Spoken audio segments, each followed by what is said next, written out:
Let's pray. Guide, we beseech thee,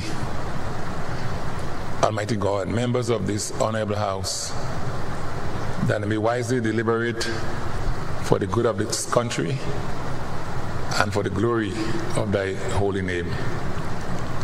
Join me in saying the Lord's Prayer, please. Our Father, who art in heaven, hallowed be thy name.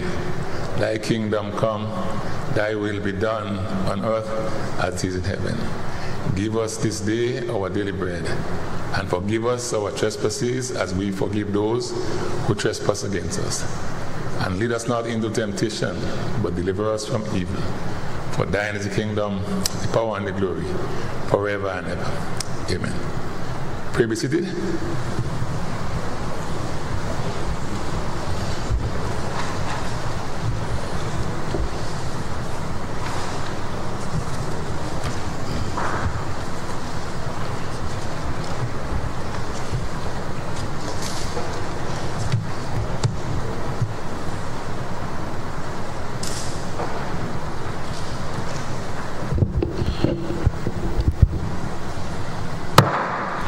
This Parliament now reconvenes.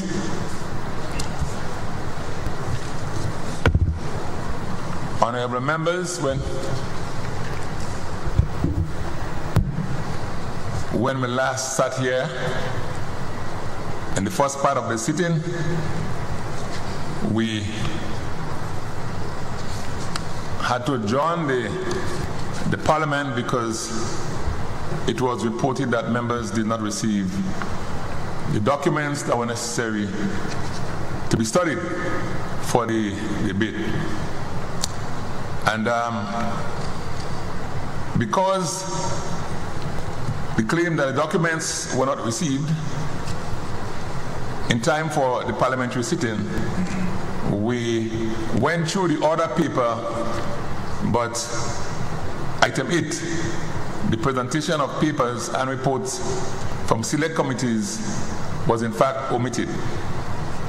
So today, as the first order of business, we will go to number 8, and then I will direct which part of the order paper we take after. But I wish to draw to the attention of this House that I received a letter this morning from the leader of His Majesty Opposition, and I would read to the members the contents of the letter and subsequently have this laid in the House. It reads, Honorable Leo Cato, Speaker of the House of Representatives, Parliament of Grenada, St. George's, Grenada. Dear Mr. Speaker, we opposition members' non-attendance at the sitting of Parliament scheduled for Tuesday, November 4th, 2025. I write on behalf of the members of the opposition in the House of Representatives to formally inform you that we will not be attending the sitting of Parliament scheduled for Tuesday, November 4th, 2025, nor the sitting of the Senate scheduled for Thursday, November 6th, 2025. This decision was not taken lightly. It follows a troubling and consistent pattern of disregard for the constitutional role of the opposition and erosion of respect for the institution of Parliament itself. At the last sitting of the House on Tuesday, October 28, 2025, the Prime Minister publicly scolded the Speaker, and the government side unilaterally dictated the adjournment date of the House without appropriate consultation or adherence to the established parliamentary norms. This occurred in the midst of serious procedural failures, where members were not provided critical documents in a timely manner, a clear breach of parliamentary norms and due process. Furthermore, the leader of the opposition's request for appropriate consultation on the adjourned date was dismissed and trivialized. Further highlighting the pattern of disregard for fair and respectful parliamentary engagement. Our sense from today's sitting is therefore an act of principle. We stand in firm protest against the continued marginalization of the opposition, the intolerable erosion of democratic parliamentary norms, and the creeping authorizationism that has no place in Grenada's parliamentary democracy. We trust that our position will be duly recorded in the official record of the House. Yours respectfully, Emmeline Pierre, Leader of His Majesty, Opposition.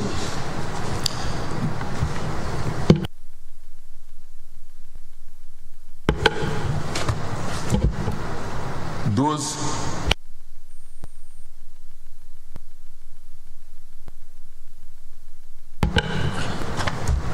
were the words of the Leader of the Opposition. There are some things that we have to bear in mind. I wouldn't really comment on her letter, except to say that the schedule of meetings of parliamentary sittings is determined by the standing orders. And I think standing order number 15 clearly says how the meetings are set and the dates are determined. And just to add as well, we also established that the documents were in fact sent, but there must have been some technical errors with the mailbox of some recipients, hence the document did not appear. Right? But our records show that the documents were sent, I think it was on the 16th of October. With that said, I urge that we proceed to item 8, which we omitted in our previous session.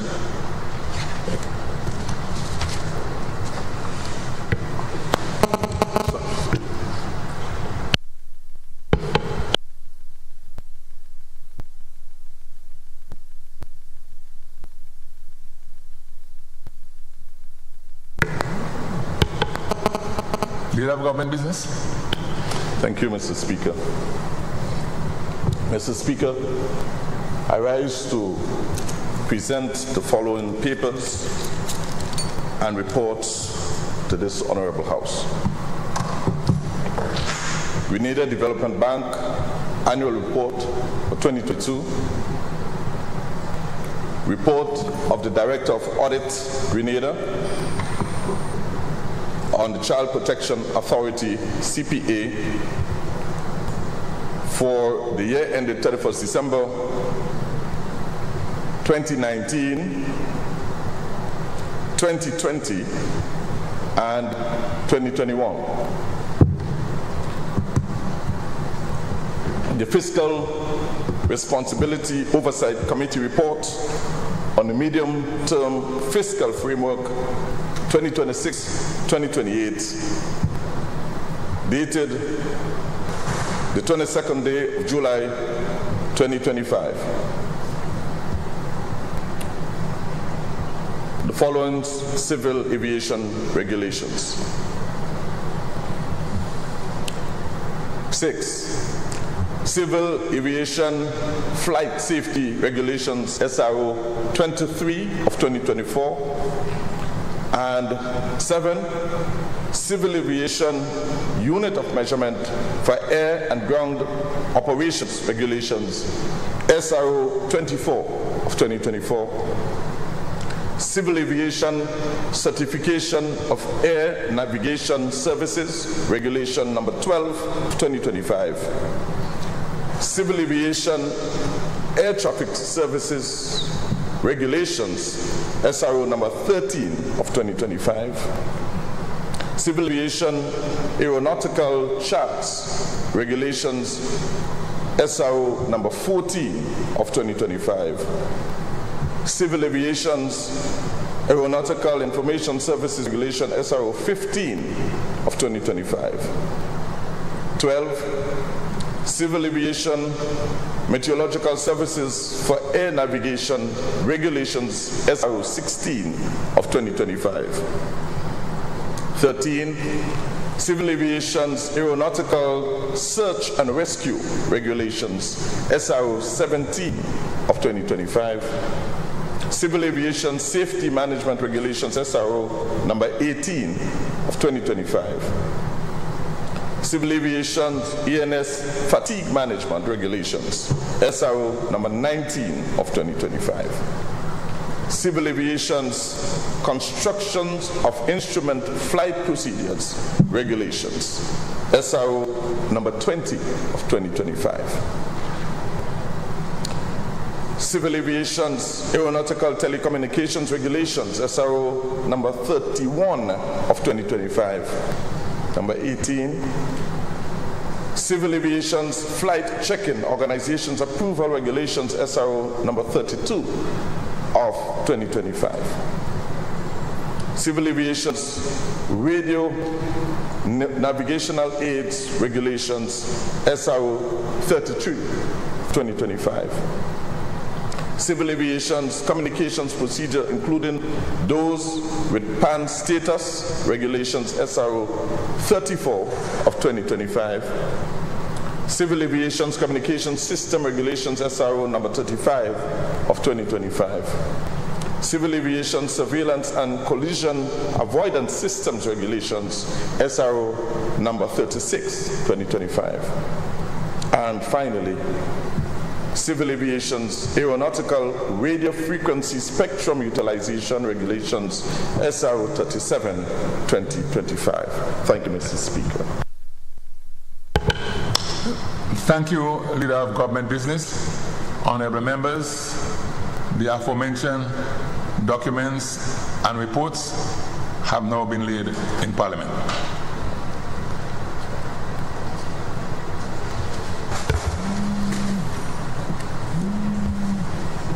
Item number 14, motions B.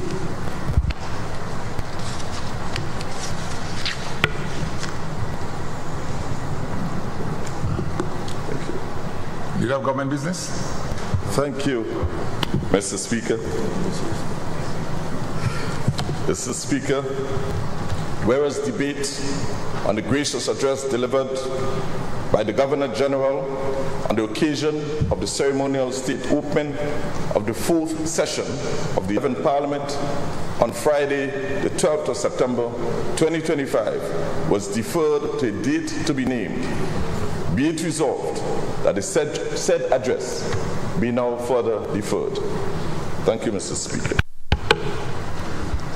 Honorable members, the question is, whereas debate on the gracious address delivered by the Governor General on the occasion of the ceremonial state opening of the 4th session of the 11th Parliament on Friday, 12th September 2025, was deferred to a date to be named, be it resolved that said address be now debated by the House.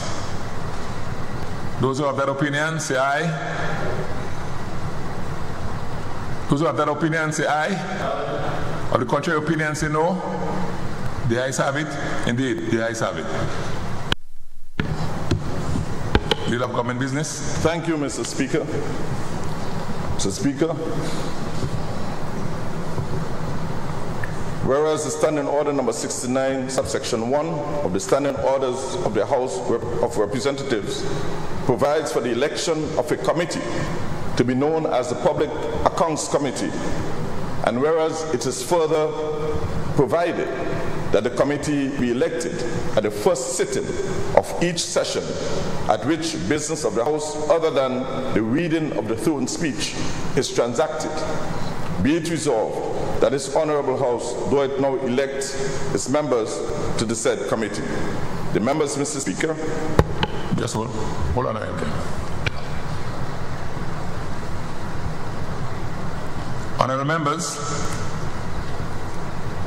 proposed is, whereas Standing Order number 69, section 1 of the Standing Orders of the House of Representatives provides for the election of a committee to be known as the Public Accounts Committee.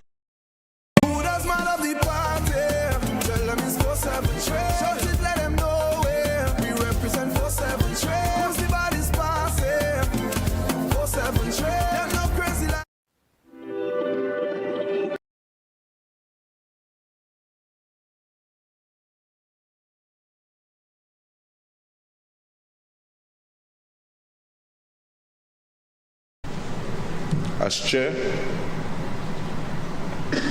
Dr. Clarice Modest Cowen, member. Honorable Kate Lewis, Senator the Honorable Roderick Sinclair, and Senator the Honorable Salim Rahman. Thank you, Mr. Speaker. Honorable members, the question is that the Public Accounts Committee be composed of the following members: Honorable Emlyn Pierre as chair, Honorable Clarice Modest Cowen, Honorable Kate Lewis, Honorable Senator Roderick Sinclair, and Honorable Salim Rahman as the other members of the Public Accounts Committee. Those who are in favor, say aye. Those opposed, say no. The ayes have it. Indeed, the ayes have it. Leader of Government Business. Thank you, Mr. Speaker. Pursuant to Standing Order number 70, subsection 1 of the House of Representatives Standing Orders, be it known that the Standing Orders Committee, which shall be elected as soon as may be after the beginning of each session, be it resolved that this Honorable House do it now appoint the members of the said committee. Sorry. Honorable. Yes, sir, sorry. Yeah. Honorable members, the question proposed is, whereas Standing Order number 70, subsection 1 of the House of Representatives Standing Orders provides for the appointment of a committee to consist of a chairman and 2 members to be known as the Standing Orders Committee, which shall be elected as soon as maybe after the beginning of each session. Be it resolved that this Honorable House that now appoint the members to the said committee. Those in favor, say aye. Those opposed, say no. The ayes have it. Indeed, the ayes have it.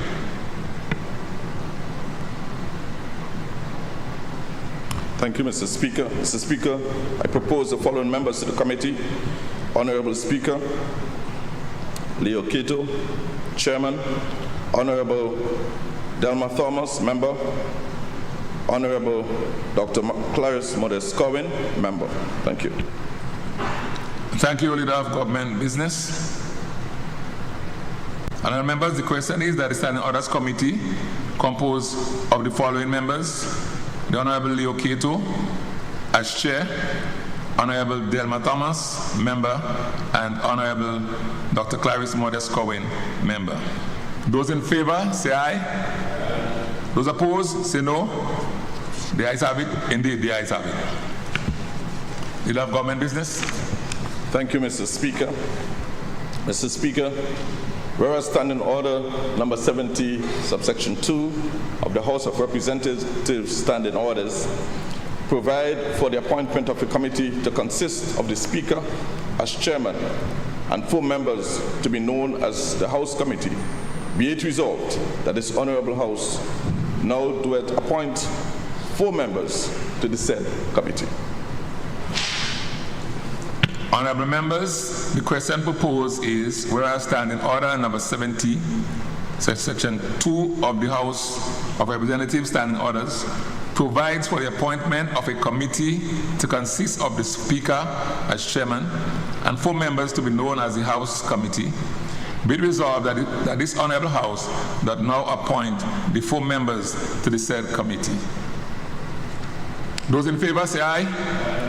Those opposed, say no. The ayes have it. Indeed, the ayes have it. Leader of Government Business. Mr. Speaker, pursuant to Standing Orders number 70, subsection 2, I propose the following members to the Standing Order Committee. Honorable Leo Keto, Speaker of the House as chair. Honorable Dr. Clarice Modest Cowen, member. Honorable Tevin Andrew, member. Honorable Joseph Andel, member. And Honorable Emlyn Pierre, member. Thank you, Mr. Chair.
Honorable members, the question proposed is that the House Committee be composed of the following members: the Honorable Leo Keto as chair, the Honorable Dr. Clarice Modest Corwin as member, the Honorable Tevin Andrew as member, the Honorable Joseph Andal as member, and the Honorable Emlyn Pierre as member. Those in favor say aye. Those in favor say aye. Those opposed say no. The ayes have it. Indeed, the ayes have it. Leader of Government Business. Thank you, Mr. Speaker. Whereas Standing Order number 70, subsection 3 of the House of Representatives Standing Orders provided for the appointment of a committee to consist of the Speaker as chairman and 4 members to be known as the Committee of Privileges, which shall be elected as soon as may be after the beginning of each session. Be it resolved that this Honorable House do it now appoint 4 members to the said committee. Thank you, Mr. Speaker. Honorable members, the question proposed is, whereas Standing Order number 70, section 3 of the House of Representatives Standing Orders provides for the appointment of a committee to consist of the Speaker as chairman and 4 members to be known as the committee. I missed this.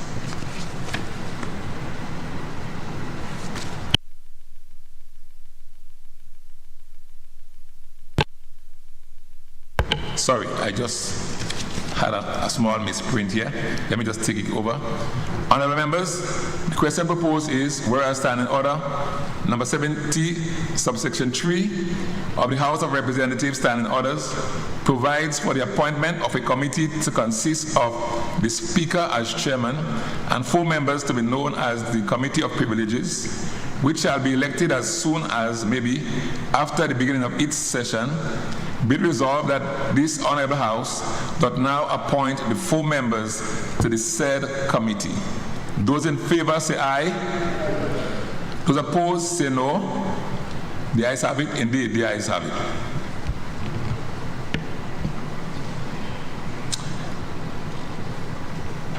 Honorable Leader of Government Business. Thank you, Mr. Speaker. Mr. Speaker, I wish to propose the following members to the said committee: Honorable Andy Williams, member; Honorable Ron L. Redhead, member; Honorable Peter David, member; and Honorable Kate Lewis Peters, member, under the chairmanship of the Honorable Speaker of the House. Thank you, Mr. Speaker. Honorable members, the question proposed is that the Committee of Privileges be composed of the following members: Leo Keto, Honorable Leo Keto as chair; Honorable Andy Williams; Honorable Ron L. Redhead; Honorable Peter David; and Honorable Kate Lewis as members. Those in favor say aye. Say aye. Those opposed say no. The ayes have it. Indeed, the ayes have it.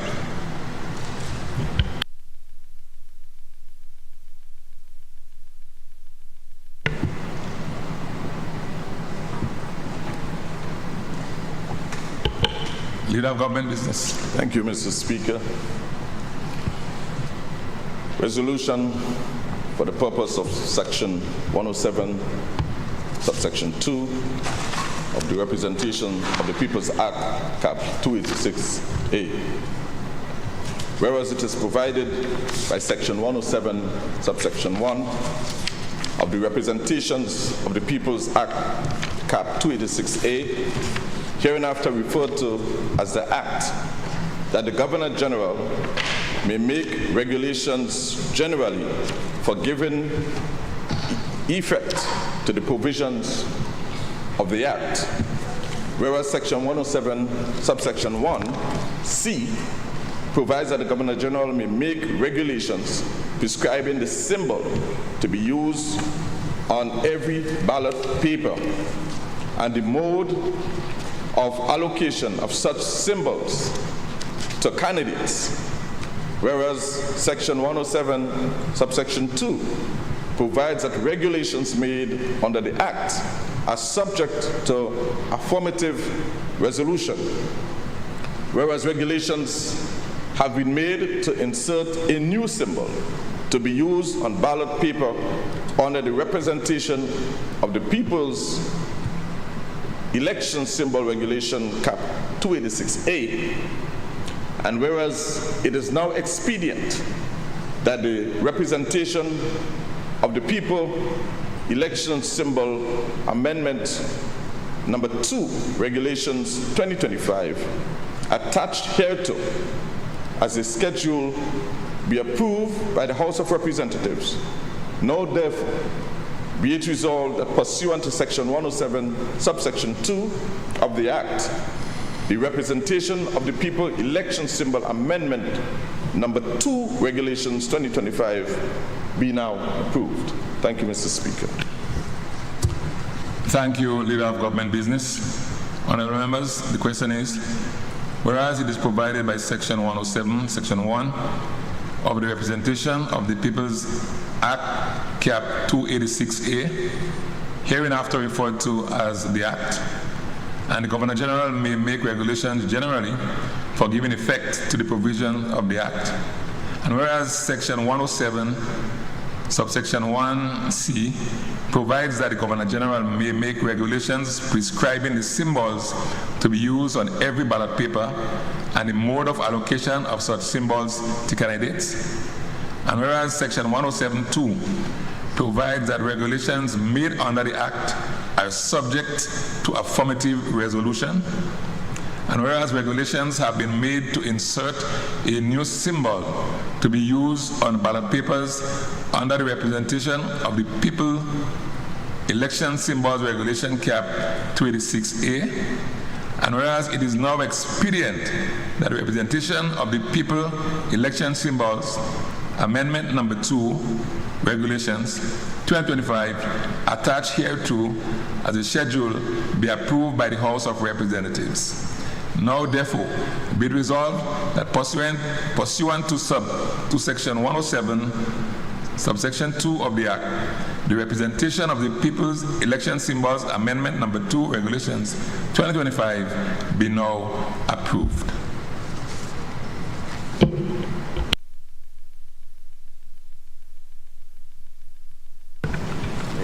You have government business? Yeah, thank you, Mr. Speaker. Mr. Speaker, as per the schedule, the symbol shall be the rising sun with the letters DPM. Thank you, Mr. Speaker.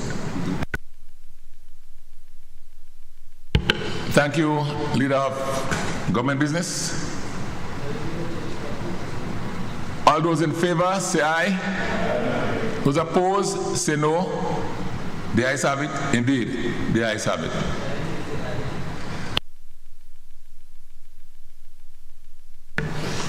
Leader of Government Business. Thank you, Mr. Speaker. Resolution for the purpose of Section 73 of the Public Sector Employees Pension Fund Act number 19 of 2024. Whereas it is provided by Section 73 of the Public Sector Employees Pension Fund Act number 19 of 2024, hereinafter referred to as the Act, that the Minister may by order, subject to affirmative resolution, amend the schedule to the Act, whereas by virtue of Section 26, subsection 3 of the Interpretation and General Provisions Act, the requirement that rules or regulations or other subsidiary legislation be subject to affirmative resolution means that such rules or regulation or other subsidiary legislation shall not come into effect after having been duly made by the appropriate authority unless and until they have been approved by a resolution of the House of Representatives, and after having been so approved, they have been published in the Gazette. Whereas the Minister proposes to amend Schedule 1 of the Act to insert the names of symbols of statutory bodies, that have officially expressed interest in signing on to the public sector employee pension scheme established in accordance with Section 5 of the Act, whereas the Minister has exercised his powers to make an order under Section 73 of the Act, and whereas it is expedient that the Public Sector Employees Pension Fund Amendment to Schedule 1, Number 2, Order 2025, which seeks to amend Schedule 1 to the Act, be approved by the House of Representatives. Now therefore, be it resolved that pursuant to Section 73 of the Act, the Public Sector Employee Pension Fund Amendment to Schedule 1, Number 2, Order 2025, as set out in the schedule to this resolution, is hereby approved by the House of Representatives. Thank you, Mr. Speaker. Thank you, Leader of Government Business. Honorable members, the question is, whereas it is provided by Section 73 of the Public Sector Employees Pension Fund, Act number 19 of 2024, hereinafter referred to as the Act, that the Minister may by order, subject to affirmative resolution, amend the schedules to the Act. Whereas by virtue of Section 26(3) of the Interpretation and General Provisions Act, the requirement that rules or regulations or other subsidiary legislation be subjected to affirmative resolution means that such rules or regulations or other subsidiary legislations shall not come into effect after having been duly made by the appropriate authority unless and until they have been approved by a resolution of the House of Representatives, and after having been so approved, they have then been published in the Gazette. And whereas the Minister proposes to amend Schedule 1 of the Act to insert the names of the statutory bodies that have officially expressed interest in signing on to the Public Sector Employees Pension Scheme, established in accordance with Section 5 of the Act, and whereas the Minister has exercised his powers to make an order under Section 73 of the Act, and whereas it is expedient that the Public Sector Employees Pension Fund Amendment of Schedule 1, Number 2, Order 2025, which seeks to amend Schedule 1 to the Act, be approved by the House of Representatives. Now therefore, be it resolved that pursuant to Section 73 of the Act, the Public Sector Employees Pension Fund Amendment of Schedule Number 1, of Schedule 1, Number 2, Order 2025, as set out in the schedule to the resolution, is hereby approved by the House of Representatives.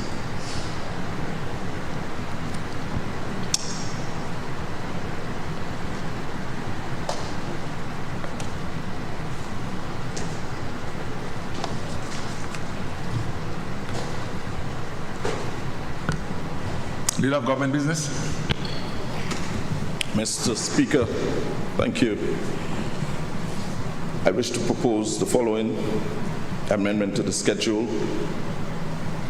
as of Schedule 1 of the Principal Act.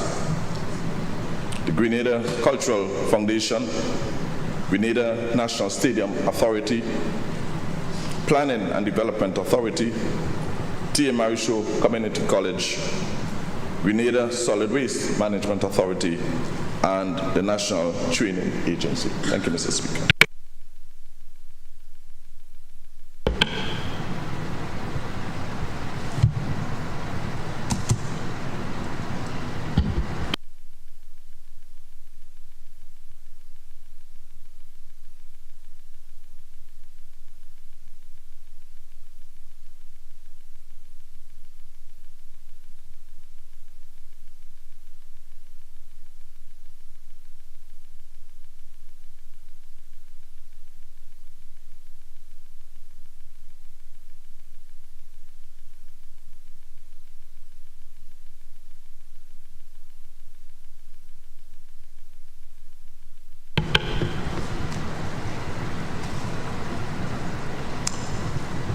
Honourable members, now therefore be it resolved that pursuant to Section 73 of the Act, the Public Sector Employees Pension Fund Amendment of Schedule 1, Number 2, Order 2025, as set out in the schedule to the resolution, is hereby approved by the House of Representatives. Those in favor, say aye. Those opposed, say no. The ayes have it. Indeed, the ayes have it.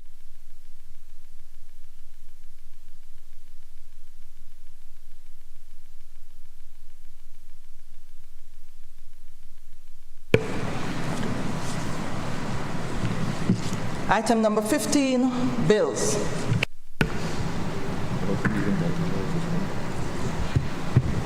Leader of Government Business.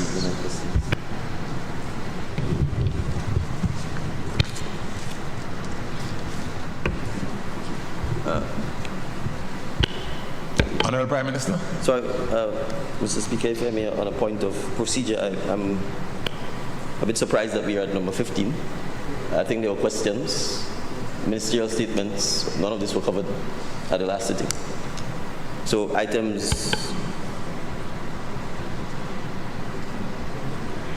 12, the items before bills, Mr. Speaker, were not covered. Questions, ministerial statements, none of these items. Questions, urgent questions, statements by ministers, none of those matters were addressed on the last sitting. Honourable Prime Minister, yes, but they were called. They were called as items. They weren't called?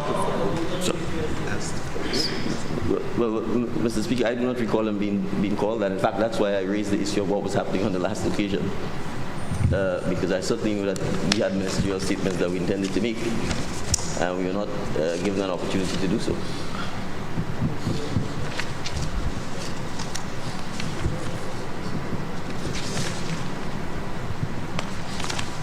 I mean, if the minutes are available from the last sitting, then obviously we could clarify that.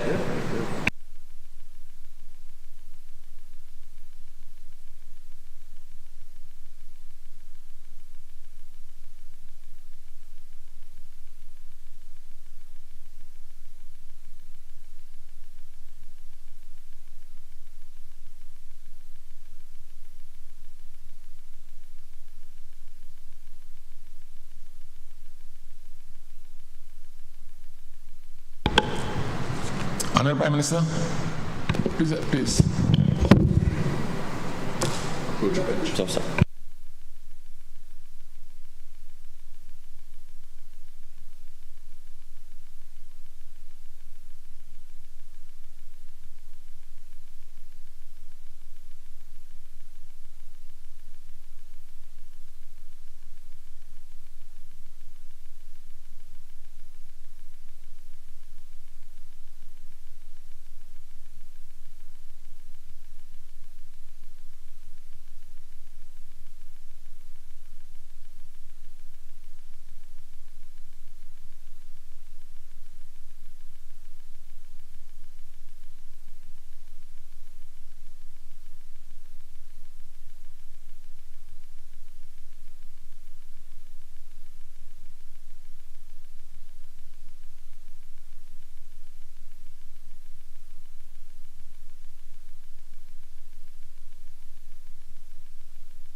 Grenada, get ready! GBN and the Ministry of Education presents Christmas Harmonies 1.0. The inaugural primary school choir singing competition. December 5th, 1 p.m. The Grenada Trade Center. 15 schools, magical voices, and fierce competition. Cheer for your favorites in categories like Overall Champion, Most Creative, Best Solo, and Best Group. Entrance, adults $10, children $5. Don't miss the holiday magic. Christmas Harmonies 1.0, where Grenada's brightest and youngest voices shine. Be there.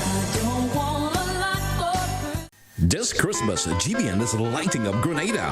From November the 10th to December the 24th, your festive season starts right here with GBN's Christmas Catalog 2025. Start your mornings with Mid-Morning Magic. Weekdays 10 to 12, live fun. Amendment to the order paper so that items 10, 11, 12 could be added to the order paper. Item 10 will be questions. Item 11, urgent questions under the provision of the standing order. Item 12, statements by ministers.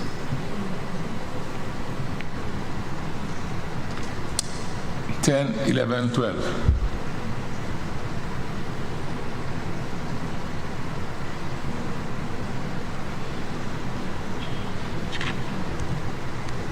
Honorable Prime Minister, I want to see if I get the numbers right. 10, 11, and 12? Yes, Mr. Speaker. So item 10 will be questions. Item 11 will be urgent questions under the provision of standing order number 21. And items 12, statements by ministers. All right.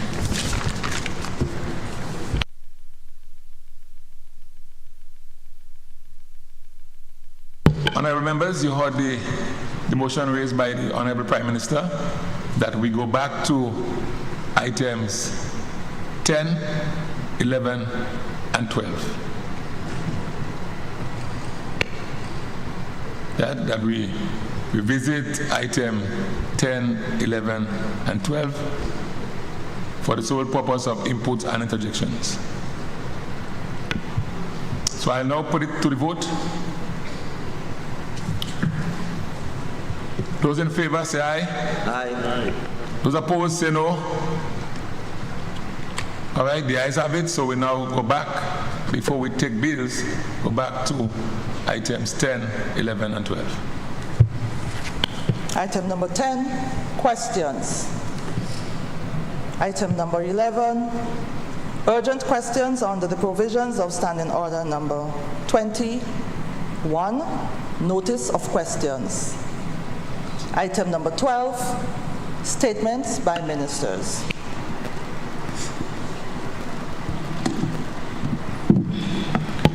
Honorable MP for St. Andrew Northwest. Thank you, Mr. Speaker. Pleasant good morning to everyone. Mr. Speaker, I rise this morning to update this Honorable House on several key initiatives being advanced by the Ministry of Youth, Sports, Mental Health, Wellness, and Religious Affairs. Initiative designed to empower our people, strengthen our communities, and build a more resilient Grenada. Last Sunday, November 2nd, we officially began the observance of National Youth Month 2025 with a church service at the Gronroy Catholic Church in St. John's.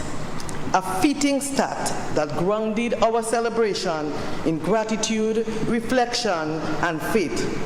It was a moment to thank God for the resilience, creativity, and promise of our young people, and to recommit ourselves and leaders and mentors to their continued growth and development. This year's Youth Month being observed under the theme, Our Youth, Our Strength, Our Grenada. It is a theme that speaks directly to a belief that the energy, innovation, and determination of our youth are the two pillars of our nation's progress. Throughout November, a series of meaningful activities will engage young people across the state. From school visits and youth empowerment workshop to our financial management webinar series. held every Tuesday, which focuses on helping our youth make wise and sustainable financial decisions. We will also celebrate the success of our young men and women in the Empower program on November 5th. That's tomorrow, Mr. Speaker.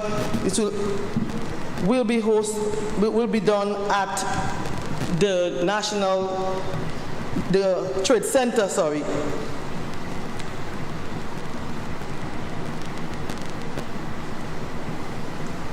Other key highlights include the Youth Can Cook, which will be held in St. John's, National Youth Sports Night, Youth Caravan on November 15th, opportunity for young people to showcase their teamwork and community spirit. Later in the month, we'll engage in youth leaders in a National Youth Parliament debate on November 26th, followed by the Youth in Business program launch on November 27th, aimed at supporting entrepreneurship and innovation. Our celebration will culminate with a youth award and cocktail ceremony. We are not leaving out our sister islands, so activities will be held in Carriacou.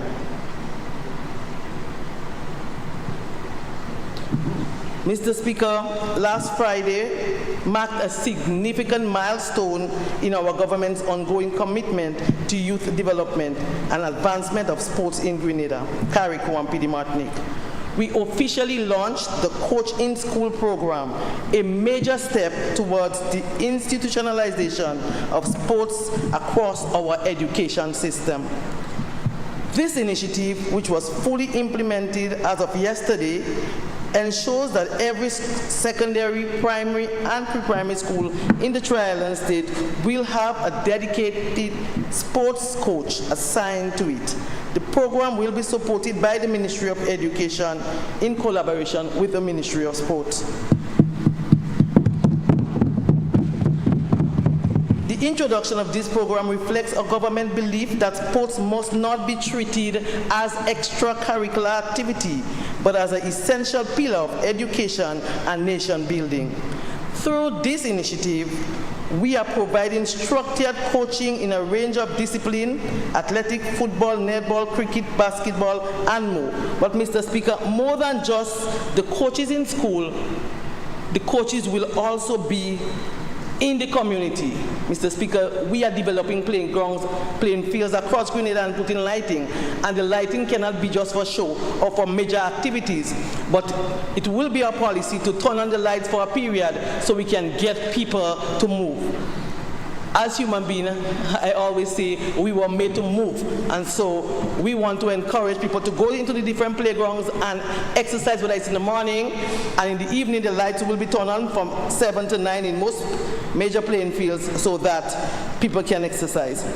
Mr. Speaker, importantly, 70 coaches were recruited, but 40 recruited are Imani trainees transitioning into full-time employment.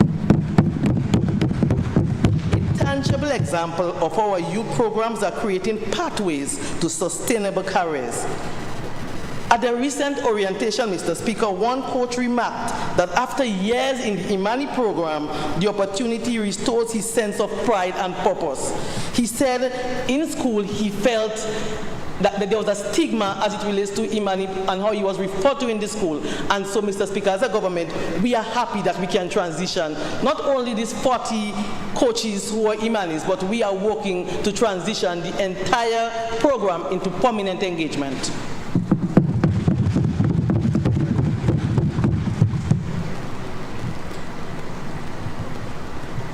Mr. Speaker, tomorrow at the Grenada Trade Center, is at an era earlier, tomorrow at the Grenada Trade Center, over 200 young men will proudly graduate from the Empower program, a transformative initiative designed to empower, equip, and engage our young men. Mr. Speaker, it is important to note that over 400 young men started that cohort. However, in tomorrow's graduation, we're seeing just over 200. And while a number of young men gain some permanent engagement along the way, the dropout rate among our young men is a troubling signal. It reflects lost potential and deep social challenges that demand just more than government intervention. This is why programs like Empower is not optional but essential, and I call on all stakeholders, families, communities, the church and the private sector to join us in keeping these young men engaged. And we have to look at ways and means to ensure that these young men are engaged positively. And so as a government, we'll be looking at other ways and other means to get these young men off the street and keep them grounded.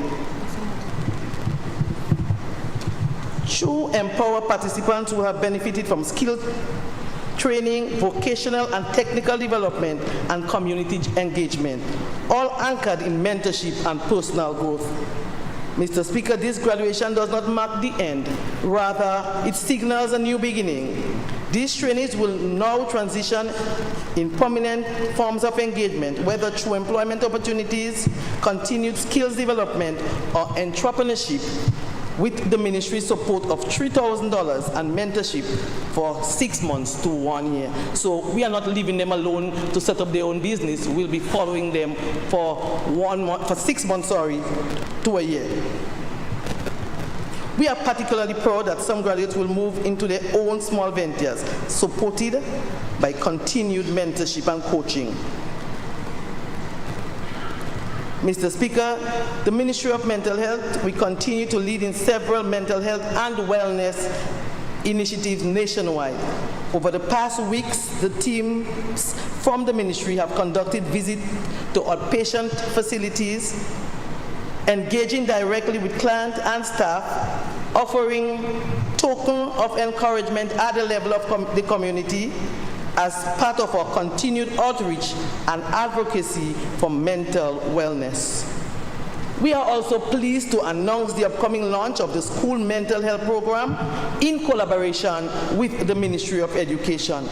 This program will bring structured mental wellness education and early intervention support in our schools, promoting emotional intelligence, resilience, and positive coping strategies among students. This initiative reflects our recognition that education and mental well-being go hand in hand, and that healthy minds are essential for national development. Continued support for Carriacou and PD Martinique. Mr. Speaker, the ministry remains actively engaged, providing support in Carriacou and PD Martinique as they continue to recover from the devastation caused by Hurricane Beryl. Our interventions have included psychosocial support, youth and community engagement activities, and direct assistance to family affected. We continue to work alongside other ministries and local leaders to ensure that recovery is comprehensive, addressing not just physical rebuilding, but also emotional and social restoration. The resilience of the people of Carriacou and PD Martinique remains an inspiration to us all, and the government will stand with them until recovery is complete. I thank you. Thank you, Honorable MP for St. Andrew Northwest, and I think it's the light of the MP for Carriacou and PD Martinique. Oh, sorry. You okay? No, the light is on. Okay. Thank you, Mr. Speaker. Mr. Speaker, I just decided to give the House an update on what's taking place in Carriacou and PD Martinique as it relates to our recovery effort re-Hurricane Beryl. Mr. Speaker, the Government of Grenada, through the Ministry of Carriacou and PD Martinique Affairs and Local Government, continues to make significant progress in rebuilding and restoring homes affected by the passage of Hurricane Beryl. The government has already constructed, delivered, or is in the process of constructing a total of 152 homes affected, which was destroyed by the hurricane.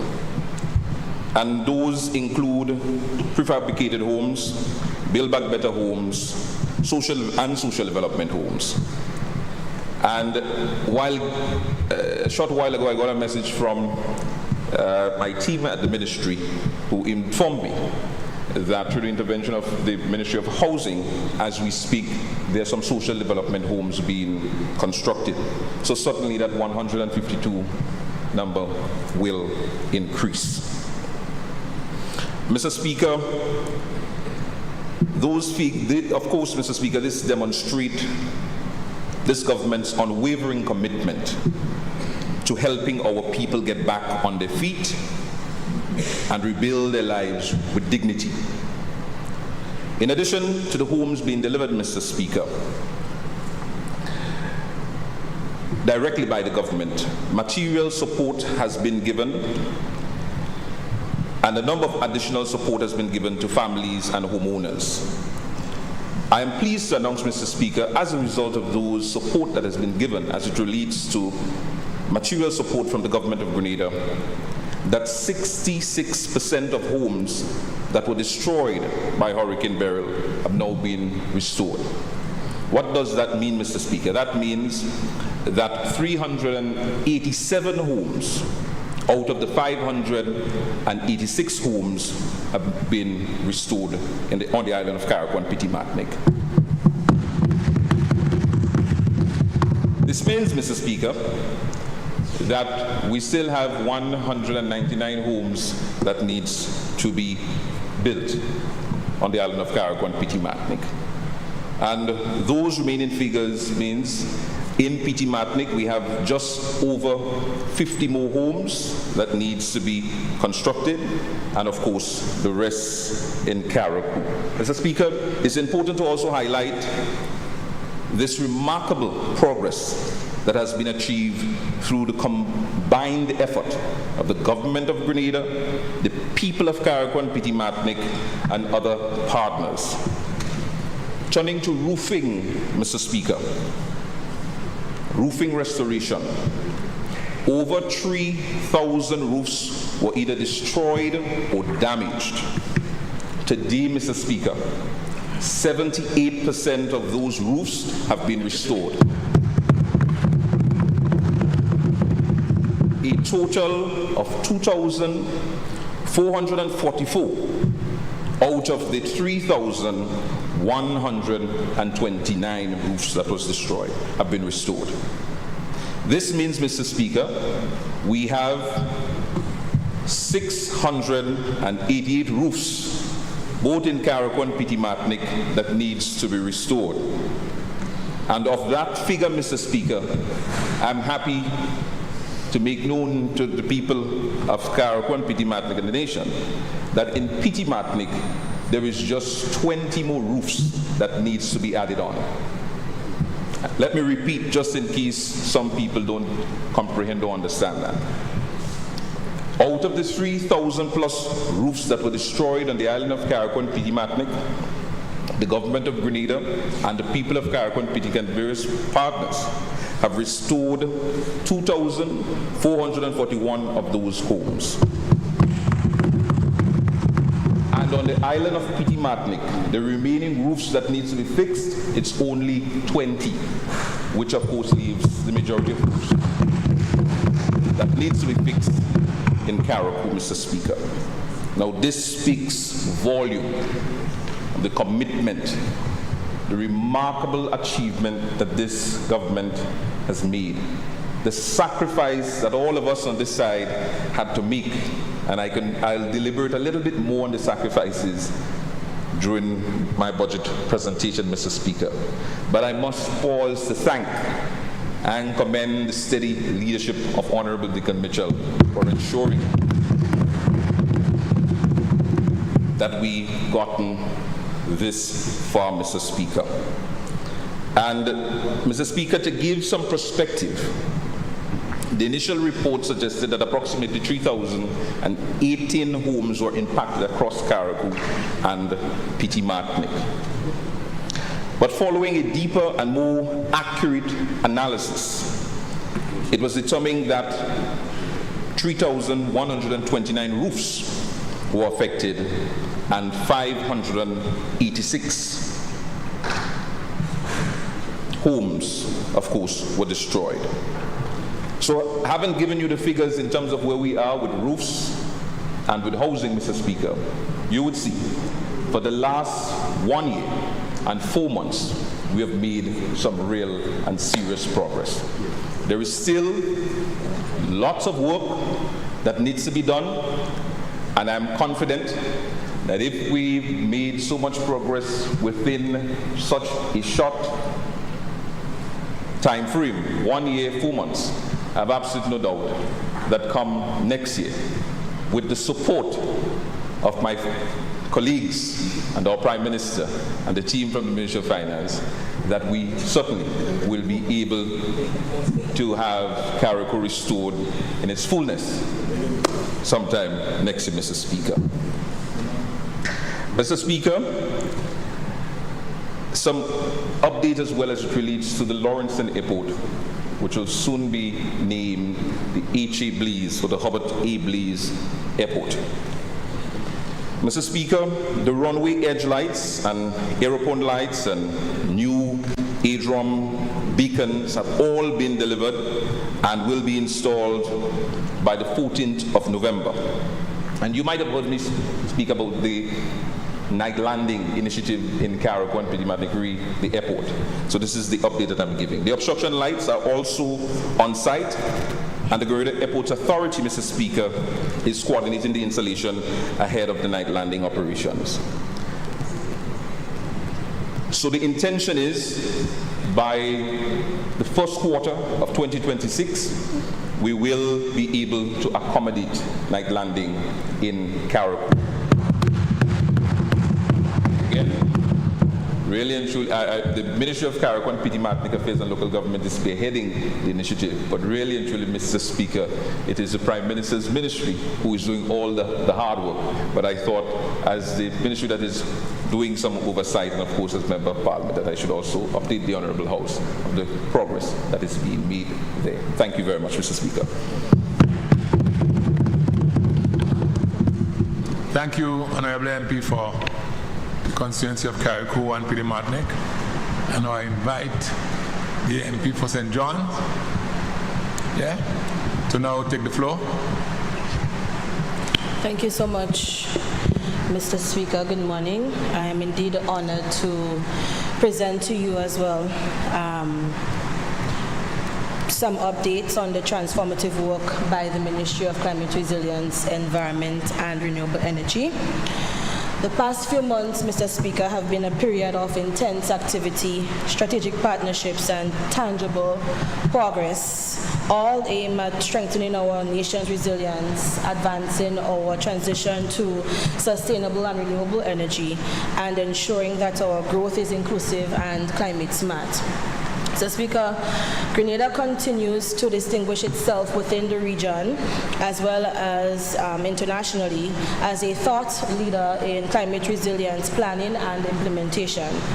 Our ministry's work have been pivotal in steering Grenada's participation in the global stocktake process, ensuring that small island developing states like ours have a united and credible voice in shaping global climate ambition.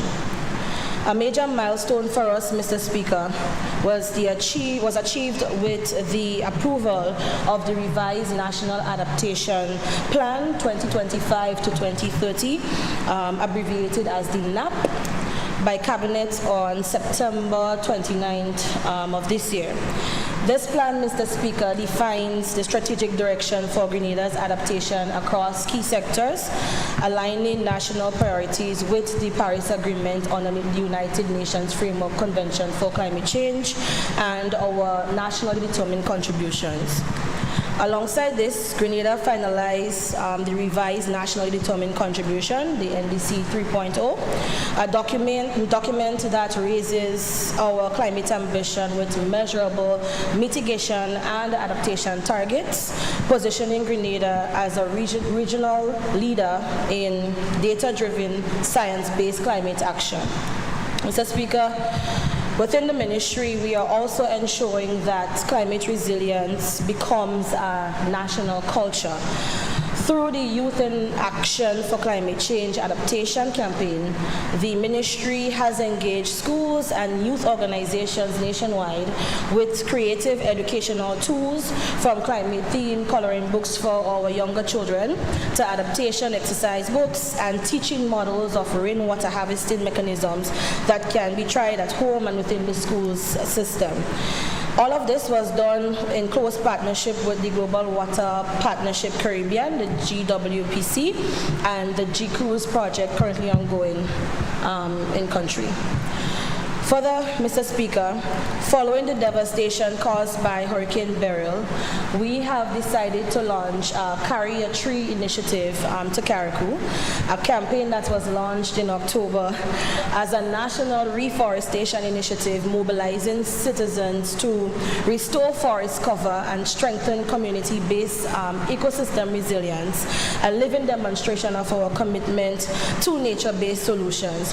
And this is one of the most pivotal initiative that we have launched within the ministry in recent months, simply because, Mr. Speaker, as a country, we have not really, in the last 5 to 7 years, we have not really done any targeted reforestation measures to ensure that we protect those nature-based solutions that is our first barriers for climate disasters and climatic events. Our climate vulnerability assessment report, Mr. Speaker, now finalized, provides us the empirical foundation for climate planning, identifying sectoral risks, and informing adaptation priorities for the medium term. In parallel, Mr. Speaker, stakeholder consultations for the revised National Climate Change Policy, which would be the umbrella policy for both the National Adaptation Plan as well as the Nationally Determined Contributions document, are ongoing, and this is ensuring that Grenada's climate governance remains coherent, inclusive, and future-ready for those unprecedented climatic events. Mr. Speaker, as it relates to expanding renewable energy and energy security, energy is, of course, the lifeblood of development, and the government of Grenada is unwavering in its pursuit of affordable, reliable, and sustainable energy for all of its citizens. And it's as a result of this fundamental understanding, Mr. Speaker, we see the energy sector as a public good. So, Mr. Speaker, to ensure that we are aligned with this mandate, we will be launching in November a project that is entitled Solar for All. It is one of our flagship initiatives within the ministry, which will deliver tangible energy relief to vulnerable and energy marginalized households, as well as targeted small businesses across Grenada, Carriacou, and Petit Martinique. I am also pleased to report, Mr. Speaker, on the progress of the limbless solar PV hybrid battery storage project in Carriacou that was not spared the brunt of the forces of Hurricane Beryl. As most of us may know within this House, Mr. Speaker, that almost the entire plant was destroyed following the passage. This project was a project underneath the UAE Caribbean Renewable Energy Fund, valued at $3.2 million or approximation of that, in partnership with Mazda and our lone electricity company in Grenada, Grenlec. This facility, Mr. Speaker, will provide up to 20% of Carriacou's electricity needs through renewable energy savings of approximately $38,000 per month in fuel costs. And so because of this economic importance, we have received a commitment from the UAE Fund as well as from the contractors Mazda to revisit the design of the plant to ensuring that it is indeed resilient to Category 5, 4 to 5 storms, and they have given their commitment. So the team within the Renewable Energy Division, Mr. Speaker, has already done the technical assessments, and we would soon be relaunching that project for Carriacou and Petit Martinique. the geothermal energy development project, we continue to make critical headway as opposed to other aspects of our renewable energy mandate and projects. Geothermal is one such area that is not so glamorous or pretty or fast. It is a very slow, tedious, strategic, calculated process that we must follow. We are thankful as well, Mr. Speaker, for the additional funding we were able to get from the UK government through the FCDO project, which has allowed us to change in the scopes of that project to now have directional drilling holes so that we can maximize on our exploratory drilling process come the second phase of 2026. The revised engineering designs, Mr. Speaker, and survey works have been completed this year, and the environmental approvals have already been secured. A community study tour, Mr. Speaker, was done through the geothermal project as well as the OECS GeoBuild project, which is a regional project for the OECS countries, to the Buoyant geothermal plant in Guadeloupe earlier on this year, which deepened regional technical exchange as well as to give the communities that would be that we will be drilling at the opportunity to see the advantage of having such a plant within the communities so that we minimize on negative media or false information taking the headlines, Mr. Speaker. So it was both a technical exchange for our team here on the ground within the ministry to get first-hand experience with the geothermal consultant, as well as for our community to understanding the importance and advantages of such a project. This project, Mr. Speaker, remains central to diversifying our energy mix and achieving true energy sovereignty in the midst of geopolitical tension. Mr. Speaker, the month of November marks CARICOM Energy Month under the regional theme this year, Sustainable Energy for a Resilient Future. Grenada's national calendar of activities demonstrates our commitment to continued public awareness, education, and citizen engagement. So we have a series of activities that would take into place from the 12th of November. We would have a Solar City Simulator launch and workshop, and this would be done in close partnership with the International Renewable Energy Agency, IRENA, November 12th and 13th. We would also have, Mr. Speaker, a solar farm for our students within the secondary schools as well, particularly targeting those Form 4s and Form 5 students who would be preparing for the sitting of the CXC examinations and now moving on to the tertiary institutions.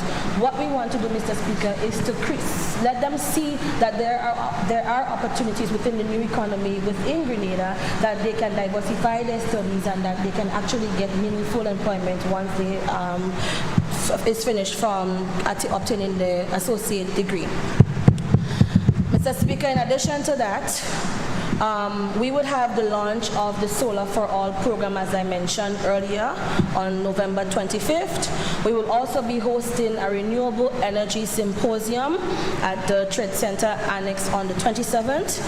We have a renewable energy exhibition on Expo, and this was done, came out as a follow-up to our renewable energy electric vehicles drive and island-wide motorcade that we held earlier on this year to inform our citizens of the opportunities and the incentives as to what is available for us on island. Many of the times, Mr. Speaker, we still today have problems, even if we would have gone through and have gotten Parliament's approval.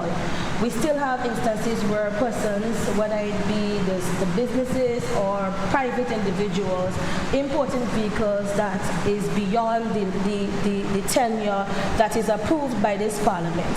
And so we continue to implore and we continue to educate and re-educate our citizens on the importance for a transition within the transport sector. We have the incentives of 100% fully electric vehicles, 75% concession on hybrid vehicles, and we encourage our citizens to take advantage advantage of these opportunities. So the renewable energy exhibition or expo would give much more public awareness to that, and they would show them and debunk some of the misinformation that is spread within the transport sector on EVs, as well as transitioning their homes to make them much more climate smart. On the 29th of November, Mr. Speaker, and in joining my colleague Minister for Youth and Sports, we also do see the need for us to keep Grenada moving forward. And so we have a walk that will be done. Last year we had it year before we had it in Carriacou, St. George and St. John. But this year, because of the time constraint, we will only be doing the Kilo Walk in St. John. And it is dubbed as a Kilo Walk to play on the kilowatts of the energy, and also to burn some much needed calories. So complementing these are weekly public engagement activities. We do have an energy efficiency power hour every Tuesday. We have a radio quiz that will be hopefully on all radios broadcasted throughout the nation every Wednesdays. We have a no iron day every Friday, so you would choose fabric that does not need to be ironed so that we can save energy. And we also will be doing energy tips of the week every Monday, and the ongoing residential energy efficiency challenge, and of course carpooling days on November 14th and 21st. Mr. Speaker, these initiatives underscore our belief that the energy transition must be people-centered, it must be accessible and community-led. Mr. Speaker, Grenada has also moved boldly underneath the environmental portfolio in terms of accelerating innovation in Sagazam management, one of the key highlights for our ministry this year. We have moved to transforming the Sagazam crisis, Mr. Speaker, into an economic opportunity. And so through the National Task Force on Sagazam Valorization, we are implementing our National Sagazam Roadmap, targeting the collection and utilization of 10,000 tons of Sagazam by 2026, converting marine waste into value-added products for agriculture and businesses. And Mr. Speaker, at this point, I really want to give homage and say thanks to the leadership of our Prime Minister, the Honorable Dickon Mitchell, for giving his commitment, unwavering commitment towards this opportunity. For a very long time, as a country, we have been looking at the Sagazam crisis as a way of reaction as opposed to being pro-action. And so, had it not been for the member of St. David's leadership as Prime Minister, we would not have been able to attract so much of international as well as regional attention. And I hear the time, Mr. Speaker, and I beg for 5 minutes to wrap up.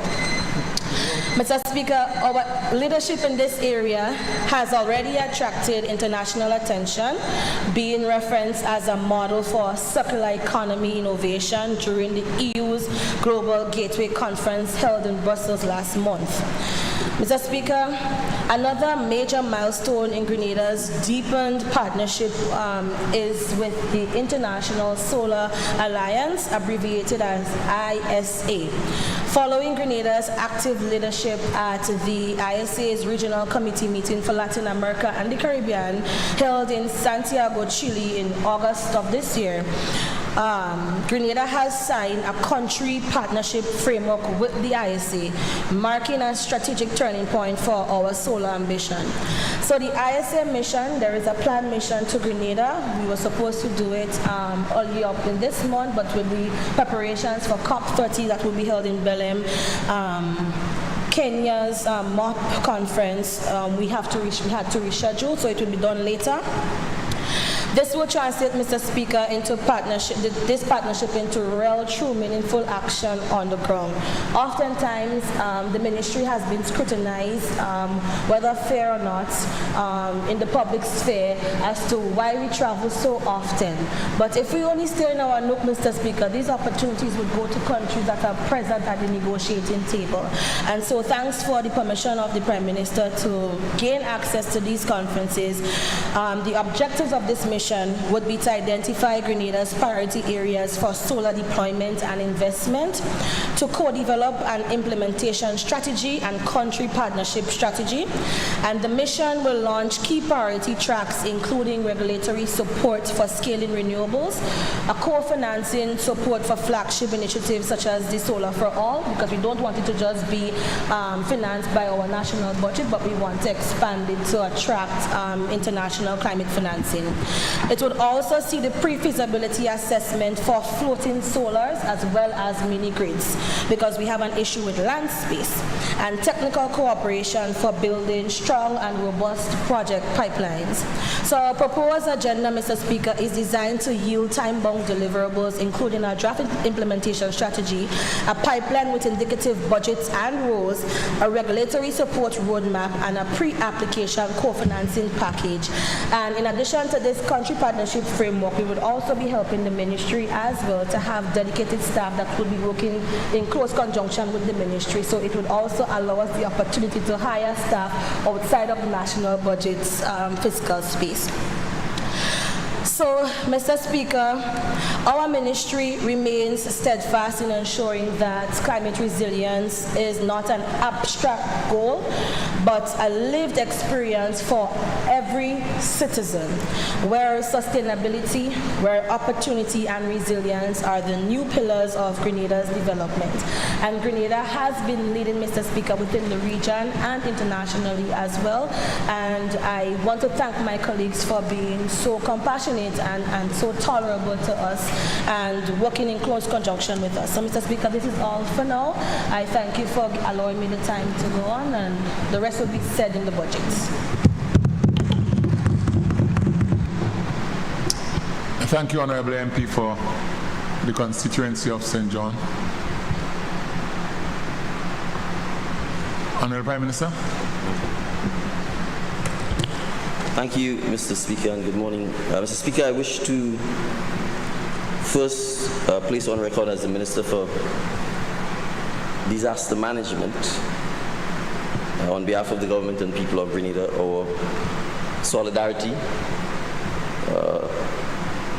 empathy and condolences to the people of Cuba,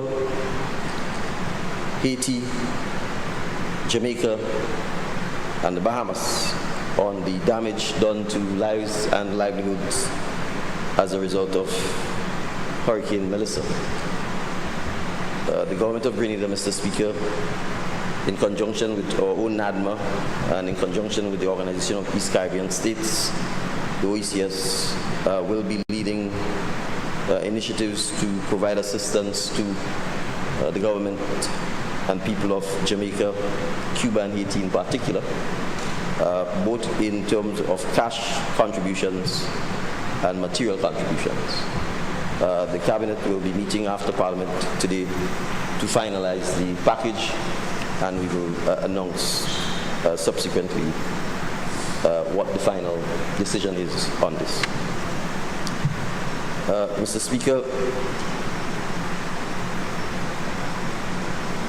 I know the public has engaged in heated debate and discussions in relation to the disclosure that the United States government, through the Southern Command, has sought our permission to erect a radar at the Morris Bishop International Airport. And I have both seen, observed, and have obviously met with significant questions and queries from the public about this issue. I just want to provide a little context, Mr. Speaker, as to where we are, so I can emphasize a couple of things. First, Mr. Speaker, we have ongoing security cooperation and arrangements with the United States and our regional partners on almost all aspects of law enforcement matters, including combating the drug trade and narcotics trafficking and the proceeds of narcotics trafficking through various legislative initiatives that are common to many of us, through many cooperation and regional institutions such as the RSS, CARICOM Impacts, the JRCC, the Gun Intelligence Unit, and other areas of cooperation. Sometimes the cooperation does extend to the U.S. Southern Command, which is the military arm of the U.S. Mr. Speaker, so cooperation with the U.S. is an ongoing and permanent issue, particularly when it comes to, in the case of the U.S., drug flow to the north, and in the case of Grenada and many of our Caribbean brothers and sisters, the gun trade to the south. The request to install a radar is part of a broader request for further security cooperation, some of which we've already agreed to, but which, because of the fact that we don't want criminals to know what are some of the arrangements for addressing crime, we simply cannot disclose publicly. The radar issue specifically, Mr. Speaker, I think the debate that is ongoing is a clear indication of the fact that this government was fully aware that because of the nature of the request, that it could not proceed to make a definitive yes, for the very reasons that we've seen played out in the public. Second, so we first appreciate that the Morris Bishop International site, by its very history, is one that is historic, of significance to the public, and one that evokes a lot of emotive reactions. That's one. And therefore, clearly, we appreciate that the public will want to opine on this matter. Second, and perhaps more fundamentally important, the Morris Bishop International Airport is a civilian airport, and therefore it is not equipped to treat with military-type operations.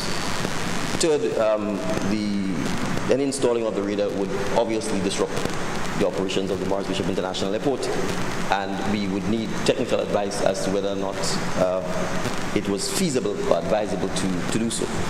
And so, Mr. Speaker, when the Ministry of Foreign Affairs put out the statement indicating that we were considering requests, to a large extent, what we were doing is paying attention to the technical aspect of the request and whether or not such a request could, in fact, be accommodated at the Morris Bishop International Airport. That technical assessment is still ongoing and has not been completed. The U.S. request included first an opportunity for Southern Command to assess the site. They have done so, and after having done so, they would have indicated that there were two sites that they were interested in. In light of the ongoing discussions that we've held with them on the technical issues, they have come back and indicated that they are interested perhaps in one site. They have also indicated, Mr. Speaker, that they wish to have a response by a particular time. We have not been able to provide that response for the simple reason that I've said, just from a technical point of view, we are not in a position to satisfy ourselves as to the safety and other technical requirements as to whether or not such equipment properly ought to be at the airport.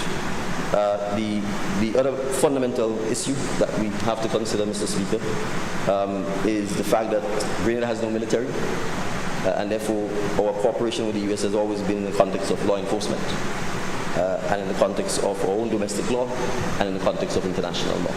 And therefore we would have inquired as to the legal basis or framework upon which, given that this is a military request, that the request was being made, and we entered into discussions on those issues which are not settled.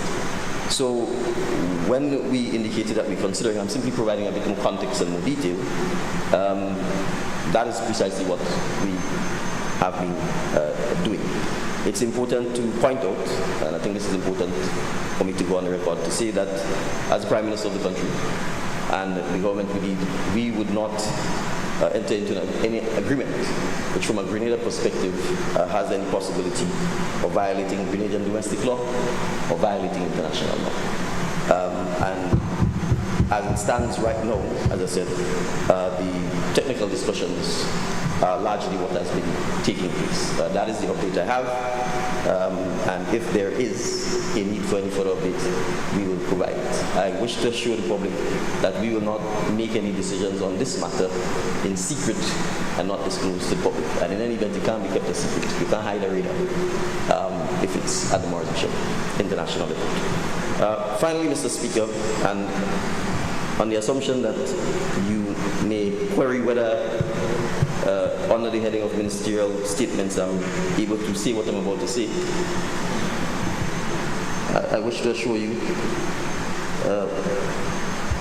that my research suggests that I can, and it says, which is, I want to say, before I say what I wish to say, I wish to point out that it says ministerial statements, particularly oral statements, could embrace any number of issues: policy announcements, responses to significant national and international events or crises, updates on ongoing situations, outcomes of international summits, negotiations or important meetings, findings of official inquiries or significant court judgments, and clarification of issues and correction of misconception with factual information.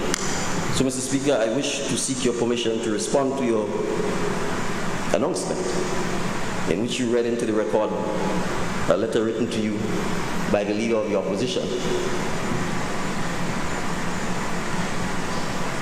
indicating that they were absenting themselves from attendance, not just at this sitting, but at the sitting of the Senate.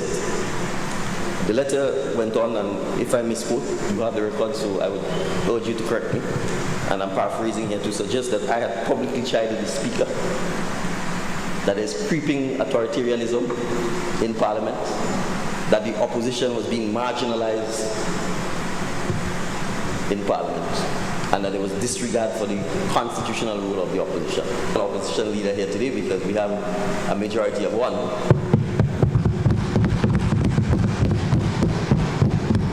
So at least I would commend him for doing the people's work by attending Parliament. Mr. Speaker, the repeated absence, this is not the first time. Since this Parliament has been constituted, the opposition has repeatedly absented themselves, repeatedly walked out during the process, which demonstrates to their constituents a wanton disregard and neglect for the job that they were elected to. So factually, Mr. Speaker, contrary to this assertion that the opposition is being marginalized, I want to emphasize that the constitutional rule is being sidelined. That it is this administration that has worked assiduously, even against sometimes public sentiment, to strengthen the office and the institution of the opposition. It is this administration that has pioneered through the House Committee the payment of salaries for parliamentarians regardless of whether you're in the opposition or not. So they're getting their $5,000 a month and they're not coming to work. That's the example they set.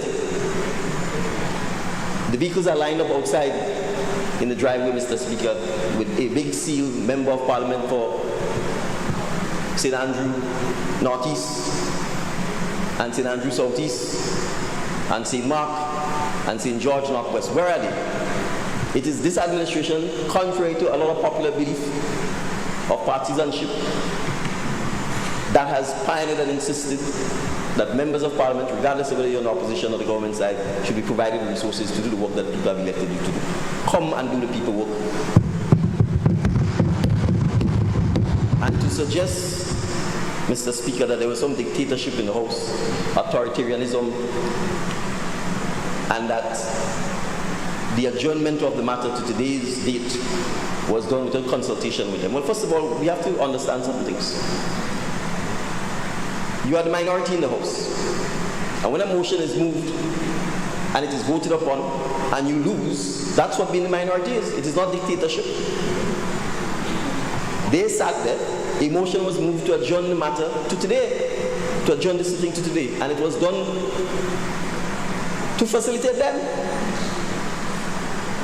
It was, Mr. Speaker, when I attended Parliament, I was accosted by a reporter who told me that Parliament was not going to take place because the opposition said they didn't get the documents. That's even before I got into the chamber. So they already had gone to the public and said that. You have written into the record, you have stated that the documents were sent. It appears it was not received. Well, you know why that is happening, Mr. Speaker? Because I've seen the stuff. It's been sent to personal email addresses. It is not being sent to the Member of Parliament email address. So when we talk about institutionalized strengthening, MPs should not be receiving official documents and government briefs and parliamentary briefs on a personal email address. It should be on a Government of Grenada or a Parliament email address so that they can receive the documents. So if you have Hotmail or Gmail or whatever it is you're using, and it can't take the size of the documents, and out of procedural fairness, and the Member of Parliament for the Tongue of St. George is quite familiar with the fact that sometimes procedural fairness is more important than substantive fairness. I got up when the proceedings seemed to be galloping along to say, I was told that the folks on the other side said they did not get the documents. So it will be to their disadvantage for us to insist on proceeding. And by giving them an extra week so that they could study the documents, they obviously don't want to work. The documents require too much reading, too much effort, and so the easy thing to do is to write a letter, act in a cowardly manner, accuse the House, it seems to me, because I don't know if it's me or if it's the Speaker they're accusing of this authoritarianism and of marginalizing the opposition. There should be no need to consult about when Parliament is sitting. You were employed by the people, you went and begged for the job. So come to work. Which Grenadian employees consulted on when to come to work? So, Mr. Speaker, I'm stating for the record, I'm quite eager to apologize to you if it appears that in merely seeking to provide some fairness to the opposition at their request, that we should adjourn the House to facilitate them getting the chance to read the documents. If it came across that I was rude or impertinent, or I was seeking to chide you, I humbly, for the record, apologize and withdraw the statement. And for future purposes, I will not intervene when the opposition is claiming that they didn't get documents or they didn't receive it, so that Parliament could proceed. Thank you, Mr. Speaker. Thank you, Honorable Prime Minister.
Let's proceed, I think. Yeah, let's proceed. Item number 15, bills.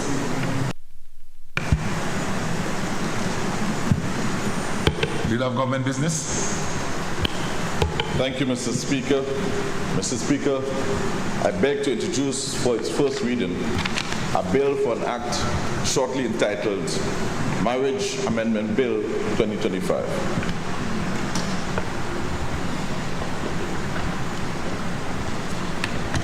A bill which seeks to amend the Marriage Act, Chapter 184, the Principal Act, to increase the minimum age at which a person may marry from 16 years of age to 18 years of age, and to remove any exceptions thereto with consequential amendments to related regulations, shortly entitled Marriage Amendment Bill 2025.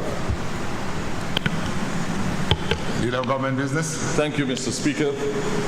Mr. Speaker, I beg to move that the relevant standing order of the House be suspended to enable the bill to be taken through all the stages at this sitting. Thank you.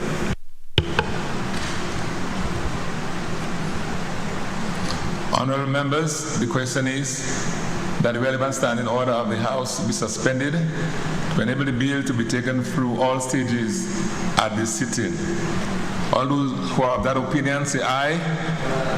Of the contrary opinion say no. The ayes have it. Indeed, the ayes have it. Leader of Government Business. Thank you, Mr. Speaker. Mr. Speaker, Grenada has demonstrated its commitment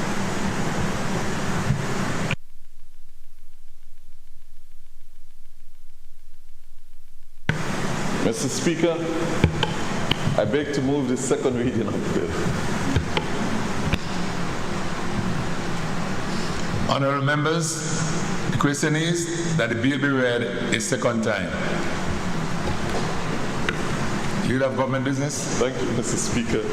Mr. Speaker, Grenada has demonstrated its commitment to eliminating violence against women and girls by implementing measures aimed at addressing both covert and systematic factors that affect our women.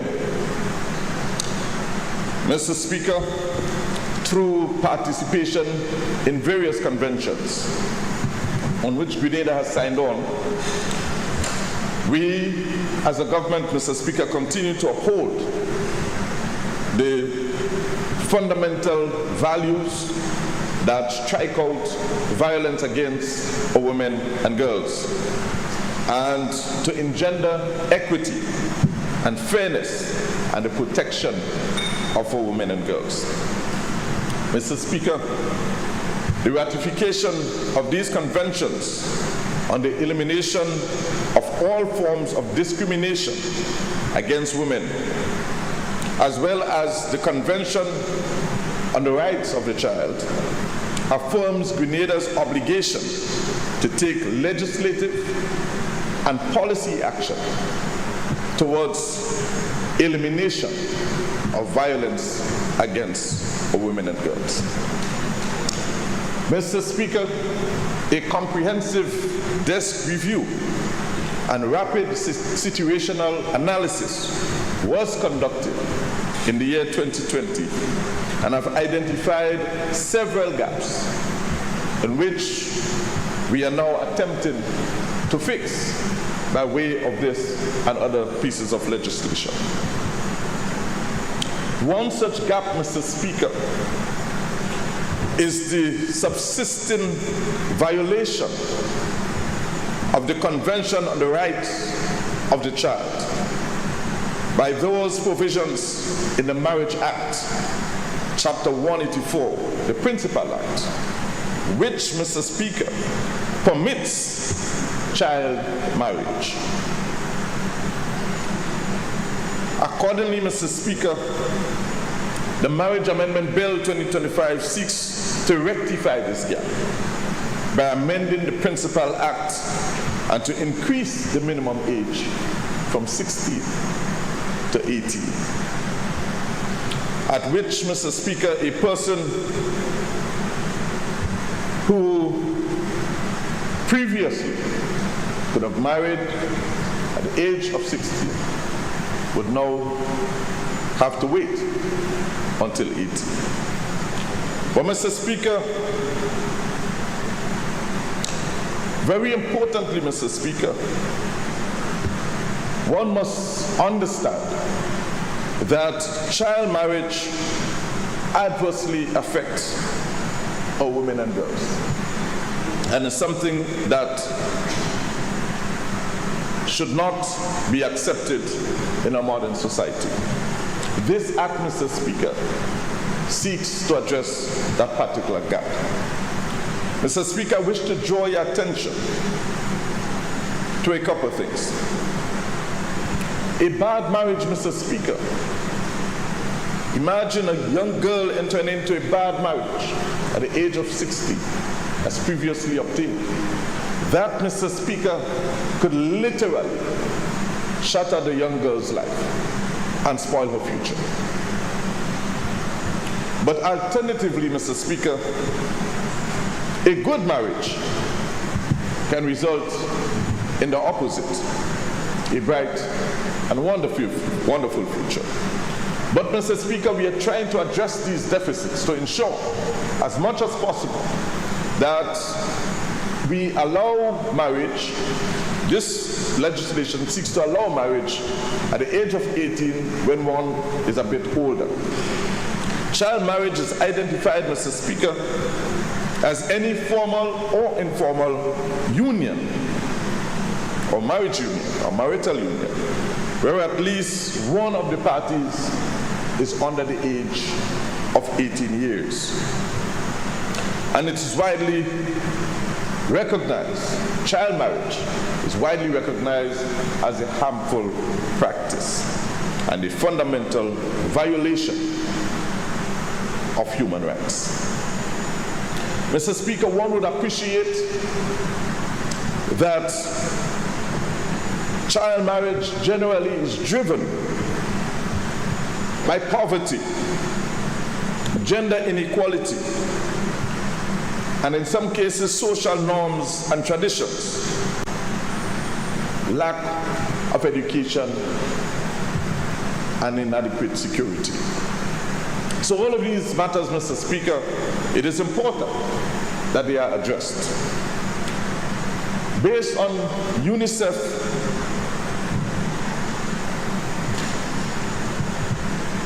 Based on projections from UNICEF, Mr. Speaker, and other organizations, an estimated 12 million girls are married each year under the age of 18 years. 12 million, Mr. Speaker. Mr. Speaker, a 2024 Save the Child report found that a girl is married every 30 seconds. The young girl under the age of 18 is married every 30 seconds.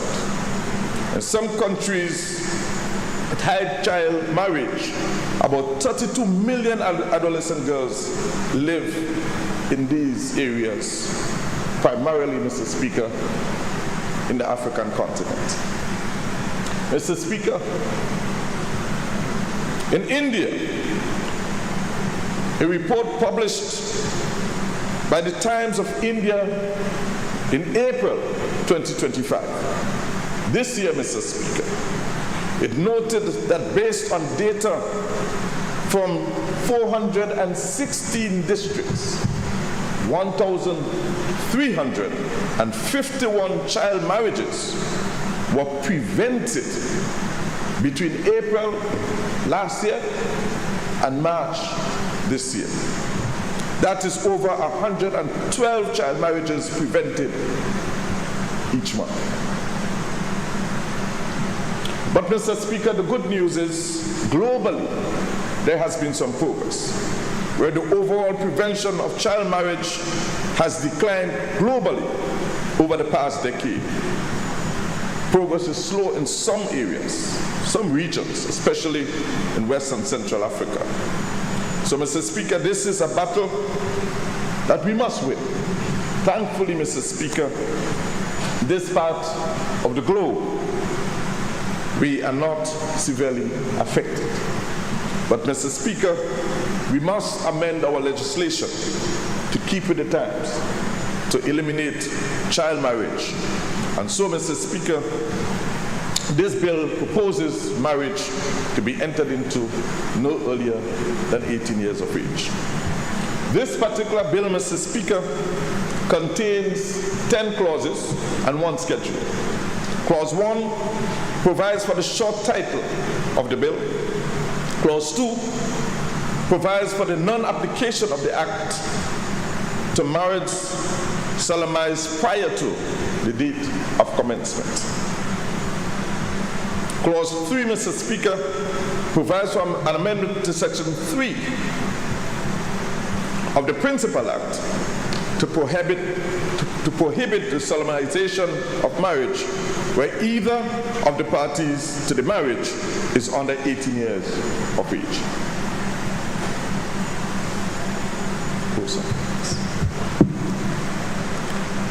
Clause 4, Mr. Speaker, provides for an amendment to Section 19 of the Principal Act to remove all reference to the requirement of parental consent with respect to the solemnization of a marriage. And, Mr. Speaker, one could understand, moving from 16 to 18, that is no longer necessary. Clause 5, Mr. Speaker, provides for the repeal of Section 20 of the Principal Act to delete the provisions relating to the procedure when the consent of a parent or guardian is required. Clause 6, Mr. Speaker, provides for an amendment to Section 21 of the Principal Act to remove all references to the requirement or refusal of parental consent. Clause 7, Mr. Speaker, provides for an amendment to Section 31 of the Principal Act to prohibit the solemnization of marriage in articulo mortis at the point of death, where either of the parties to the marriage is under 18 years of age. Clause 8, Mr. Speaker, provides for an amendment to the first schedule to the Principal Act to remove all references to the requirement for parental consent with respect to the solemnization of marriage in Forms 1 and 2, respectively. Clause 9, Mr. Speaker, provides for an amendment to the fourth schedule to the Principal Act to remove all references to the requirement for parental consent. So, Mr. Speaker, herein is the bill seeking to address a problem of potential child marriage and honoring our commitment to the conventions that we've signed on to. Thank you, Mr. Speaker. Thank you, Leader of Government Business. I now invite the Prime Minister to take the floor. Thank you, Mr. Speaker. Mr. Speaker, I rise to support the passage of the bill as presented by the Leader of Government Business, the aim of which is to end child marriages that have been sanctioned by our law. So I want us to be clear. A child in Grenada under our Marriage Act at 16 years old or at 17 years old can in fact get married. All he or she needs to demonstrate is that their parent or guardian is consenting to that marriage. So that actually permits parents to marry off their children against their children's will or consent under our law now.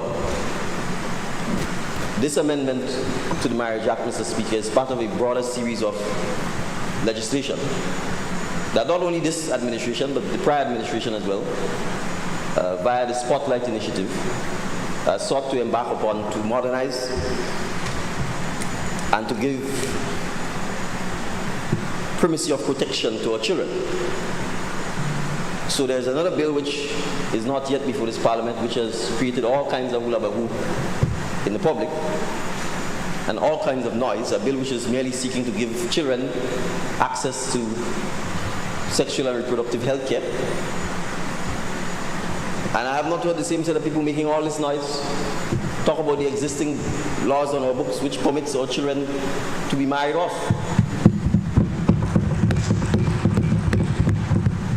And to engage in sex, the same sex, they seem to think that by allowing them to have access to reproductive health care, that they will engage in. So I want us to understand, Mr. Speaker, that we have to resist the temptation for sensationalization and for all kinds of random, woke conspiracy theories when it comes to how this administration seeks to protect our children. We have sought as much as possible, Mr. Speaker, to make sure that we can align almost all government policy and all legislation with a minimum threshold of 18 years, which for the most part is when people are allowed to drive, people are allowed to get their ID card, their registration card to vote, people are allowed to get an NIS card, etc. So we are seeking to get consistency. There may be opportunities when exceptions are required, as in the case of access to healthcare. And we would also see in the bill that is coming, the Status of the Children Act, which comes next, also again issues of parentage for children under 18 years old. But it is important to emphasize, Mr. Speaker, that should the law remain the way it is, it creates an opportunity for Grenada to be used as a place where children, first, can marry children, second, a place where nefarious actors can take advantage of our children and parents who may be vulnerable financially and pay them to marry off young boys and girls in Grenada who at 16 would be barely leaving high school.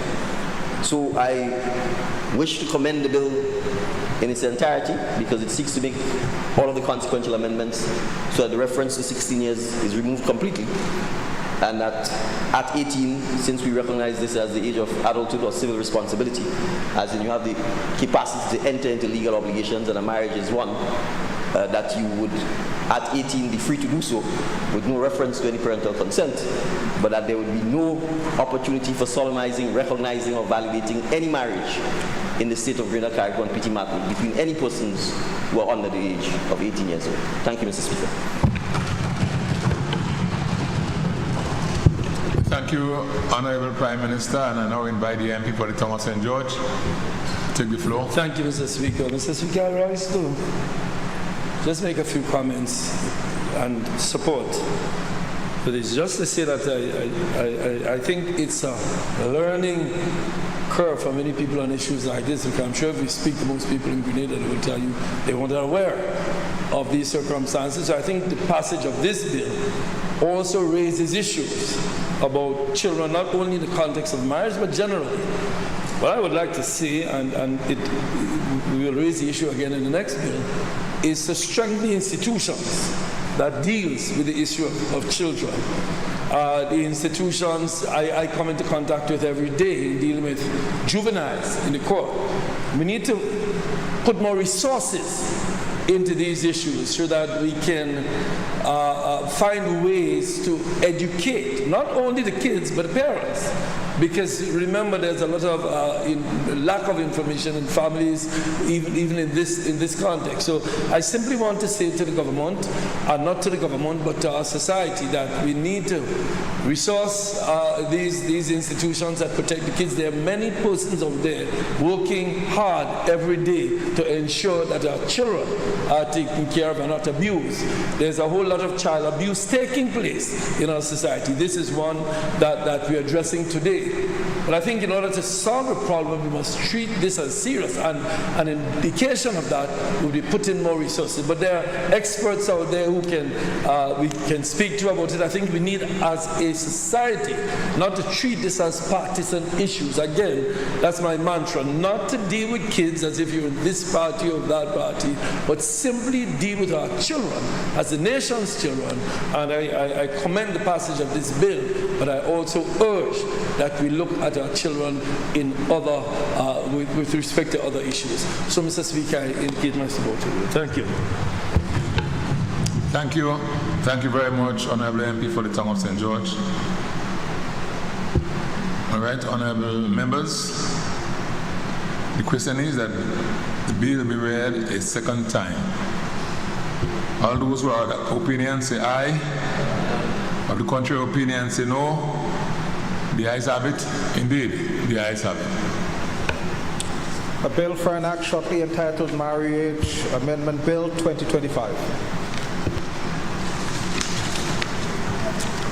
You have government business? Thank you, Mr. Speaker. I beg to move that the House resolves itself into a committee of the whole House to consider this bill clause by clause. Thank you. Honorable members, the question is that this Honorable House resolves itself into a committee of the whole House to consider the bill clause by clause. Those who have that opinion say aye, or the contrary opinion say no. The ayes have it. Indeed, the ayes have it. This Honorable House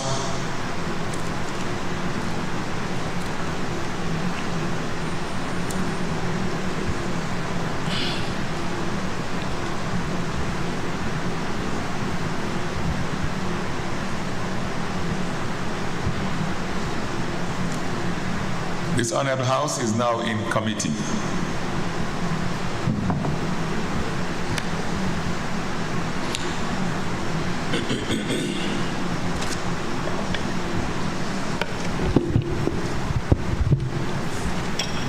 Clause 2, non-application of act.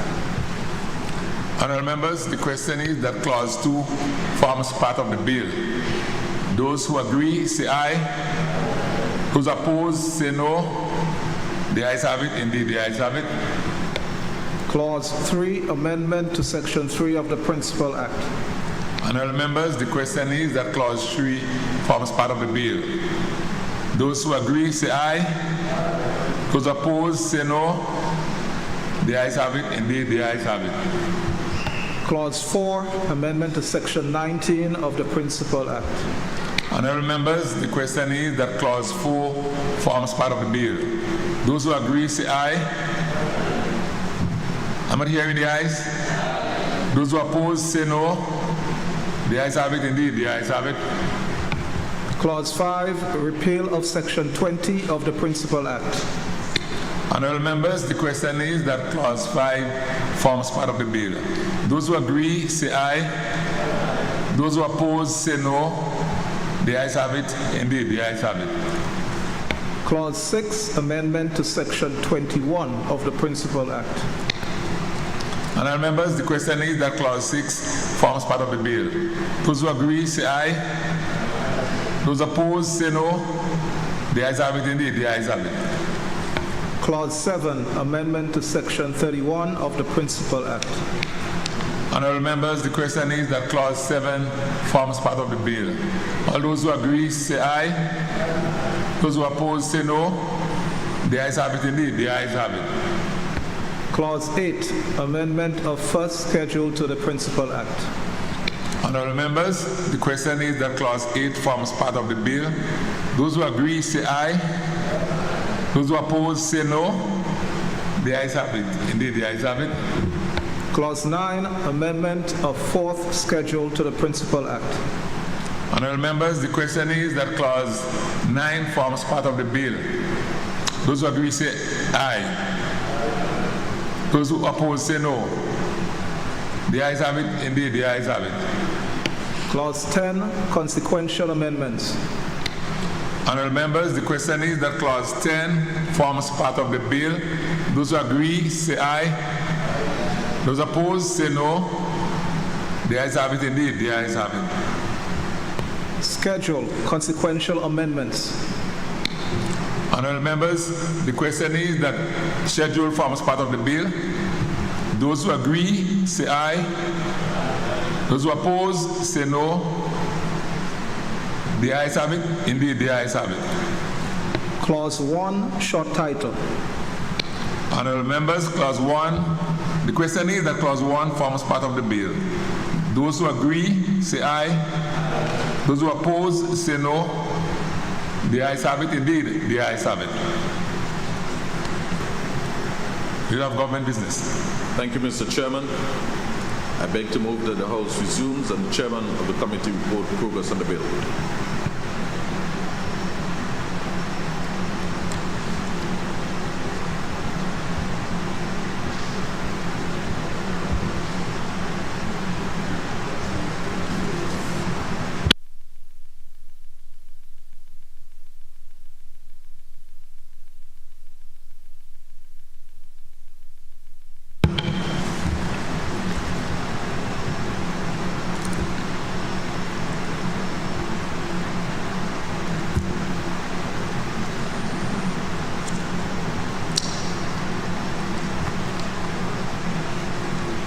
Honourable members, the question is that the House resume and the Chairman of the committee reports progress on the bill. All those who agree, say aye. Those who oppose, say no. The ayes have it. Indeed, the ayes have it. Honourable members, I have to report that the bill was considered by a committee of the whole House and passed without amendment.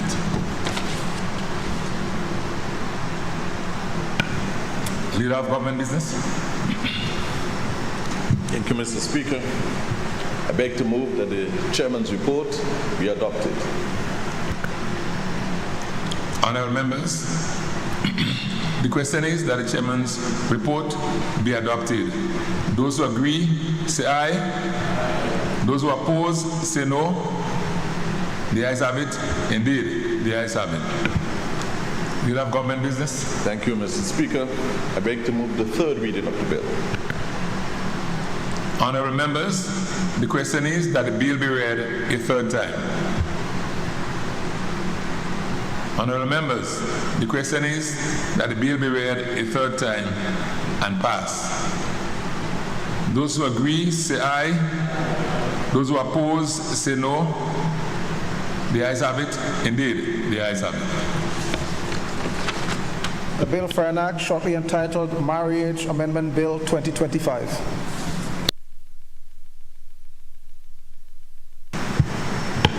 Leader of Government Business. Thank you, Mr. Speaker. Mr. Speaker, I beg to introduce for its first reading a bill for an act shortly entitled Status of Children Bill 2025.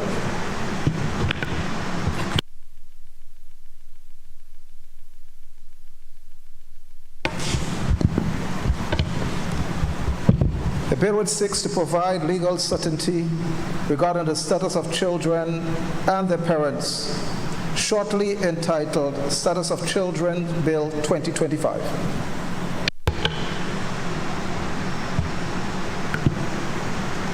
Leader of Government Business. Thank you, Mr. Speaker. I beg to move that the relevant standing order of the House be suspended to enable the bill. Go ahead. Go ahead.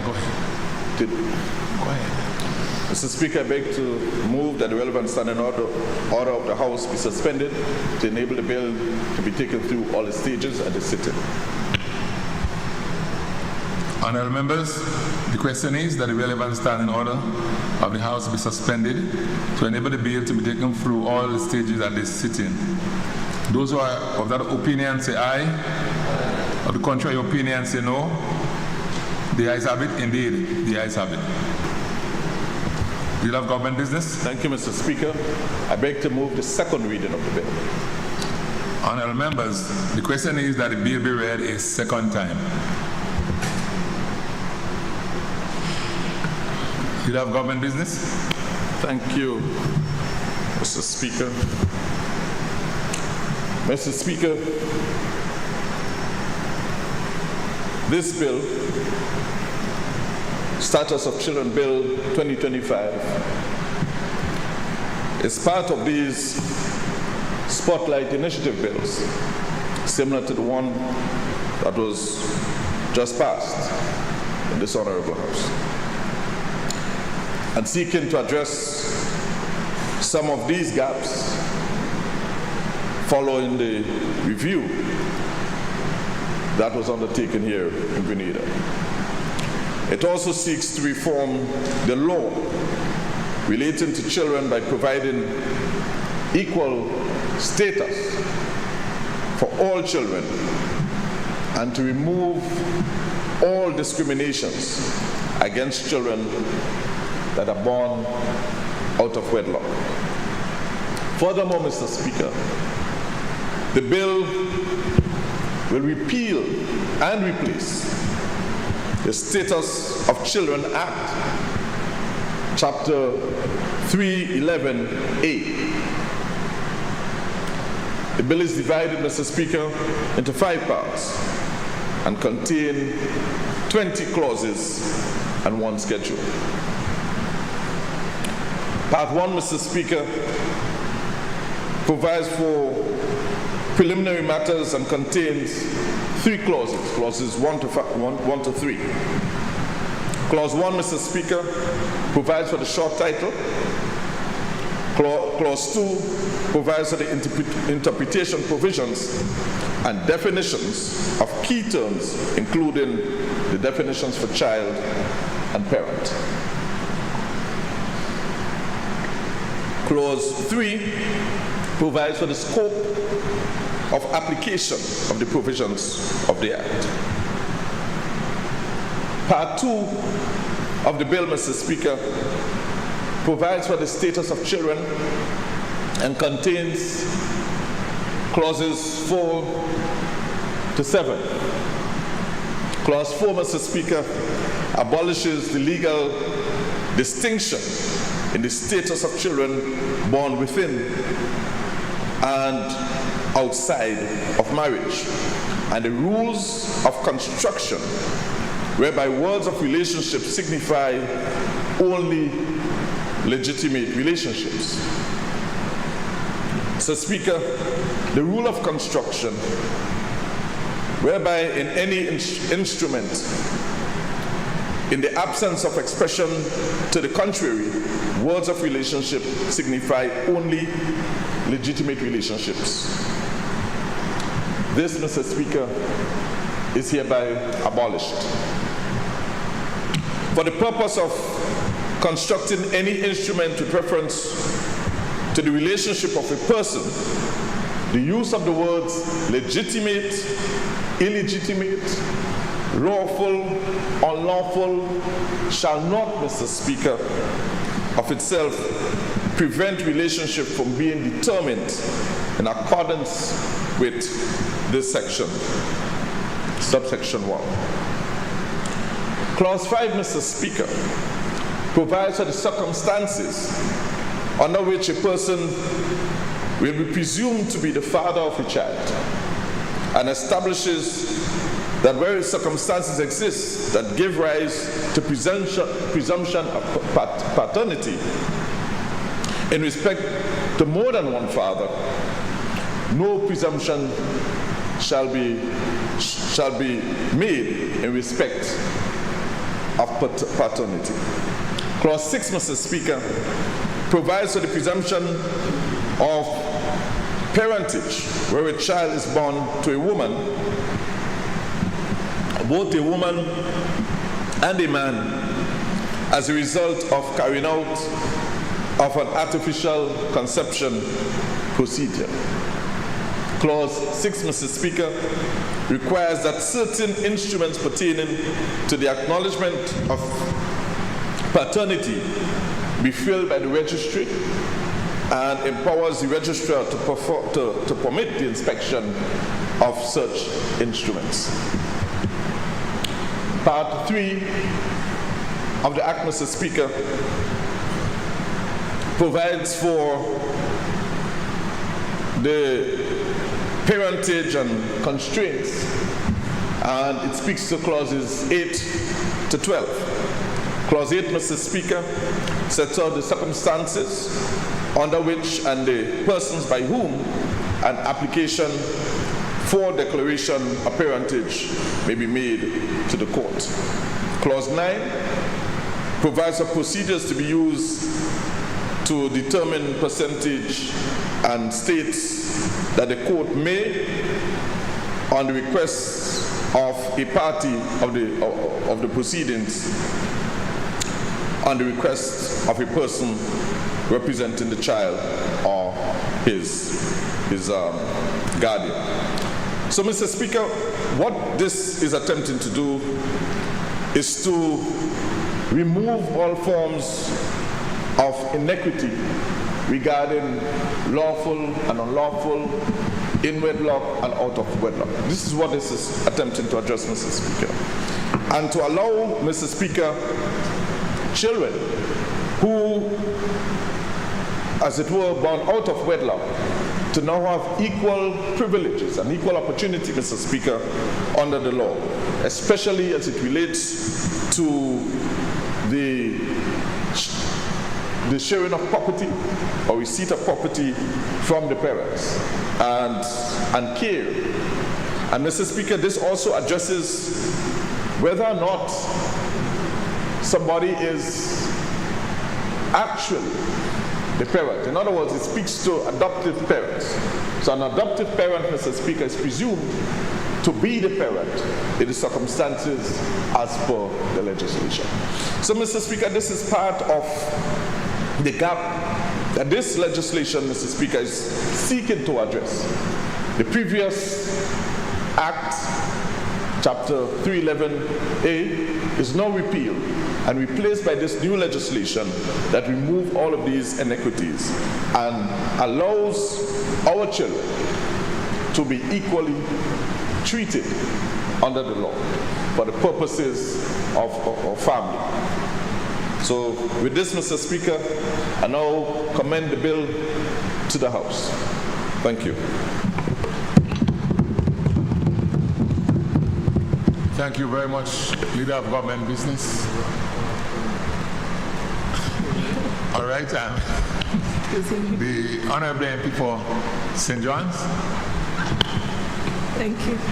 Thank you so much, Mr. Speaker. I rise to give my full support for this bill, Mr. Speaker. Though technical in its drafting, I believe that this bill speaks directly to the fabric of our society, to the meaning of family, of belonging, and dignity in Grenada today. And it calls us, Mr. Speaker, to confront an uncomfortable truth that for decades the law itself has drawn a line between children born in and out of wedlock, as if the circumstances of one's birth could determine the worth of one's life. And so this legislation, or this bill presented here today in this honorable House, Mr. Speaker, finally erases that line. Mr. Speaker, ours is a small society where family often takes many forms. Certainly so for my constituency and most of the constituencies in our country. We have grandparents raising grandchildren. We have partners building homes together without the formal marriage construct or agreement, marriage agreement. We have mothers holding households together through sheer courage and sacrifices. And we also have fathers as well, Mr. Speaker, who is also the head of their household as well.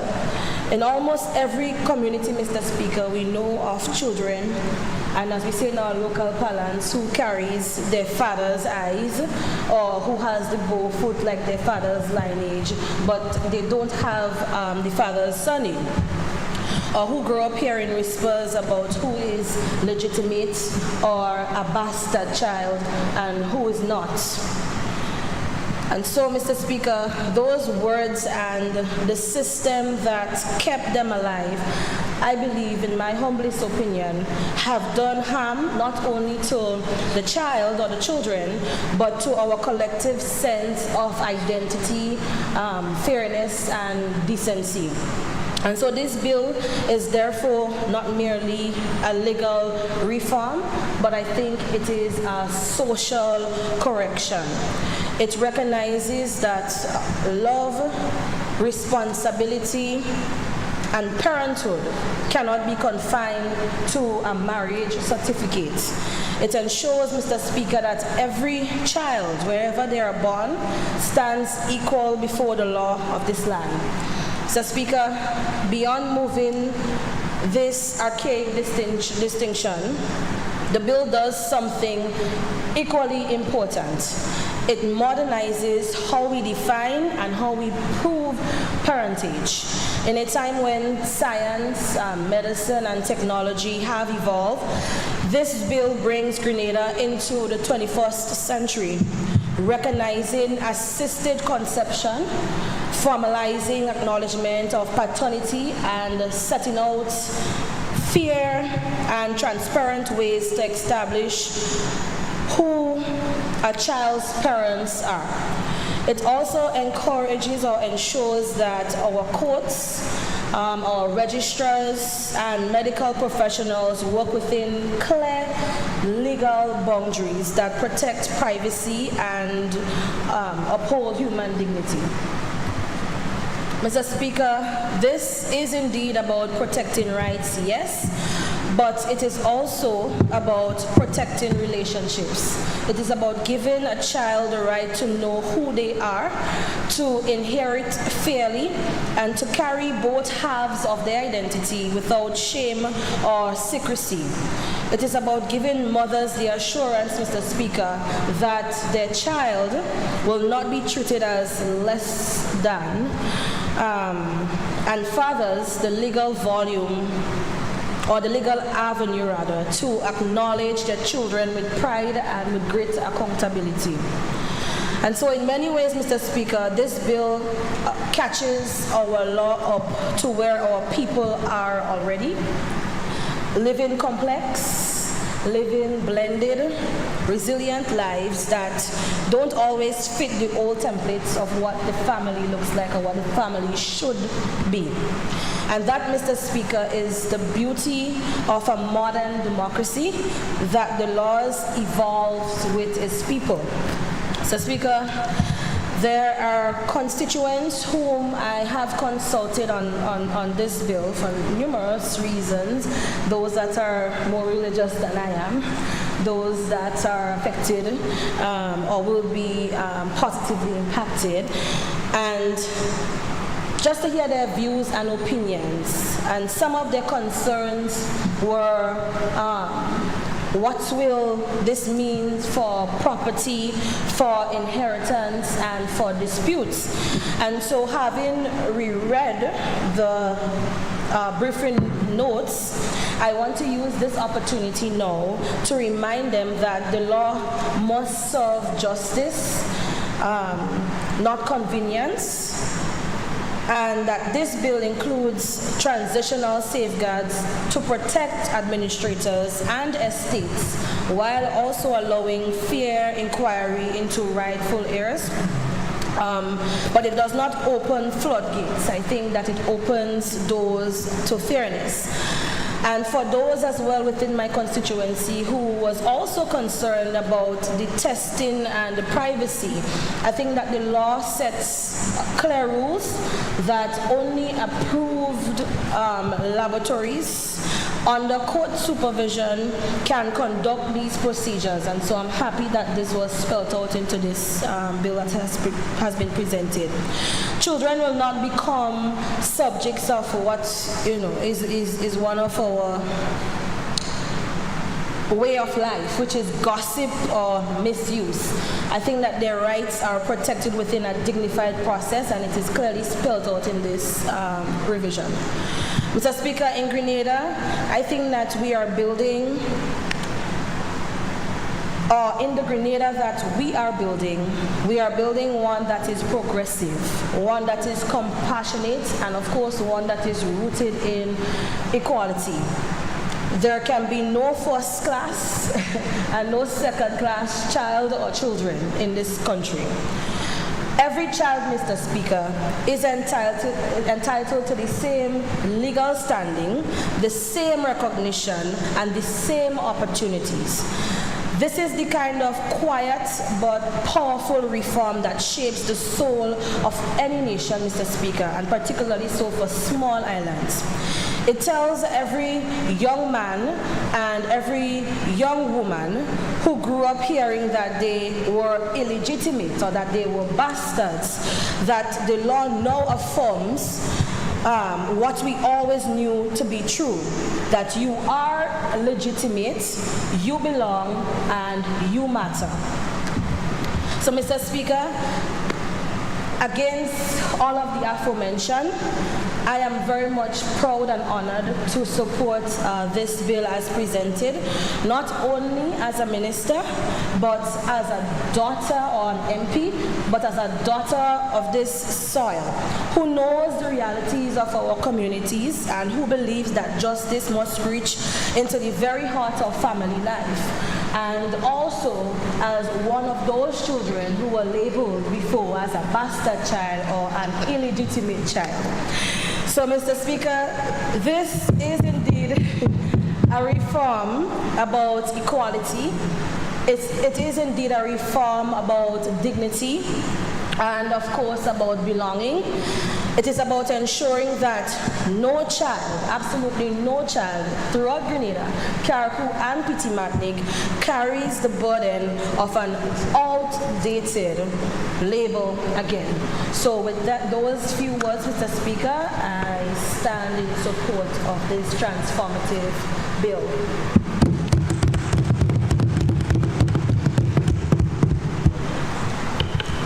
MP for St. Andrew, Northwest.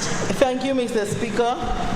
Mr. Speaker, this bill was derived from the Spotlight Initiative, as stated before, a partnership between the government of Grenada, the European Union, and the United Nations, which focus on ending violence against women and children. And Mr. Speaker, you will appreciate that's because of the data we had. So that's where these set of bills derived. I had the privilege of serving as the minister responsible for that initiative at the time during a different dispensation. This legislation represents a significant step forward, building a stronger, more protective framework for every child in Grenada, Carriacou, and PD Martinique. It is with deep personal conviction that I rise to support the Status of the Children Bill 2025, a bill that speaks directly to the heart of who we are as a people, as a society, and who we believe every child has the right to be. I was born out of wedlock, as my sister said earlier. A lot of our children in Grenada are born out of wedlock. And like so many others, Mr. Speaker, I know what it feels like to be labeled, and as she said, bastard or illegitimate. Not by your own actions, but by the circumstances of your birth. I know what it means to grow up hearing those words, as we heard, illegitimate and bastard, as though your life somehow has less value, your future fewer rights, your existence less dignity. But I also know what it means to rise. And today I stand here, not in shame, but with pride, as a member of Parliament, adding my voice to the legislation that once and for all abolish the illegal discrimination against children born outside of marriage. The bill does more than change words into law. It restores justice to thousands of Grenadian children, past, present, and future. It affirms that every child is legal, not by the virtue of their parents' marital status, but by the virtue of their humanity. It replaces old colonial ideas of legitimacy with modern principles of fairness, equality, and respect. It protects children's rights to identity, to inheritance, to dignity, and it sends a powerful message that no child in Grenada will be treated as second-class citizens because how they came in the world. I especially welcome the repeal of the outdated laws like Legitimacy Act, the Status of Children Act, the reforms to other pieces of legislation that once codified inequality into our legal system. Let me be clear, Mr. Speaker, this is not just legislative housekeeping. This is healing. This is redress. This is the kind of leadership that says to every child, you belong, and to every adult who once borne the pain of discrimination, you are always worthy. The law just took too long to say so.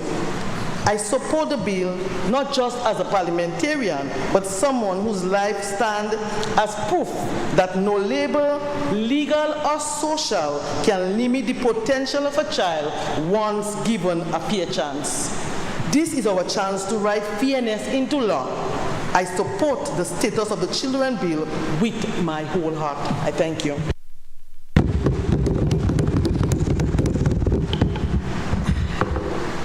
Thank you very much, Honorable MP for St. Andrew North West, and I invite the MP for the Great South, it is called, yes. To take the floor. Thank you, Mr. Speaker. Mr. Speaker, I must say that I don't know what it's like to be called a bastard child or an illegitimate child because I was born in wedlock, but I support this bill. Mr. Speaker, I rise today to express full support for the Status of Children Bill 2025. This bill is a bold step forward in our commitment to equality, to justice, and the protection of every child in Grenada. For too long, our laws have drawn painful lines between children born in and out of marriage. Those distinctions have no place in a modern and just society. Today we are saying clearly and confidently that every child is equal under the law. No exceptions, no conditions. This bill gives effect to our obligations under the Convention of the Rights of the Child and the CEDAW, ensuring that our national laws reflects the principles of fairness, dignity, and human rights. It modernizes our family law system, addressing parentage through clear scientific procedures like DNA testing, recognizing assisted reproduction, and guaranteeing the inheritance rights for all children. It balances compassion with accountability, ensuring our courts, our registries, and our estates operate fairly and transparently. Mr. Speaker, by repealing outdated laws, such as the Legitimacy Act and the Old Status of Children Act, this bill replaces discrimination with equality and stigma with dignity. Mr. Speaker, in passing this bill, we affirm a simple truth. A child's worth is not determined by the circumstances of their birth, but by their humanity. Thank you very much.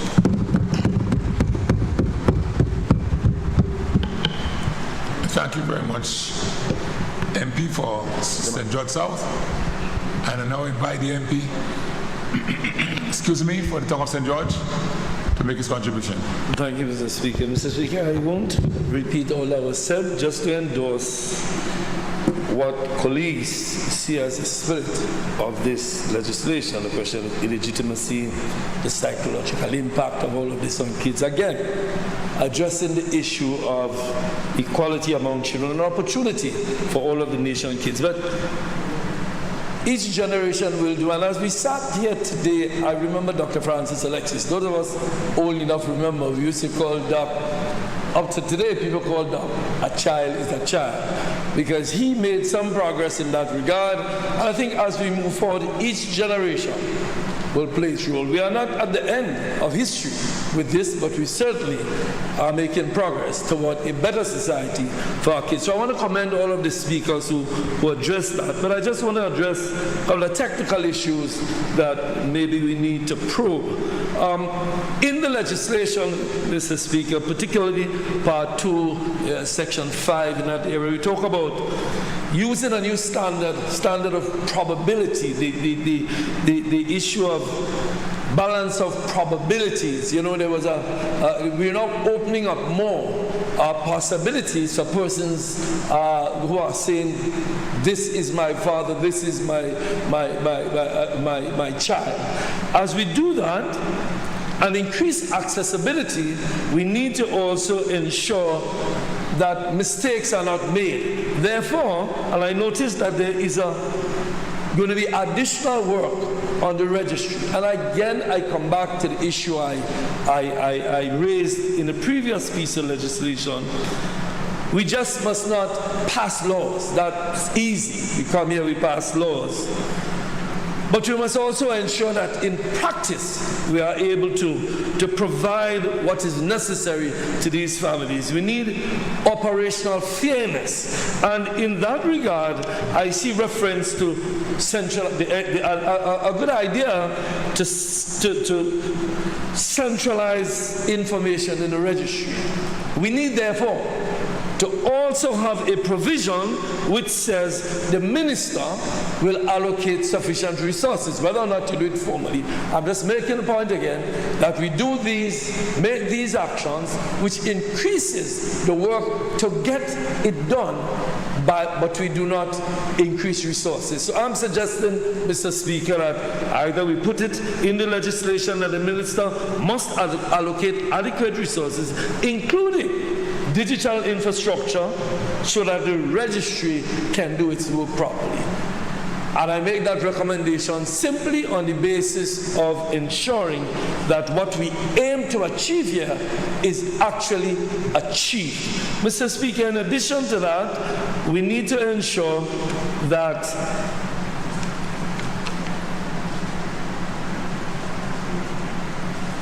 and I think it's adequately dealt with here, but we need to look at it, that there's going to be more issues with estates now. People are going to be saying, this is my father died, therefore. There's going to be much increase in challenges in court for estates. It therefore means again that we have to ensure that the provisions are there in the administration of this legislation so that when these things increase, we have the infrastructure in place. So the idea is fine, the legislation is fine, but in practice we must ensure that children who now will be saying that Ron is my father, the MP for St. George Northeast. So all of the resources he has to be distributed more than the 2 that he says he has among 5. It means that there's an infrastructure there to take care of those problems. He's my friend, Mr. Speaker. I can say anything. He won't sue me.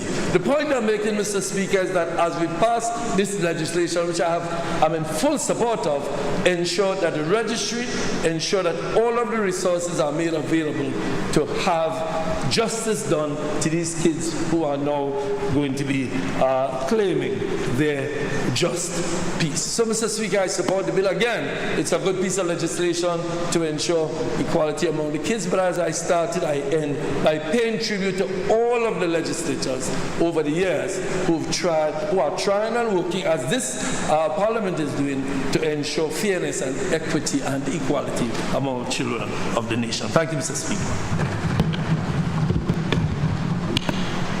Thank you very much, Honorable MP for the tongue of St. George. Honorable members, the question is that the bill be read a second time. Those who are of that opinion say aye. Or the contrary opinion say no. The ayes have it. I think the ayes have it. The bill for an act shortly entitled Status of Children Bill 2025. Leader of Government Business. Thank you, Mr. Speaker. I beg to move that the House resolves itself into a committee, the whole House, to enable the bill to be considered part by part. Thank you. Honorable members, the question is that this Honorable House resolves itself into a committee of the whole House to consider the bill part by part.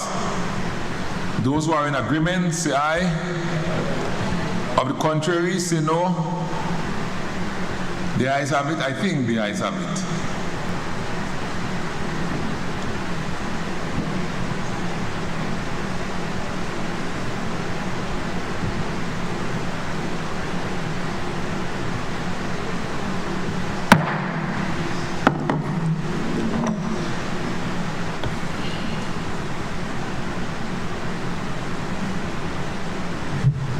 Part 2, Status of Children. Hold, Mr. Clerk. This Honorable House is now in committee.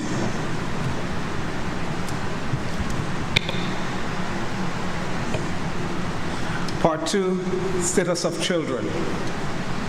Honorable members, the question is that Part 2 forms part of the bill. Those who agree say aye. Those who oppose say no. The ayes have it.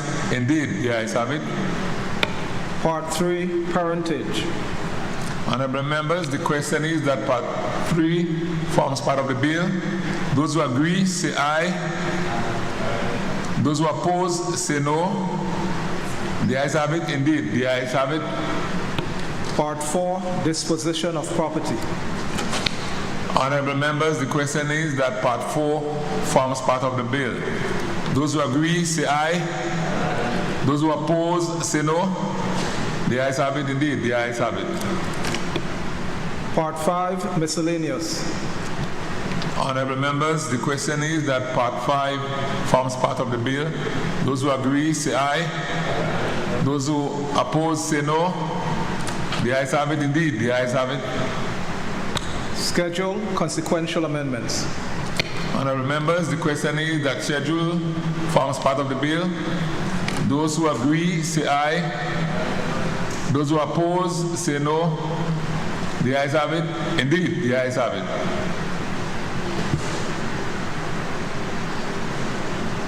Leader of Government Business. Thank you, Mr. Chairman.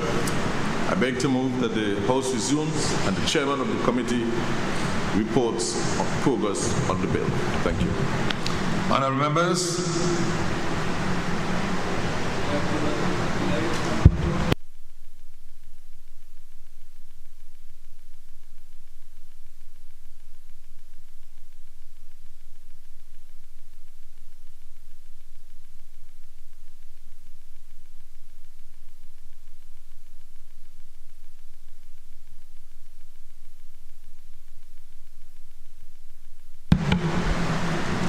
all right, we believe there's a slight omission. I didn't hear part one call, so I invite the clerk to call part one, and then we proceed.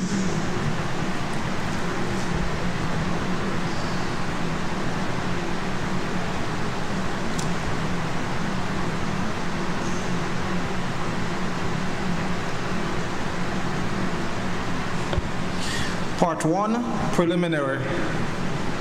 Honourable members, the question is that part one forms part of the bill. Those who agree say aye. Those who oppose say no.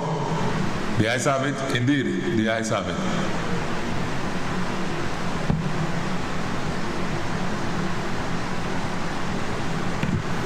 Leader of Government Business. Thank you, Mr. Chairman. I beg to move that the House resumes and the chairman of the committee reports progress on the bill. Thank you. Honourable members, the question is that this House resumes and the chairman of the committee reports progress on the bill. Those who agree say aye. Those who oppose say no. The ayes have it. Indeed, the ayes have it.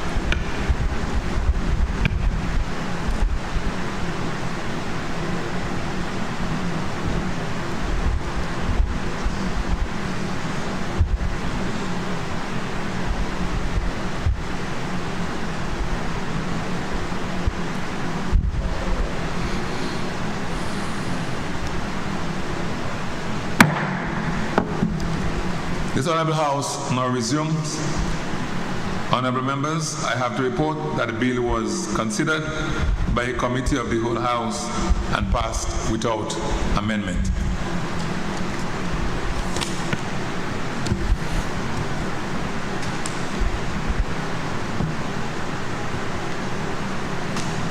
Leader of Government Business. Thank you, Mr. Speaker. I beg to move that the chairman's report be adopted. Honourable members, the question is that the chairman's report be adopted. Those who agree, say aye. Those who oppose, say no. The ayes have it. Indeed, the ayes have it. Leader of Government Business. Thank you, Mr. Speaker. I beg to move the third reading of the bill. Honourable members, the question is that the bill be read a third time. Honourable members, the question is that the bill be read a third time and pass. Those who agree say aye. Those who oppose say no. The ayes have it. Indeed, the ayes have it.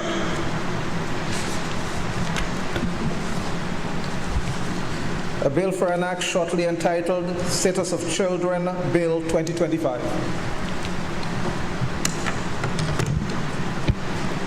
The Leader of Government Business. Thank you, Mr. Speaker. I beg to introduce for its first reading a bill for an act shortly entitled Public Sector Employees Pension Fund Validation and Indemnification Bill 2025. Thank you.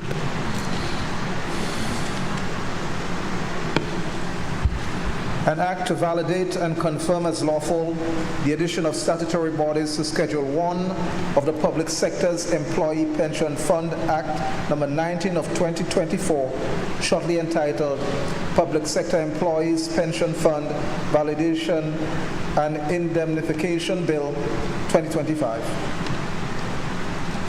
Leader of Government Business.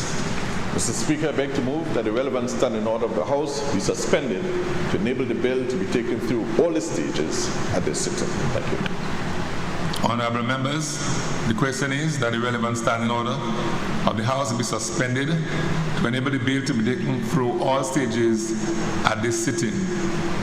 Those who are in agreement, say aye. Those who oppose, say no. The ayes have it. Indeed, the ayes have it. The Leader of Government Business. Thank you, Mr. Speaker. I beg to move the second reading of the bill. Honorable members, the question is that the bill be read a second time.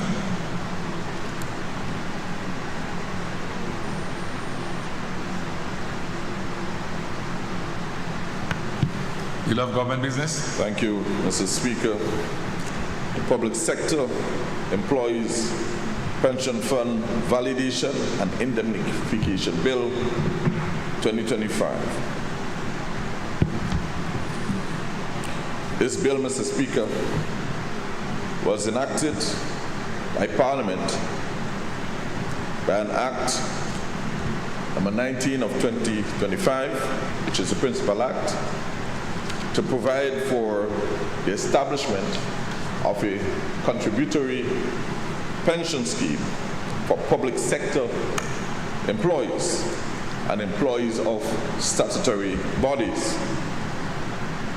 Section 73, Mr. Speaker, of the Act empowers the minister responsible for public administration to amend Schedule 1 of the Act by order subject to affirmative resolution to be able to add statutory bodies to which the provisions of the Act would normally apply. Mr. Speaker, the minister exercises powers by making an order, SRO 30 of 2025, to add the following institutions or statutory bodies: the Grenada Cultural Foundation, the Grenada Stadium Authority,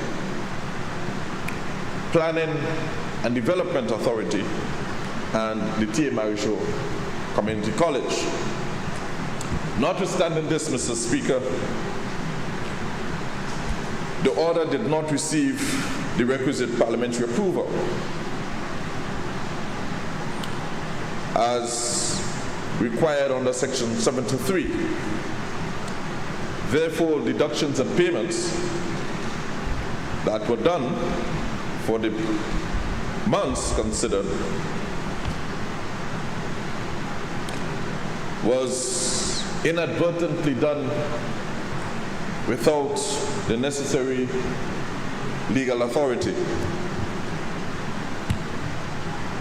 This bill, Mr. Speaker, seeks to address this oversight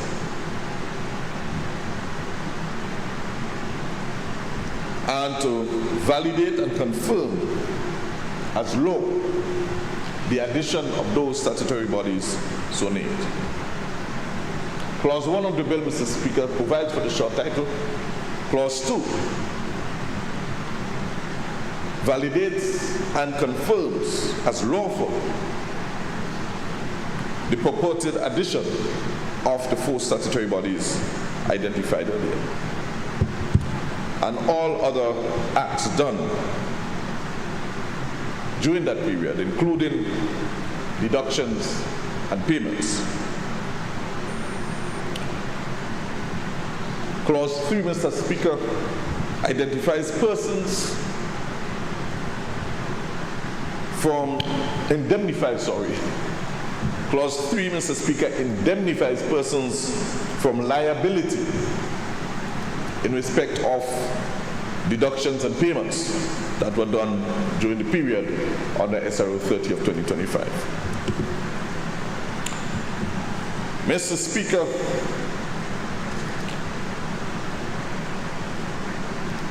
the Public Sector Employees Pension Fund Amendment of Schedule 1, number 2, Order number 25, seeks to do the following. One, it seeks to reinsert the statutory bodies purportedly added to Schedule 1 SRO 30, 2025, namely the Grenada Cultural Foundation, Grenada National Stadium Authority, Planning and Development Authority, and TA Marischal Community College. Second, it also seeks to insert 2 additional statutory bodies, namely the Grenada Solid Waste Management Authority and the National Training Agency. And finally, Mr. Speaker, the bill seeks to repeal SRO number 30 of 2025.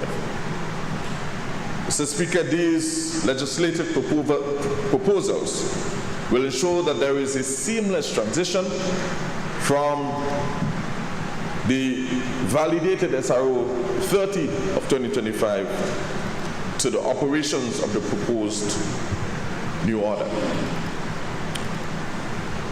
With this, Mr. Speaker, I now commend the bill to the House for consideration. Thank you. Thank you very much, Leader of Government Business.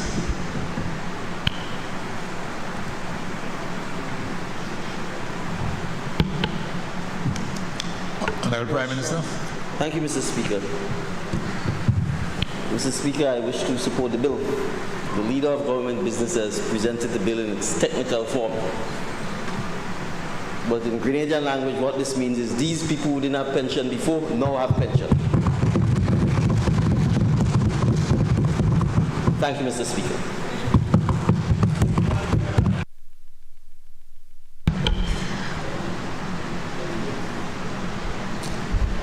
Honourable members, the question is that the bill be read a second time. All those who are in agreement, say aye. Those who oppose, say no. The ayes have it. Indeed, the ayes have it.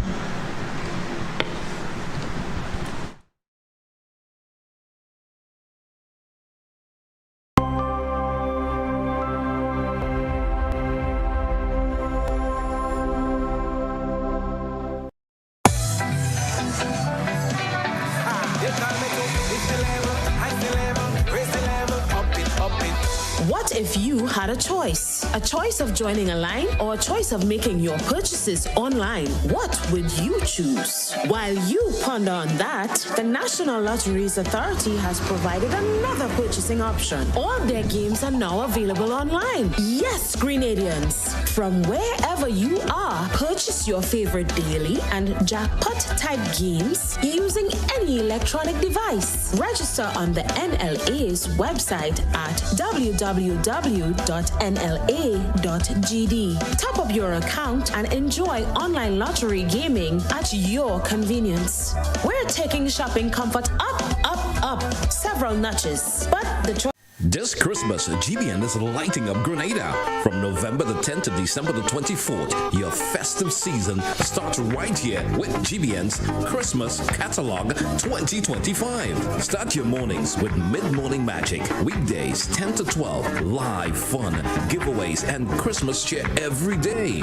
On Friday, December the 5th, the school's Christmas challenge lights up the Trade Center.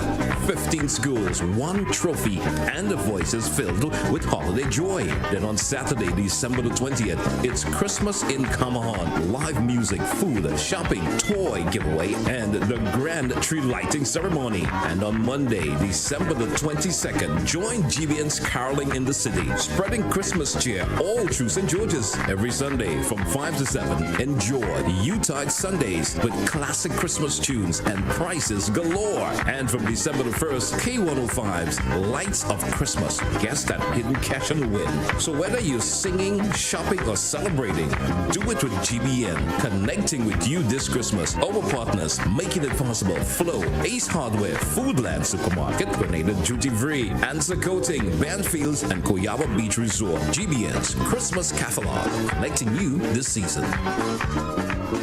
Grenada, get ready! GBN and the Ministry of Education presents Christmas Harmonies 1.0. The inaugural primary school choir singing competition, December 5th, 1 p.m. The Grenada Trade Center. 15 schools, magical voices, and fierce competition. Cheer for your favorites in categories like Overall Champion, Most Creative, Best Solo, and Best Group. Entrance, adults $10, children $5. Don't miss the holiday magic. Christmas Harmonies 1.0, where Grenada's brightest and youngest voices shine. Be there.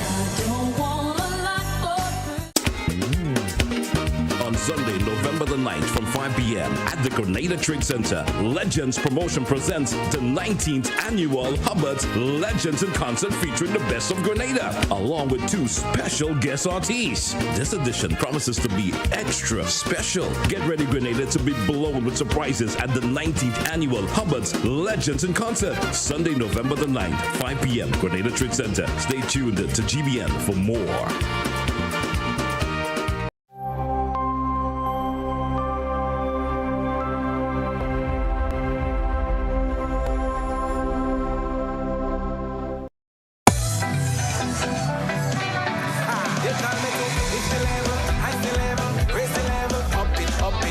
What if you had a choice? A choice of joining a line or a choice of making your purchases online? What would you choose? While you ponder on that, the National Lotteries Authority has provided another purchasing option. All their games are now available online. Yes, Grenadians, from wherever you are, purchase your favorite daily and jackpot type games using any electronic device. Register on the NLA's website at www.nla.gd. Top up your account and enjoy online lottery gaming at your convenience. We're taking shopping comfort up several notches, but the choice is yours. Join a line or buy online. NLA, make your dreams come true.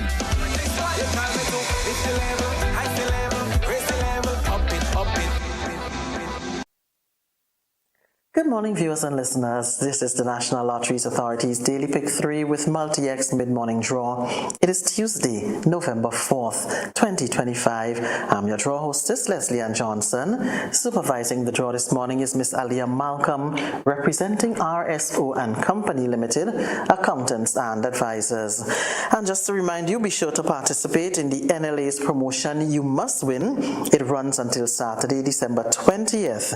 You stand a chance in this promotion to win Instacash tickets, cash, and the grand prize of a Creta. So here's how it works. Spend $15 or more on a single ticket purchase of Daily Pick 3, Daily Cash 4, or Playway, excluding the Multi-X. If your ticket is not a winner, simply write your name, address, and telephone number on the back of it and drop in the boxes provided at NLA outlets. As usual, a quick reminder, 4 different bet types in this game from which you can choose. They're called inline, mix, pair, and backup.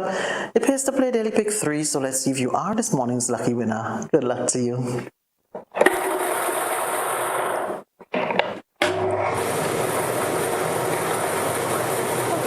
check your tickets. Our first number this morning, 9, second number, 8, final number, 8 as well. Okay, so just to recap for your benefit, the first number is 9, followed by 8. The final number is also 8. Let's go now to our Multi-X draw.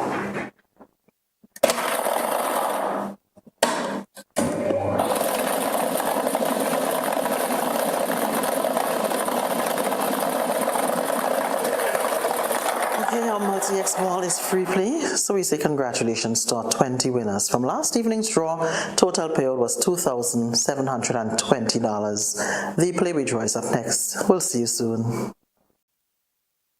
Hello once again. This is the National Lotteries Authority's Playway with Multi-X Mid-Morning Draw. It is Tuesday, November 4th, 2025. I'm your draw hostess, Leslie Ann Johnson, and with me once again, Miss Aliyah Malcolm, representing RSO and Company Limited, accountants and advisors. In this game, you can bet from $1 up to $10, or you can bet in increments on any number or dream symbol of your choice, and begin with a chance to win 24 times the amount you bet. That is $24, of course, for every $1 that you spend. Value your dreams and win your way with Playway. Let's see if you are this morning's lucky winner. Good luck to you.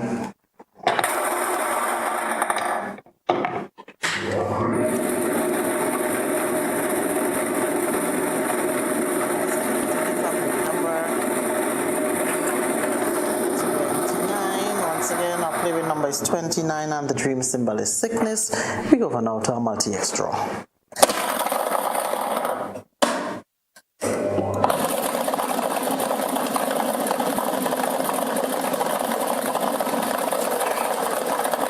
Multi-X ball is free play. Congratulations to our 156 winners from last evening's draw. Total payout was $9,624. The Daily Cash 4 comes up next. We'll see you soon. Welcome back. This is the National Lotteries Authority's Daily Cash 4 with Multi-X Mid-Morning Draw for today, Tuesday, November 4th, 2025. I'm your draw hostess, Leslie Ann Johnson, and with me once again is Miss Aliyah Malcolm, representing RSO and Company Limited, accountants and advisors. In this game, you can choose any number from 0 to 9 in any of the 11 bet types offered. The tickets cost as little as $1. Backup, however, costs $2. More, please. Bigger prizes. Let's play Daily Cash 4. Good luck to you. Our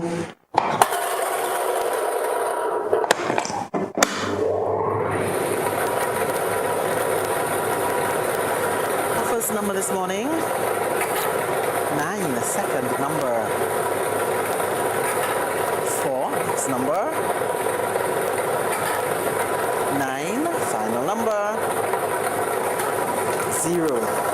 Okay, so let's recap. The first number, 9, followed by 4. The next is 9. The final is 0. We go over now to our multi-X draw.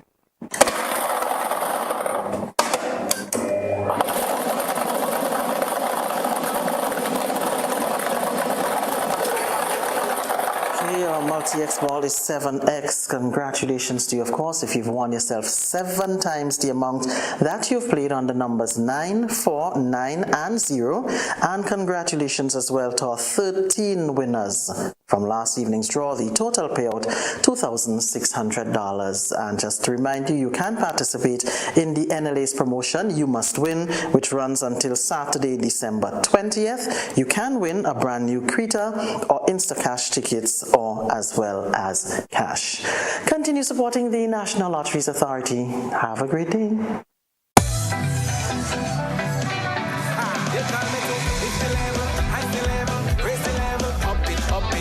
What if you had a choice? A choice of joining a line or a choice of making your purchases online? What would you choose? While you ponder on that, the National Lotteries Authority has provided another purchasing option. All their games are now available online. Yes, Grenadians! From wherever you are, purchase your favorite daily and jackpot-type games using any electronic device. Register on the NLA's website at www.nla.gd. Top up your account and enjoy online lottery gaming at your convenience. We're taking shopping comfort up. Several notches. But the choice is yours. Join a line or buy online. NLA, make your dreams come true.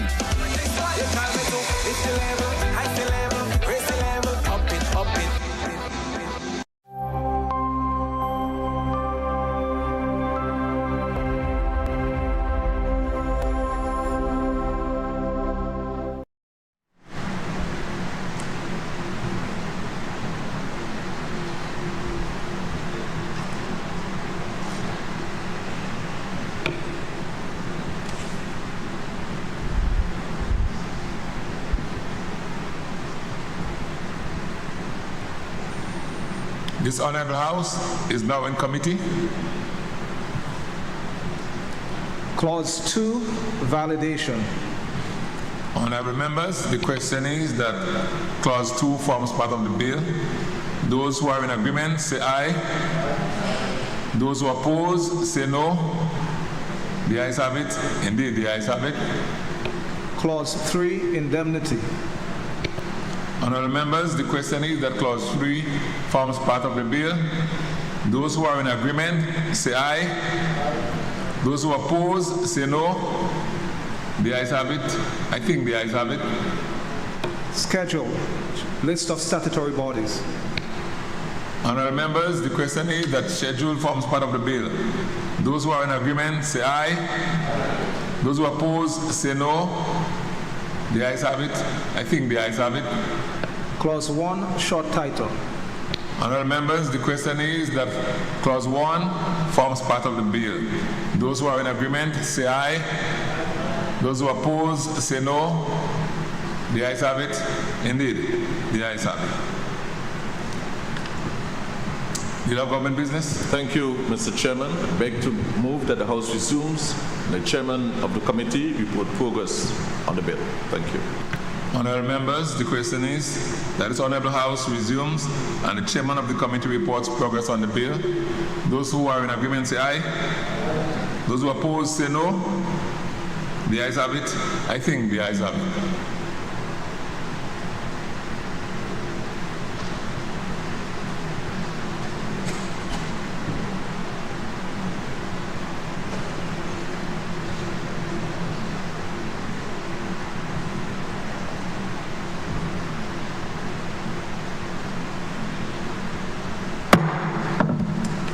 This Honourable House now resumes.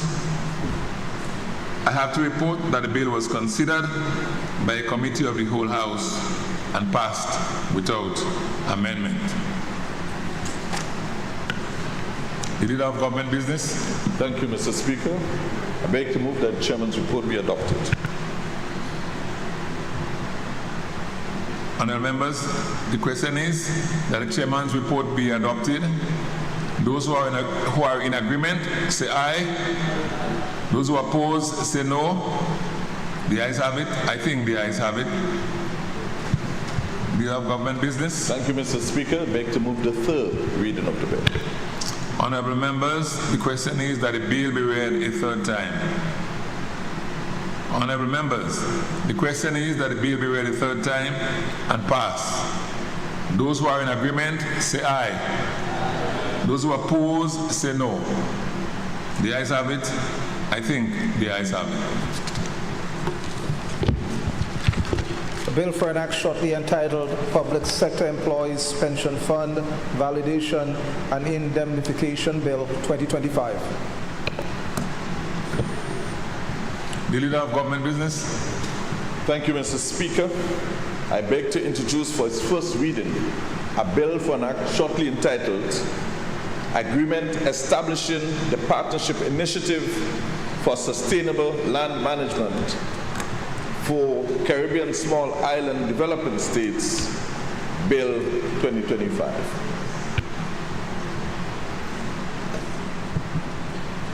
A bill which seeks to give the force of law to the agreement establishing the Partnership Initiative for Sustainable Land Management for Caribbean Small Island Developing States, shortly entitled Agreement Establishing the Partnership Initiative for Sustainable Land Management for Caribbean Small Island Developing States, Bill 2025.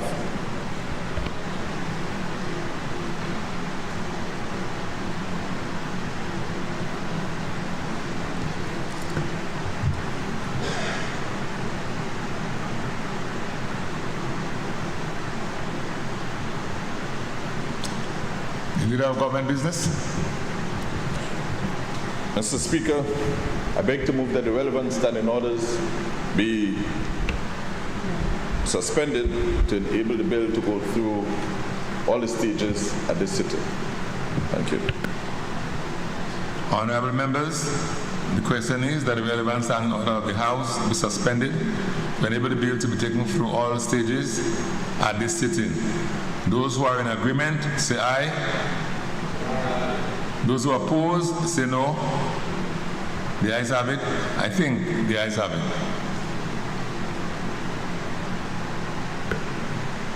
Do you have government business? Thank you, Mr. Speaker. I beg to move the second reading of the bill.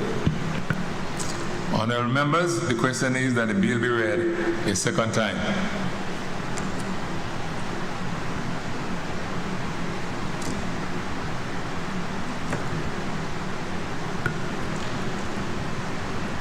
The Leader of Government Business. Thank you, Mr. Speaker.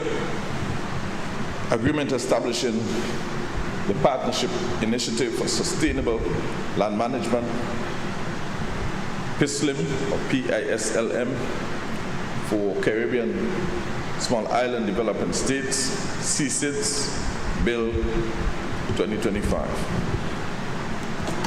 The agreement, Mr. Speaker, establishing the Partnership Initiative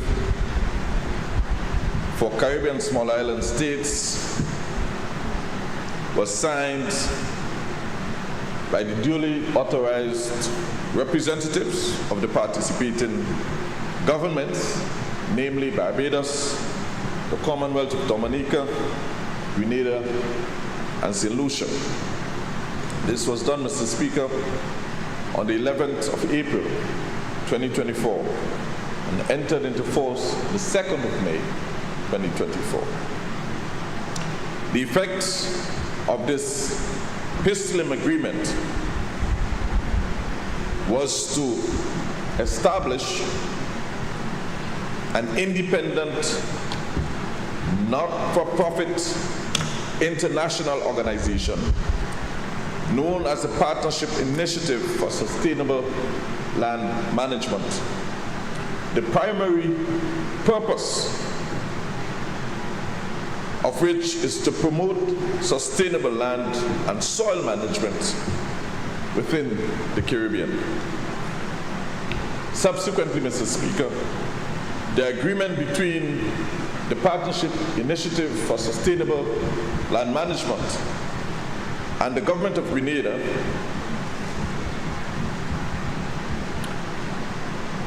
what is referred to as the PISLM Headquarters Agreement was signed by duly authorized representatives of the Government of Grenada and the Partnership Initiative Organization, respectively, on the 17th of June, 2025.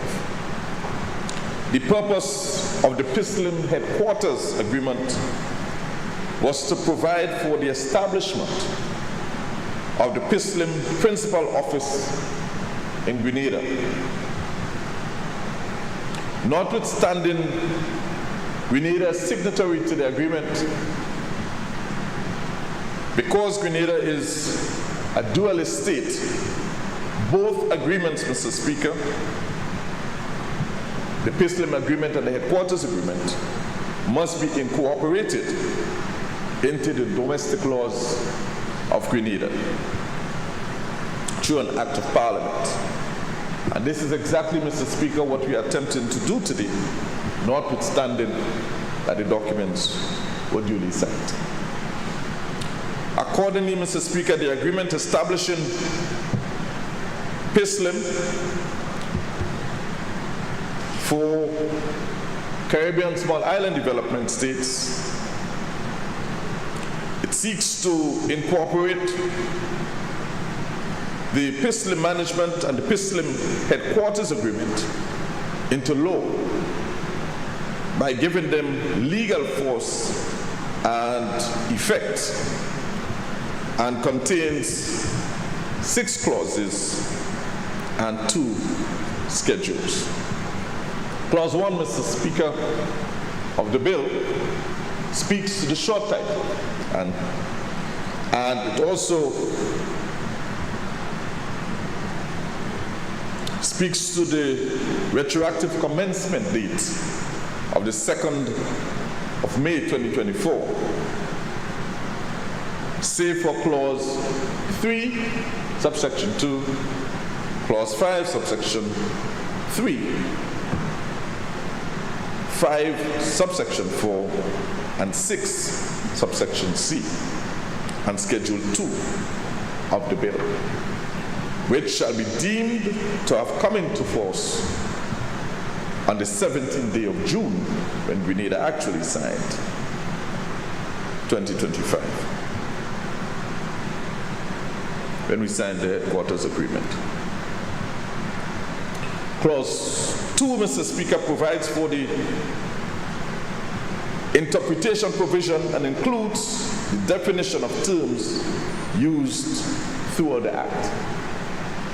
Clause 3 provides for the PISLM agreement as set out in Schedule 1, and Clause 2 provides for the headquarters agreement in Schedule 2.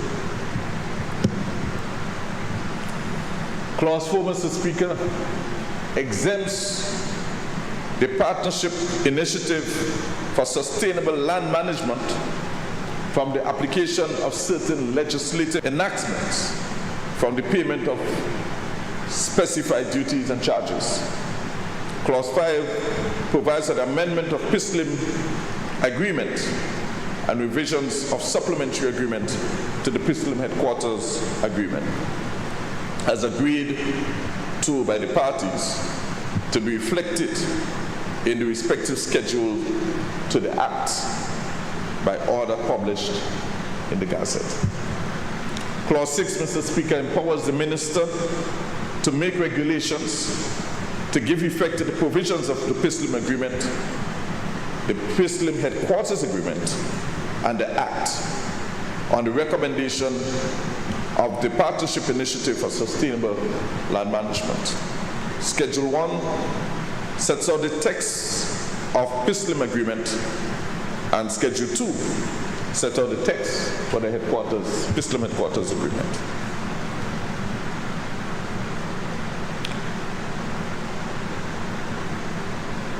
Mr. Speaker, the PISLM agreement is governed by a constitution consisting of 35 articles governing all relevant aspects of governance, or embodying all aspects of governance of the agreement, including functions and powers of the Council, voting by the Council, procedures of the Council, the Executive Committee, how it functions and how it operates, functions and powers of the Executive Committee, voting by the Executive Committee, procedures, Advisory Committee, how it functions and who comprises it, the Secretariat, how it is staffed, an appointment of an Executive Director, and on and on and on. Mr. Speaker, I would simply want to touch on a few of the articles. All are important, but I'm just going to map a few of them.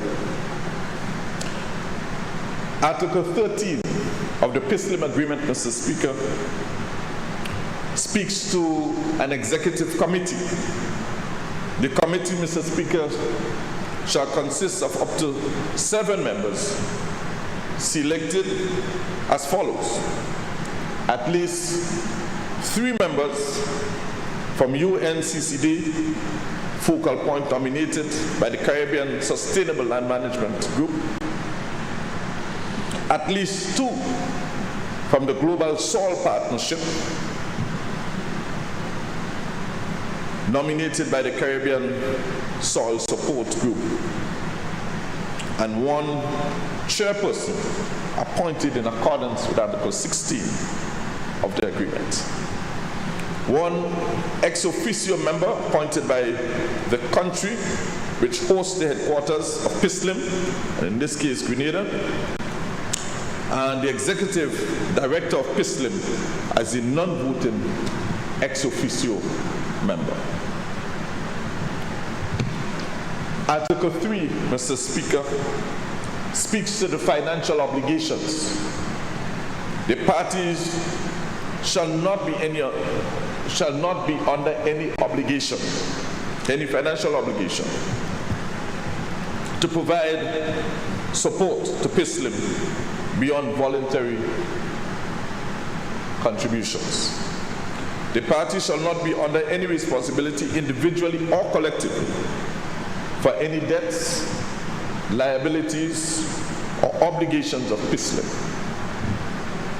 Financing of the PISLM, Mr. Speaker, therefore, shall be undertaken pursuant to Article 23 of the Constitution, And Article 23 speaks to the operations, the financing operations of PISLIM. The financial operations of PISLIM shall be governed by financial regulations adopted by the Executive Committee, and the regular budget of PISLIM shall be funded primarily by the reserve fund as stated in Article 35 hereof. In accordance with Article 7, Paragraph 1 and Article 24, the PISLIM may enter into financial agreement or arrangements with other sources to implement its program. The budget of PISLIM shall be subject to approval by the Executive Committee.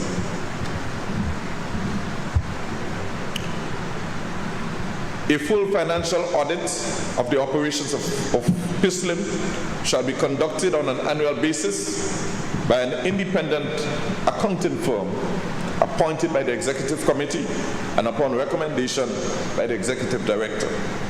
The result of such audit shall be made available by the Executive Director to the Executive Committee for its consideration and approval. Article 35, Mr. Speaker, the Reserve Fund.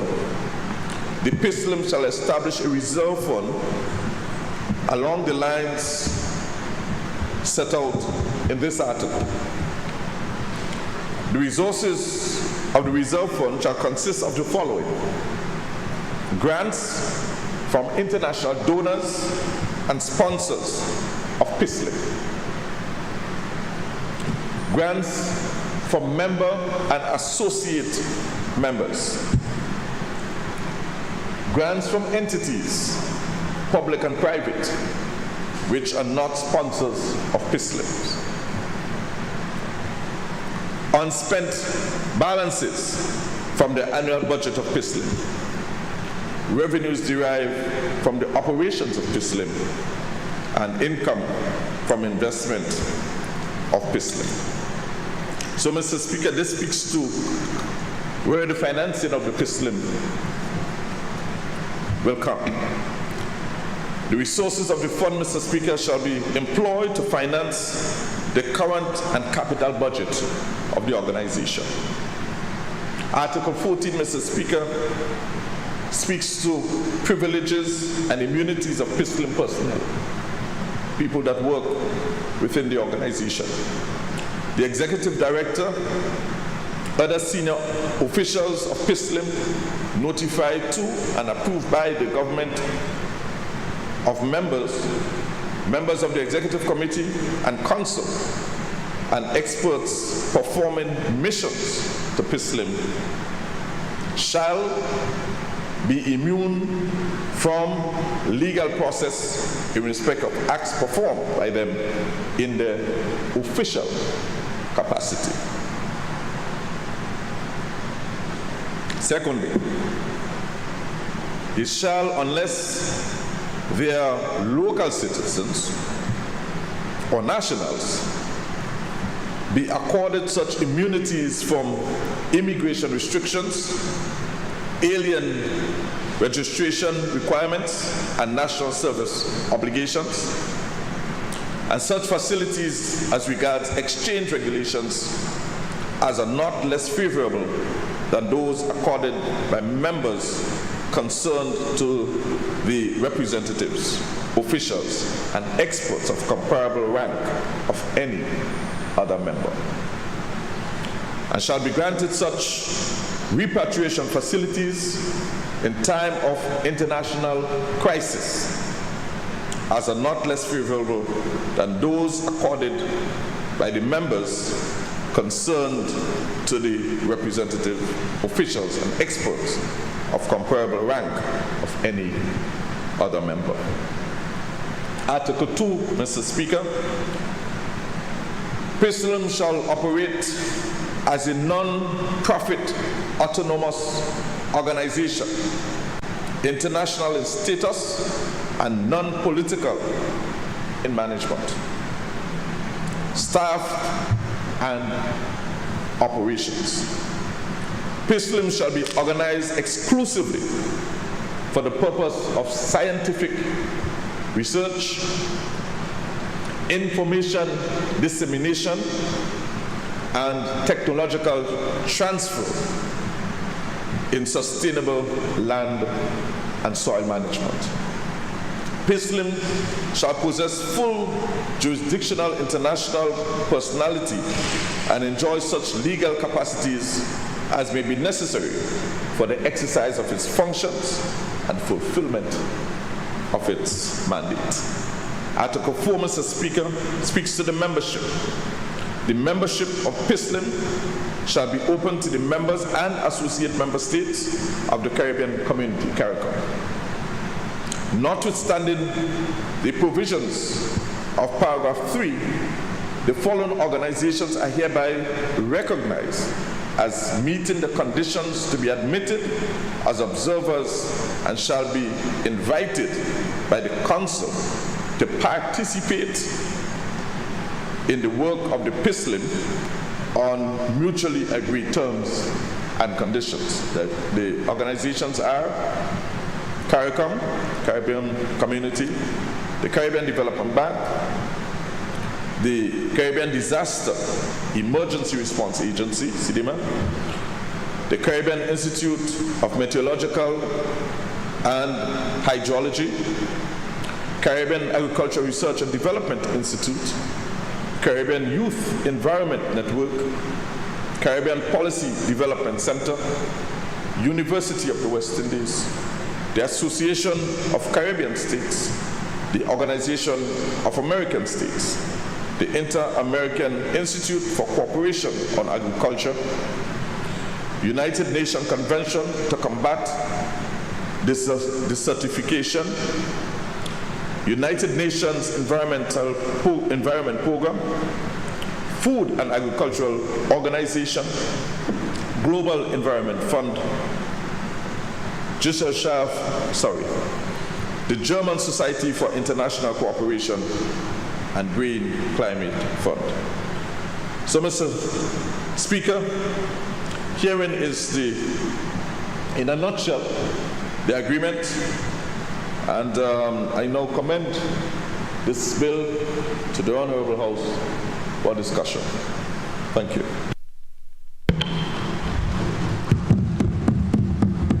Thank you, Leader of Government Business.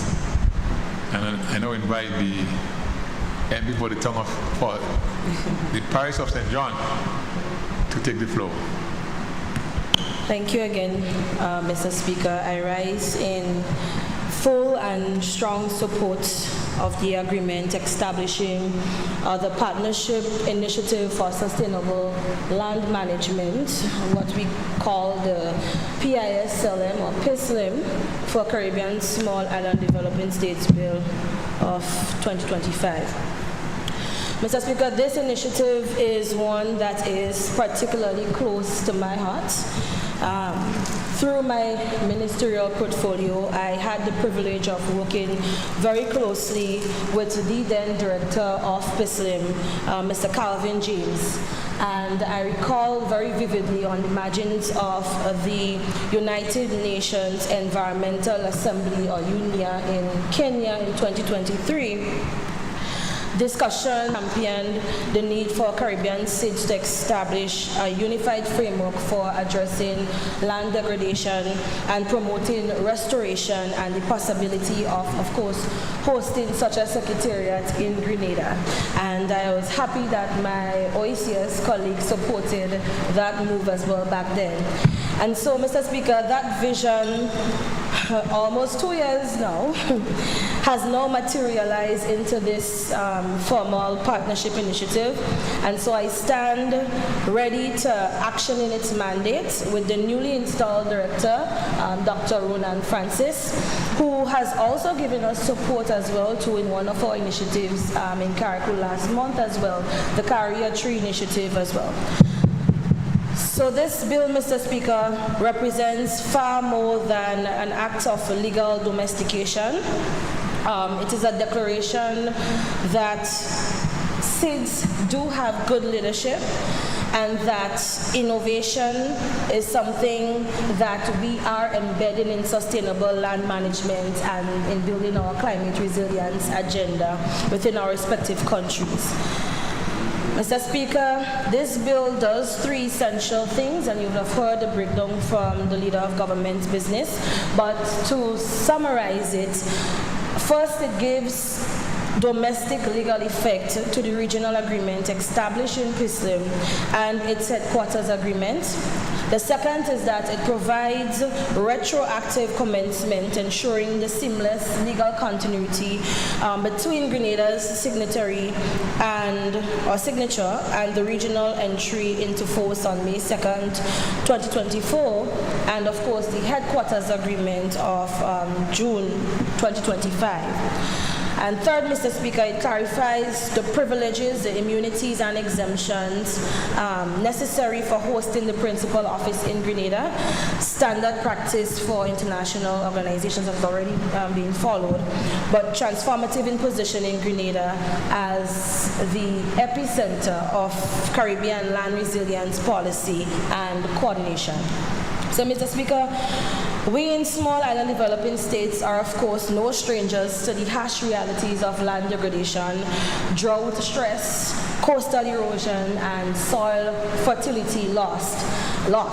And if I were draw the memory of this Honorable House back to 2024, and to put it into context, from the beginning of the year last year, we experienced tremendous rainfall. Then we went to an extreme drought. Then we had Hurricane Beryl. So the climatic events and the stresses that comes with the climate crisis is nothing new to small island developing states, Mr. Speaker, who are oftentimes on the front line. They're in the brunt of these challenges. And so to be able to have such an initiative, specifically positioned as well for Grenada, it is something that we must be commended for, and it shows great leadership for our country. Mr. Speaker, over 75% of our arable land across the Caribbean is classified as either degraded or at high risk of degradation due to extreme weather, unsustainable agricultural practices, and climate-induced hazards. So these impacts compound the existing vulnerabilities such as food insecurity, biodiversity loss, and rural poverty. So it is in this context, Mr. Speaker, that the PISLIM framework stands as a regional solution to our regional crisis. It is a homegrown mechanism rooted in small islands solidarity, collective expertise, and adaptive capacity. Or in other words, it is about making sure our land can keep producing food, supporting livelihoods, and protecting communities from floods, landslides, and droughts, even as the climate changes. So by domesticating this agreement, Mr. Speaker, Grenada is indeed asserting itself or asserting our role as a regional convener of science, of policy, and a key component financing for climate resilient land systems. This initiative is fully aligned, of course, with the United Nations Convention to Combat Desertification, or the UNC, and the global goal of achieving land degradation neutrality, or the LND, by 2030, which is not too far. It also operationalizes, Mr. Speaker, multiple sustainable development goals, and as I have my pin on today, it drew my attention to make that comparison, because oftentimes in this house we don't necessarily align some of the bills that is being presented here to the sustainable development goals. The first one being climate action, or SDG 13, Mr. Speaker. It also ensures that there is an operationalization occurring for life on land, SDG 15, and SDG 2, which is zero hunger. By hosting the headquarters of the PISLIM in Grenada, Mr. Speaker, we elevate our nation as a regional service and innovation hub for sustainable land management, training and extension services, data collection and monitoring, something that is a challenge for us, but we're working on it, from soil carbon baselines to erosion mapping and project pipeline development for access to the Global Environment Facility, or the GEF, the Green Climate Fund, or the GCF, and IFAD, and other climate financing instruments. So this institution building for resilience, Mr. Speaker, is ensuring that Caribbean solutions are conceptualized, coordinated, and financed from within the region. Oftentimes, and as traditional climate financing and organization and preparations of project pipelines, it has oftentimes been done outside of the region. And most times when these consultants come in, Mr. Speaker, the entire document is not fit for context and purpose. So to have such an institutional building for resilience, having been bred really and coordinated and conceptualized within the region, it is something that we must be commended for as Eastern Caribbean states. So, Mr. Speaker, this bill is not only about governance, it is about empowerment and livelihoods, as I mentioned. It translates environmental stewardship into tangible socio-economic benefits for our farmers, our foresters, women and youth, those who work the land and depend on it for their survival. And so by restoring our degraded landscapes, we are restoring dignity, we are ensuring food security and economic opportunity in rural Grenada. Things are happening. And so the Ministry of Climate Resilience, Mr. Speaker, together with the Ministry of Economic Development, Agriculture and Lands, in collaboration with the PISLIM Secretariat, will ensure finalize a national sustainable land management work plan, identify and map 10 pilot communities for erosion control and drought smart agriculture, and begin training of over 100 local farmers, wardens, and extension officers in integrated, sustainable land management techniques. So the overall aim, Mr. Speaker, we intend to submit one multi-country funding proposal under the LDN, under the UNCCD framework, and establish a baseline for hectares under sustainable land management practices. So our goal, in a nutshell, is to restore at least 300 hectares of priority catchments and publish an annual sustainable land management dashboard, tracking the land restoration, soil conservation, and gender and youth participation. So this bill, Mr. Speaker, the provision of it on privileges and immunities are not giveaways, but I think that they are strategic enablers. These exemptions are minimal compared to the inward flow of technical cooperation, innovation funding, and expertise that Grenada will now attract because the Secretariat is located in Grenada. And similarly, the retroactive commencement clause ensures legal continuity between the regional agreements entry into force and our domestic adoption, avoiding any legal vacuum or interpretive uncertainty. So this legislation, Mr. Speaker, reflects Grenada's continued thought leadership within CARICOM and within the Alliance of Small Island States, AOSIS, in addressing the existential threats of climate change through homegrown, evidence-based institution. It also embodies the principle that SIDS are not helpless victims. We oftentimes, even within our ministerial capacity, we speak about our vulnerabilities, we speak about our challenges, but we do not oftentimes speak enough about the opportunities and the innovation and the level of intellectual thought and people, resources, human capacity that we have within our region. So it gives opportunities for that and transforming vulnerability into opportunity through partnership, oversight, and of course collective will. So by supporting this bill, Mr. Speaker, we are not just hosting an institution, but we are hosting hope. We are hosting hope for sustainable agriculture. We are hosting hope for climate-smart livelihoods and for a Caribbean region that manages its land wisely and manages its seas as well. So with this, Mr. Speaker, I give full support of the bill. I know it will indeed have a rippling effect, a positive effect and impact on the rural economy. Oftentimes we face the most brunt of the climatic events. So I'm happy that we are at this stage, and I give full commendation to the government of Grenada for supporting this initiative. Thank you. Thank you very much, Honorable MP, for your contribution to the bill. Honorable members, the question is that the bill be read a second time. Those who are in agreement, say aye. Say aye. Those opposed, say no. The ayes have it. I think the ayes have it.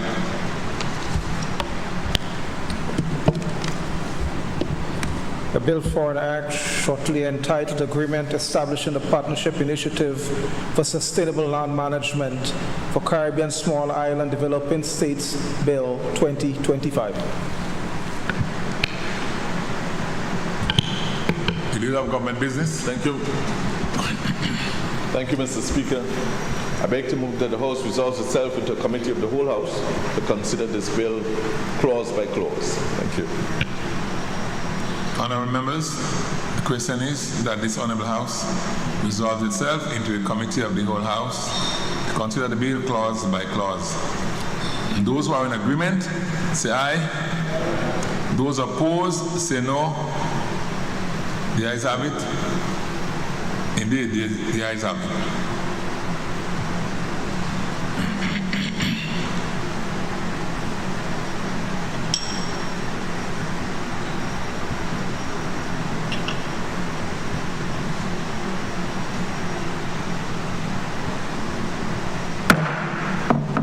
This Honourable House is now in committee.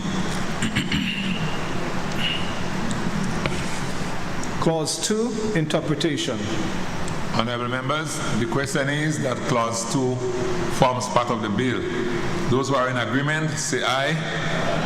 Those who oppose, say no. The ayes have it. Indeed, the ayes have it. Clause 3, agreements to have the force of law. Honourable members, the question is that Clause 3 forms part of the bill. Those who are in agreement, say aye. Those who oppose, say no. The ayes have it. Indeed, the ayes have it. Clause 4, exemptions. Honourable members, the question is that Clause 4 forms part of the bill. Those who are in agreement, say aye. Those who oppose, say no. The ayes have it. Indeed, the ayes have it. Clause 5, amendments to the schedules. Honourable members, the question is that Clause 5 forms part of the bill. Those who are in agreement, say aye. Those who oppose, say no. The ayes have it. Indeed, the ayes have it. Clause 6, regulations. Honourable members, the question is that Clause 6 forms part of the bill. Those who are in agreement, say aye. Those who oppose, say no. The ayes have it. I think the ayes have it. Schedule 1, agreement establishing the Partnership Initiative for Sustainable Land Management for Caribbean Small Island Developing States. Honourable members, the question is that Schedule 1 forms part of the bill. Those who are in agreement, say aye. Those who oppose, say no. The ayes have it. Indeed, the ayes have it. Schedule 2, agreement between the Partnership Initiative for Sustainable Land Management and the Government of Grenada. Honourable members, the question is that Schedule 2 forms part of the bill. Those who are in agreement, say aye. Those who oppose, say no. The ayes have it. I think the ayes have it. Schedule Clause 1, short title and commencement. Honourable members, the question is that clause 1 forms part of the bill. Those who are in agreement say aye. Those who oppose say no. The ayes have it. I think the ayes have it. You will have government business? Thank you, Mr. Chairman. I beg to move that the House resumes and the chairman of the committee reports progress on the bill. Thank you. Honourable members, the question is that the House resumes and the chairman of the committee reports progress on the bill. Those who are in agreement say aye. Those who oppose say no. The ayes have it. I think the ayes have it.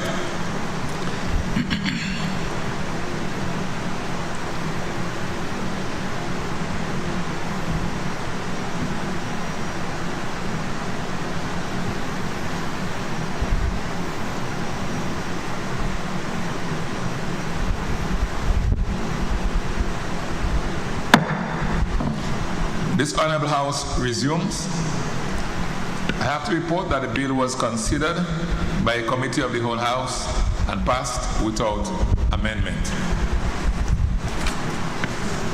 The Leader of Government Business. Thank you, Mr. Speaker. I beg to move that the chairman's report be adopted. Honourable members, the question is that the chairman's report be adopted. Those who are in agreement say aye. Those who oppose say no. The ayes have it. I think the ayes have it. Leader of Government Business. Thank you, Mr. Speaker. I beg to move the third reading of the bill. Honourable members, the question is that the bill be read a third time. Honourable members, the question is that the bill be read a third time and pass. Those who are in agreement say aye. Those who oppose say no. The ayes have it. I think the ayes have it. A bill for an act shortly entitled Agreement Establishing the Partnership Initiative for Sustainable Land Management for Caribbean Small Island Developing States, Bill 2025. The Leader of Government Business. Thank you. Mr. Speaker, I beg to introduce for its first reading a bill for an act shortly entitled Eastern Caribbean Citizenship by Investment Regulatory Authority Agreement Bill 2025.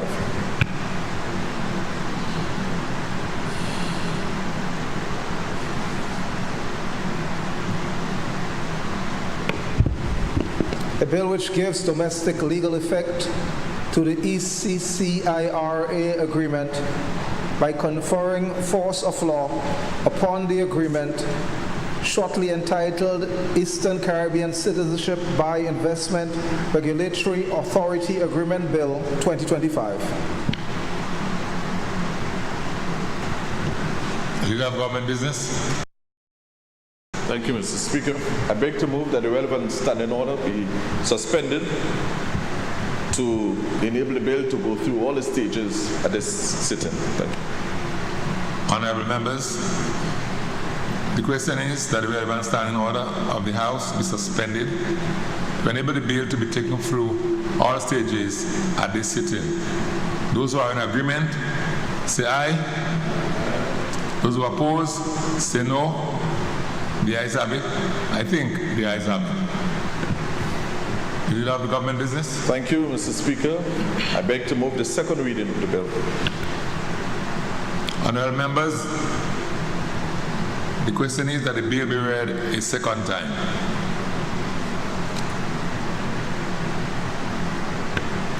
The Leader of Government Business. Thank you, Mr. Speaker.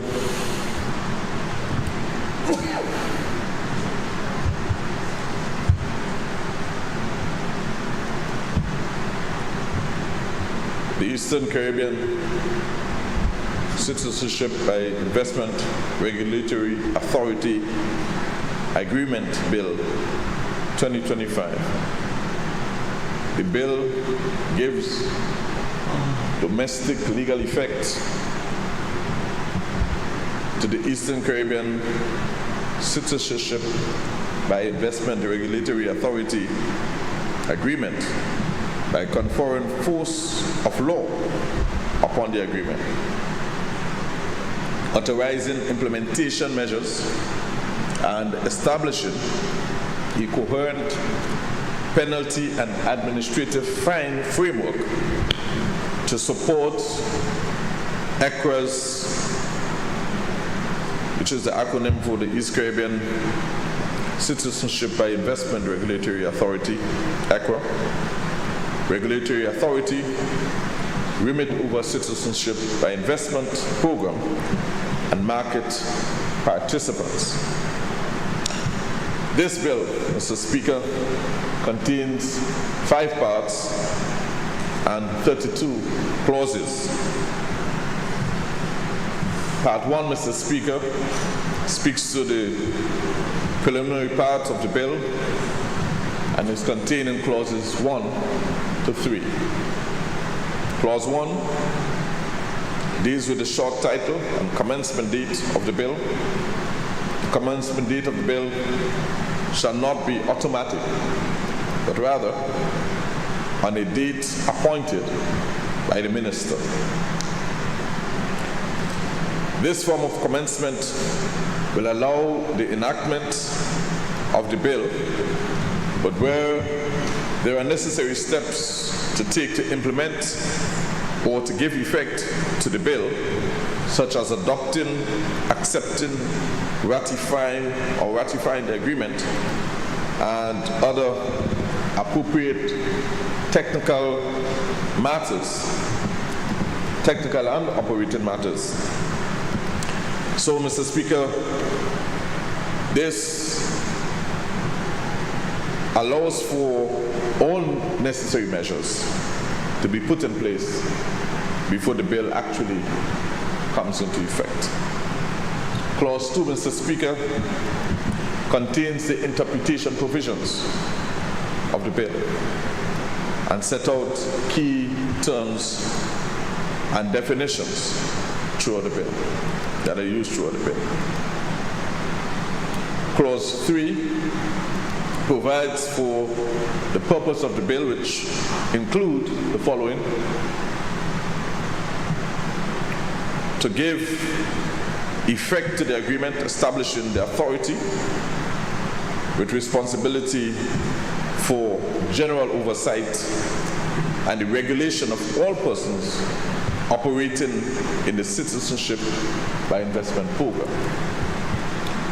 Also, Mr. Speaker, to provide for offenses and penalties to be imposed for contravention of the bill or regulations made pursuant to the bill.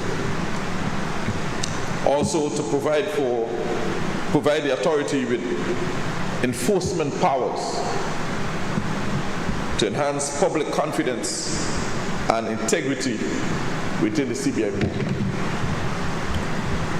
It also seeks to provide transitional provisions for the executive for the effective exercise of the functions and powers of the authority in accordance with the agreement. Part 2, Mr. Speaker, speaks to the enforcement of the agreement contained in clauses 4 to 6.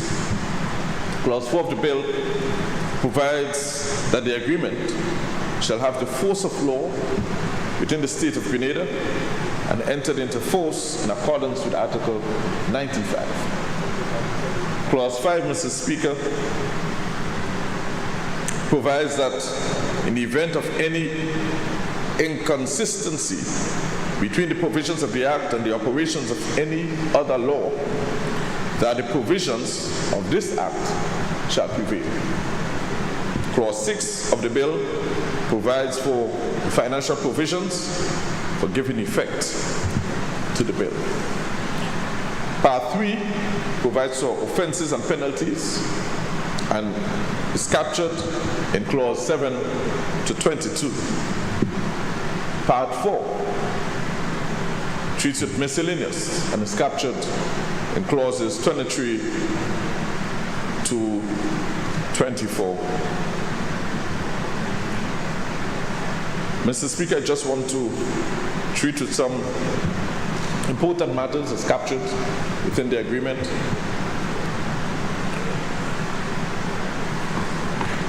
Financial provisions within the agreement, Mr. Speaker.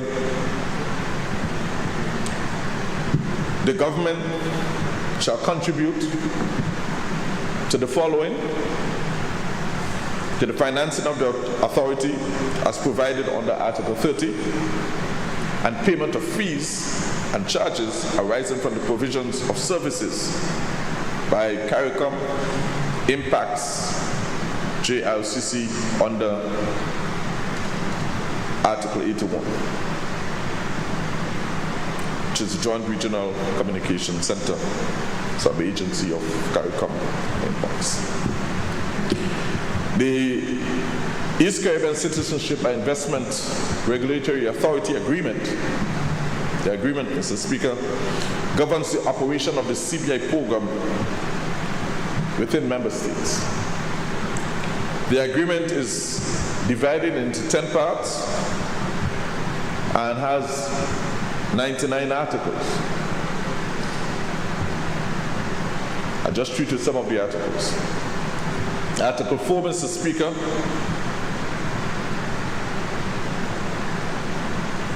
it speaks to the establishment of the authority. There shall be established a body corporate to be known as the East Caribbean Citizenship and Investment Regulatory Authority, ECRA, for the purpose of regulating and maintaining public confidence in the CBI program of each participating member state. The authority shall have the capacity, rights, powers, and privileges of a corporate body for carrying out its functions in accordance with this agreement. Article 8, Mr. Speaker, treating with the functions of the authority. The functions of the authority include, but they are not limited to the following: the development, implementation, and enforcement of uniform standards and procedures governing the operations and regulations of the program.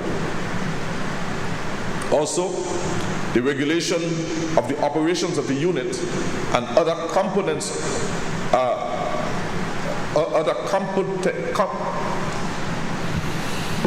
take that again, Mr. Speaker.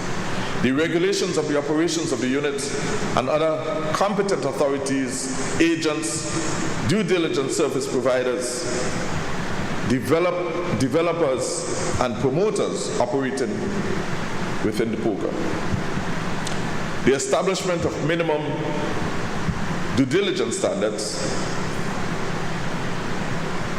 Also, the issuance of standards, guidelines, directives, recommendations, and enforcement notices consistent with international best practices. Other functions include, Mr. Speaker, the conduct of independent audits, an assessment and ongoing monitoring of the operations of the unit or other competent authorities, agents, developers, partners, and so on, operating within the program. Article 12, Mr. Speaker, there shall be a Council of Ministers which shall consist of the ministers with responsibility for the CBI program operating within the region. These are the ministers, Mr. Speaker, that are appointed by the relevant states. And each minister appointed under Article 12, under paragraph 12(1), shall designate an alternate who shall be another minister to serve on the council during period of absence or temporary incapacity of the minister. So there shall be a minister and an alternate. The council of ministers shall meet not less than twice each year to carry out its responsibility and to receive from the chairperson of the board the reports of the board on the regulatory actions of the authority, including actions taken by the authority to ensure compliance with this agreement. The Council, Mr. Speaker, shall establish its own procedures and shall elect one of the ministers to serve as the chairperson and shall be serving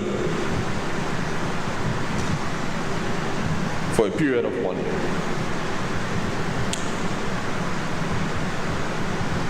The responsibilities of ministers, Article 13. Responsibilities of the Council of Ministers. Responsibility of the Council. The Council of Ministers shall be responsible for providing to the board policy directives and guidelines and its decisions on matters relating to regulation to enhance the integrity of the program in each participating member state.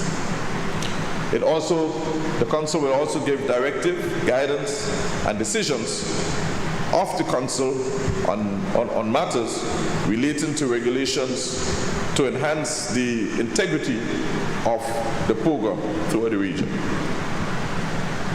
There shall be a board of directors, as captured under Article 14, and the functions and powers of the authority shall be vested in the board of directors, which shall be responsible to the Council for the development and implementation of uniform standards to give effect to the policies relating to the regulation of the program and for the general administration of the authority. The board shall comprise no less than 9 members, no more than 12.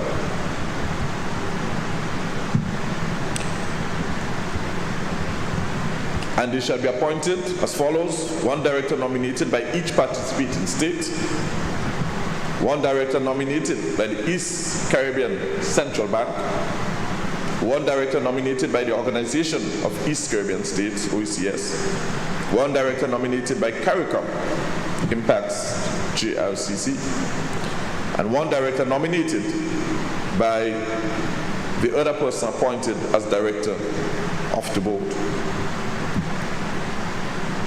The director shall be appointed on such terms and conditions as specified in the instrument of appointment. At this point, Mr. Speaker, it might be worthy to note that the head office for this authority shall be located in Grenada. Article 13. Article 13, Mr. Speaker, the Advisory Committee. The authority may, for the purpose of exercising its function pursuant to this agreement, they may have an advisory committee.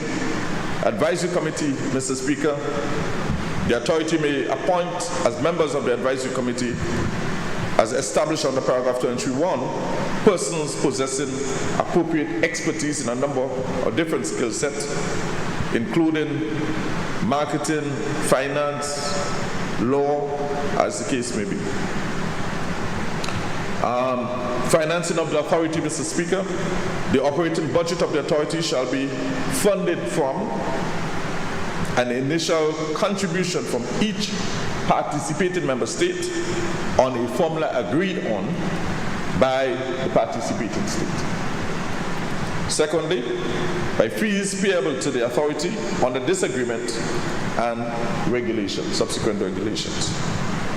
3, compliance levies and administrative fines imposed pursuant to this agreement or the regulations. And 4, any other source approved by the Council of Ministers. And one would understand, Mr. Speaker, it is important that this authority be properly financed and properly run and have the necessary independence to be able to function effectively within the region as a supervising body. There shall be a reserve fund, Mr. Speaker, and surplus. So Article 13 speaks to that, the reserve fund, and what can be done to surplus, with the surplus. And Mr. Speaker, the surplus shall be distributed, if any, in an equitable manner and based on member states' investment or contribution, I should say, within the authority. Article 38 speaks to the register. The authority shall maintain an electronic register of applicants for a license containing, in respect of each applicant considered by the authority pursuant to Article 36, and shall include the name, which includes the full legal and trading name and the name of beneficial owners of the applicant, the business address, the nature of the authorized activity or service, the date of issue and expiry of the confirmation of pre-qualification on no objection notice or refusal to conform or pre-qualification, and the status of any suspension or revocations. So all of this, Mr. Speaker, will be captured online on the website. A summary version of the register will be available on the website of the authority. So, Mr. Speaker, as I mentioned earlier, Grenada is privileged to host the headquarters.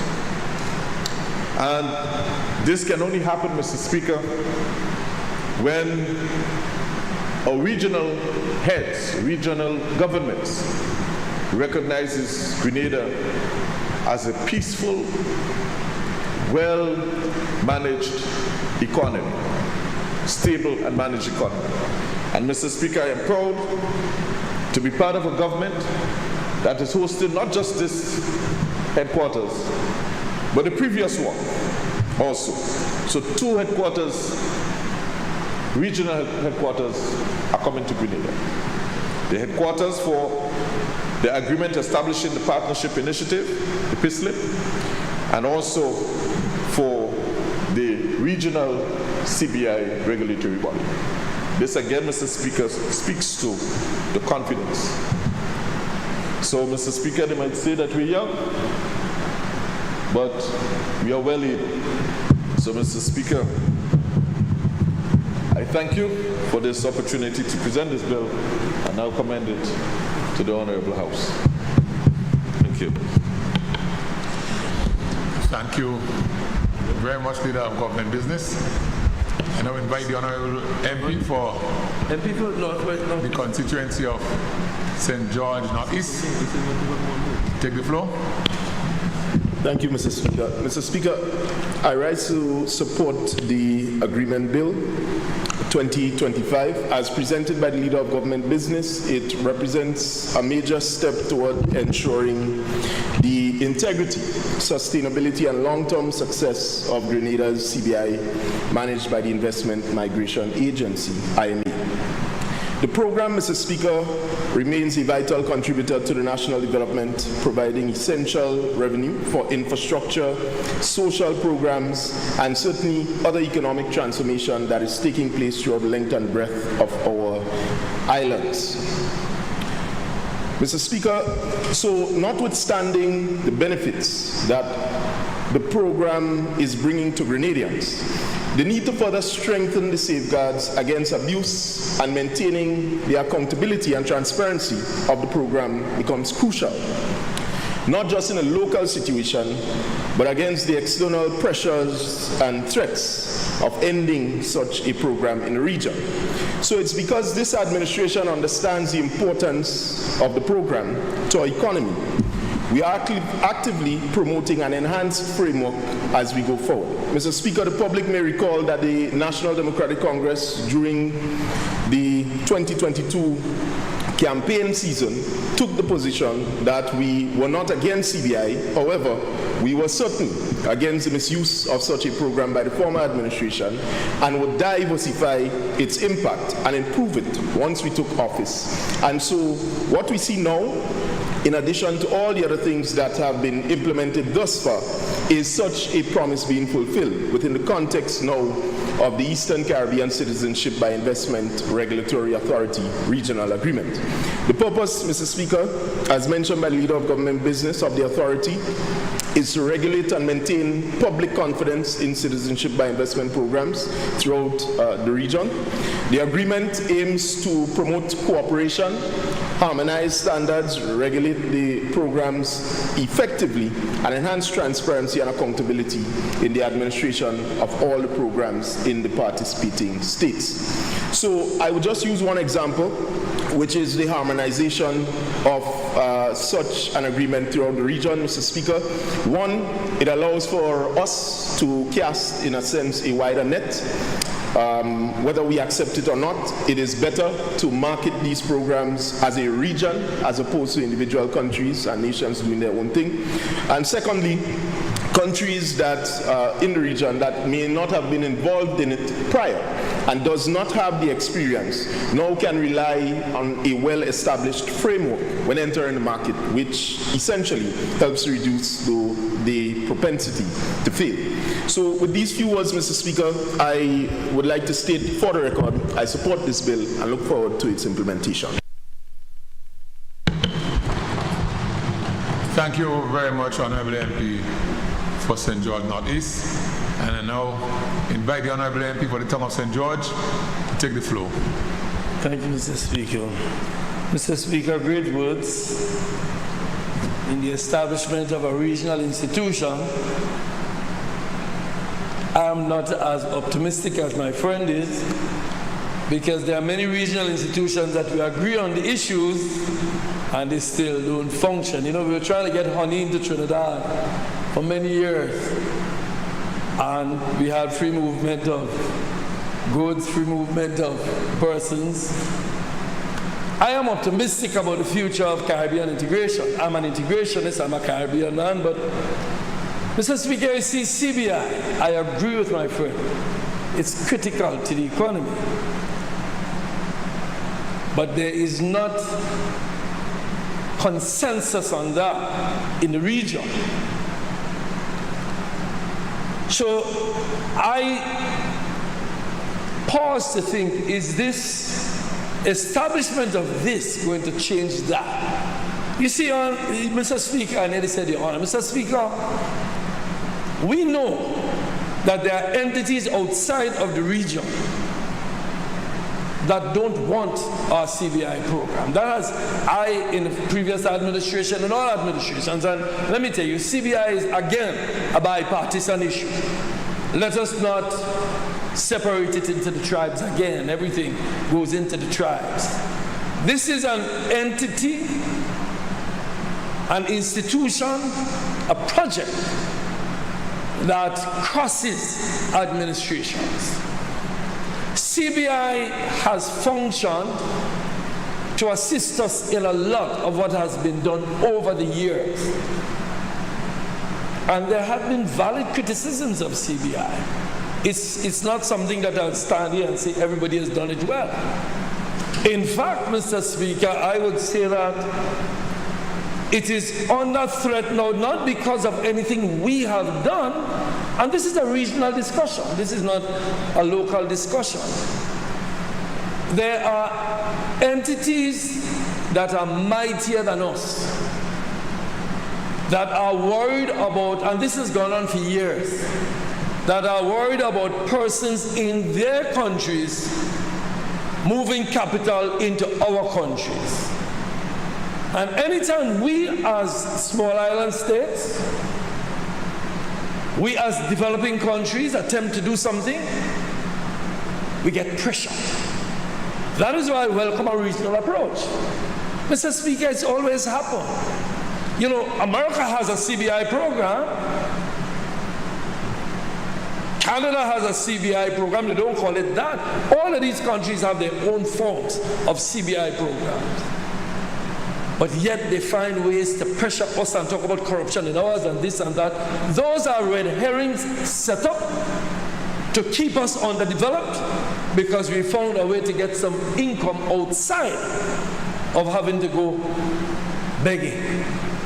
So I welcome this. I'm not speaking against it. I welcome it. I'm worried that the more demands are met. I remember the Europeans making demand years ago. Well, maybe you would not have been in government. They would demand upon demand upon demand. Every time we do something that they ask us to do, when we complete that, there is something else to be done. I'm just alerting us to that. I'm not criticizing it. I'm not making any comments against doing it. I'm simply saying, we as a people, that is why I worry sometimes about tribalizing these issues.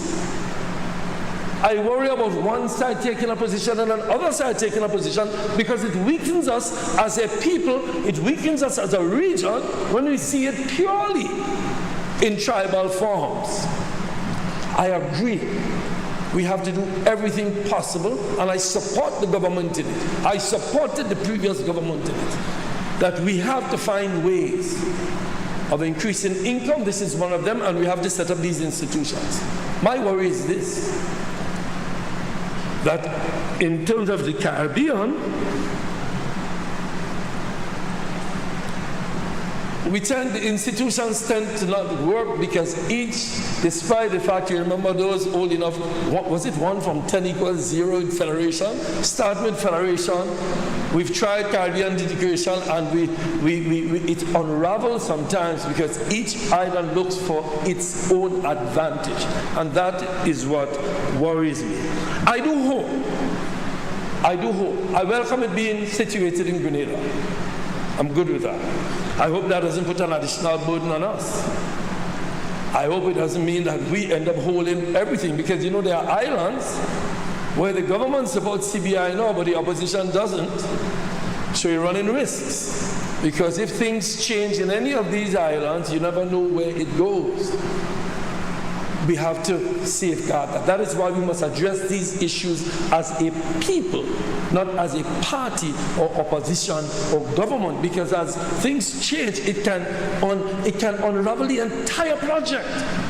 If 2 or 3 governments change hands and then the CBI falls down, we're left holding this.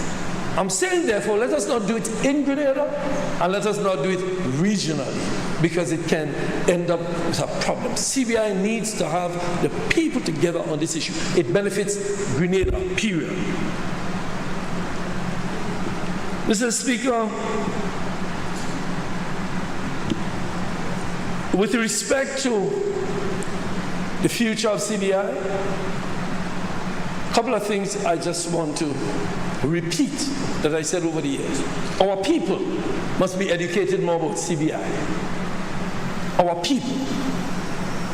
Not this person's or that person. Our people must understand the importance of CBI to us. We still hear people talk about selling passports. CBI is attracted, people who are attracted are people who want other citizenships for several reasons. So we must do that. As a people, we must educate more. I notice that IMA has been doing a lot with respect to educate, to getting information on that. So for example, we must have more CBI projects in agriculture. We must have more projects, CBI projects in sports. All of the CBI projects thus far, successful ones, have been in tourism, which people see as a sound thing, which people see as big businesses benefiting from CBI, but not the people. That is why I was happy when I saw a sign go up by the road, what do you call it, in Mount Kuma. So the Mount Kuma Road was built by CBI. My friend, Redhead again, doing something that shows that CBI is reaching the people. And agree with me when I say that a lot of this was caused by people who oppose the government and use it as a tool. And that's the history of our politics. We must change the history by change going forward. We must agree on that. You see, I am optimistic if we work together. I am pessimistic once we don't. I like the fact that more time, the Member of Parliament, member for South East said, there will be more time because there are things to be put in place. And I would have liked, if I was asked the question, should we bring it to Parliament now, I would have given it first reading and involved the people more in this. I would have done that. But we're here, but we still have time. Because the member said, based on the things that need to be done, it's a very detailed bill, based on the things that need to be done, it's not going to happen tomorrow. It's not going to happen next week. It may not even happen next year. But at least we're working towards the regulatory authority. Now, a regulatory authority is only as good as the people regulating it. Meaning, if it's a Caribbean or OECS, just the member states who are in CBI, we need to ensure the regulatory authority is solid, which means there's high expenses because you need to get good people. It's only as good as the people regulating. And I know that those powers that be will be skimming through all of the books. The truth is that the great powers don't want our CBI program, so they are going to push further. So they've told you to come, they've said they agree maybe with these, but who knows where we're going next. The point is the attacks on CBI have gone on for years. Not this administration, not that administration. We have to come together. That is why I urge that we work together, we maintain unity in the curriculum, in the regional entity, that we have our people understand the importance of CBI, and there's decline, and there's reasons for the decline. There's going to be ups and downs with CBI. People must understand why. There's some downs now because of wars, because of... I don't want to spend, I know we've been here for quite some time, I don't want to go on forever. Simply say that there needs to be some discussion with players. We need to have some discussions with the farmers, with the tourism vendors, with everybody to talk about CBI.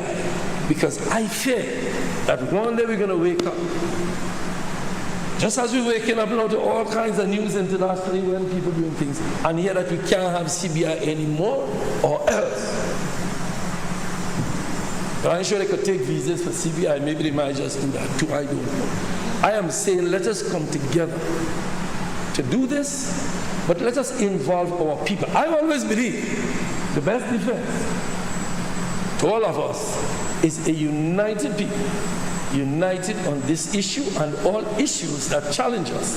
If we pull our people together, well, I have 4 vacancies here. I have more vacancies than you. Mr. Speaker, I do believe that it's a good idea. I do believe it's a necessary idea. But I do believe the only way this will work is if, and this is another point I want to make, that we must ensure that our regional partners are with us every step of the way. When you look back, you don't realize you're alone, left with a CBI building somewhere in St. George's, and everybody is doing their own thing. I started with Grenada honey. As agriculture minister, I tried my best to get honey into Trinidad. And my dear friend, Mr. Rowley, kept saying, yeah, we know we had to do it, but, and the honey kept out of Trinidad, despite all of the free movement of goods, all the free movement of persons. I have people in court every day, they lock up a Vinci man for coming in Grenada and all the free movement. And what they say, well, yeah, you had to do it the right way. Well, I'm not sure what the right way is. So, Mr. Speaker, I do support this. I think we need it regionally, but I do believe that our people need to get more involved, and our technocrats need to get more involved in getting this done. And please keep it as a Grenada project. Has nothing to do with you or me. Has to do with Grenada. Thank you, Mr. Speaker. Thank you, Honorable MP, for the Tongue of St. George, for your contribution. Honorable Member, Honorable Prime Minister. Thank you, Mr. Speaker, and I'm happy that the Honourable Member for the Tongue of St. George has put in a half a day's work by remaining for the entire duration of Parliament. He should be complimented.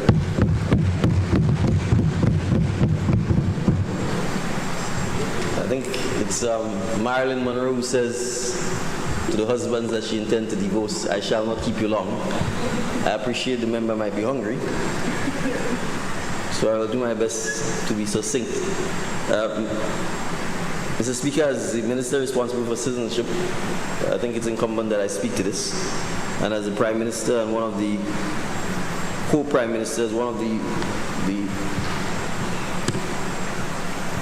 Prime Ministers who signed the agreement establishing the East Caribbean Citizenship and Investment Regulatory Authority, I think it's important that I lend my unequivocal support to the bill which seeks to enact the agreement into law in Grenada and to establish the authority to be based in Grenada.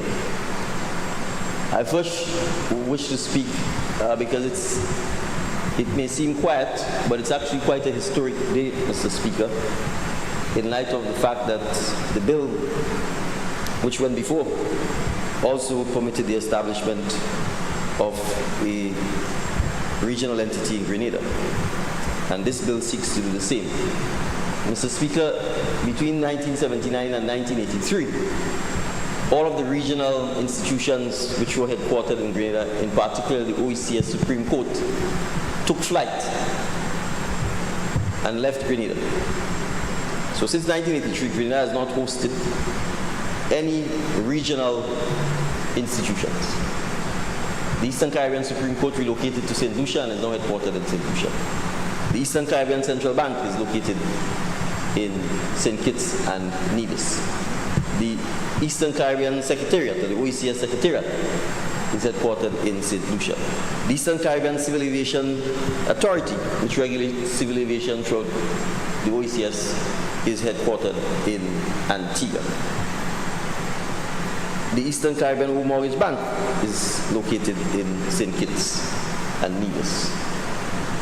So, Mr. Speaker, the Southern Caribbean, Grenada, St. Vincent, Dominica, generally do not have any regional institutions that are headquartered there. And so the Prime Ministers of the other OECS territories graciously agreed to our recommendation that this new regulatory authority should be set up in Grenada. And I wish to go on record for thanking them for agreeing so readily to allow Grenada to host.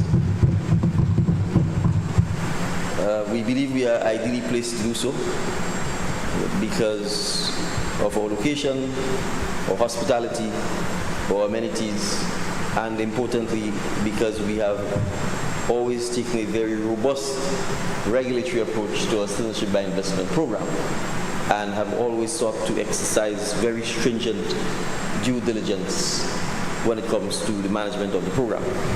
Mr. Speaker, you would recall that as a prelude to this, that the member states of the OECS signed an agreement entitled 6 Principles pertaining to the operation of our CBI programs with the United States government, and in particular the Treasury Department, which set out some core principles by which all of us in the OECS would abide by. These included sharing of information about applicants, particularly applicants who've been denied, ensuring that our respective financial intelligence units were involved in the process of vetting applicants, and that where these applicants were deemed unsuitable by our FIUs and the GRCC, that we would abide by those recommendations. And it included in principle an agreement to ultimately set up a single regulatory authority for the CBI territories. The agreement extends, Mr. Speaker, as well to cooperation with the European Union and the United Kingdom. And I also want to go on record and place our appreciation to our partners, the United States, the United Kingdom, and the European Union in this endeavor. It is critical, Mr. Speaker, to place on record, because I'm not so sure if my friend has been following the space. He's a latecomer to the CBI practice, so I will forgive him because he may not be aware that there has been extensive consultations on this matter throughout the length and breadth of the OECS. Public consultations were held, not by the government of Grenada, but by the East Caribbean Central Bank, led by a Grenadian, Governor Timothy Antoine, and the OECS Secretariat, who went up and down the length and breadth of the 5 territories, meeting with the public, with practitioners, with the banks, with the government, and with our partners, multiple times. That's the first thing. Second, the draftswoman who drafted this bill and agreement was also part of the team and had the opportunity to engage directly with all stakeholders before this bill was brought, before the agreement was settled and brought. And there were multiple revisions. The draft bills were shared, the draft agreement was shared, feedback was received both from practitioners and our partners in relation to this process. My friend may or may not also be aware that the Prime Ministers actually agreed with the Central Bank and the OECS to already set up an interim regulatory authority. And Grenada's representative on that interim regulatory authority is Ms. Julia Lawrence, of high and impeccable repute. So, Mr. Speaker, we have in fact, contrary to always what happens as the excuse for not coming to Parliament and walk about consultation. If you want to open a consultancy firm, consultancyinc.com and go consult. But in this case, there was extensive consultations, extensive discussions, both public, both private, with technical people, and with laypersons about the agreement. And it's important to emphasize this, Mr. Speaker. We are not setting up the regulatory authority because the Europeans or the Americans or the Brits are forcing us or asking us to do so. We are doing so because, as independent states, we appreciate in varying degrees the economic contribution that the citizenship by investment programs and this migration investment industry, and I want to emphasize the word industry, brings to economies. And when you have an industry, just like insurance, just like banking, industries have to be regulated. And in this context, with 5 or 4 of us having the same industry, it makes perfect sense for us to pull our resources together, share those resources, engage in the type of efficient behavior, because we are small. That would allow us to ensure that we can properly regulate our industry to the highest international standards for ourselves, not because of pressure from anyone. And I want to emphasize that even before this came along, we were already conducting and using shared resources. So the JRCC, for example, Mr. Speaker, is a regional body that our respective immigration, investment, migration industry use for the purpose of vetting resources. The sharing of information is something that we engage in. The hosting of joint continuing education and seminars and symposiums is ongoing. In fact, the Grenada Cooperative Bank, our homegrown bank, which has benefited significantly from the investment migration industry, every year puts on a significant public education forum that speaks to the investment migration industry, its importance, the challenges, the future prospects of the industry. It's attended by practitioners, it's attended by experts, and from international guests and visitors all over the world. I want to go on record and compliment the Investment Migration Agency, chaired by Mr. Richard Duncan, of also high and impeccable repute, and the committee members and the Chief Executive and Management of the investment migration industry for engaging in extensive public consultations and education about what the investment migration is and means to Grenada. They have gone out from Carriacou to St. Patrick in the north, to St. Andrew and St. David in the east, to St. John, St. Mark in the west, holding public consultations called CBI and Investment Migration Demystified. I don't know if my friend, again as a latecomer, is not aware that these things have been taking place. The Investment Migration Industry Agency has been sponsoring events, pan-cultural events throughout the length and breadth of Grenada. So the sign in my good friend's constituency is just really the tip of the iceberg. Substantive connections and links between the investment migration industry and our domestic economy has been taking place. It is also important to note, Mr. Speaker, and I think this is important, particularly in the context of Grenada, there is no over-reliance on the investment migration industry. There is none. And in the budget debate, the Minister of Finance and his team will demonstrate that.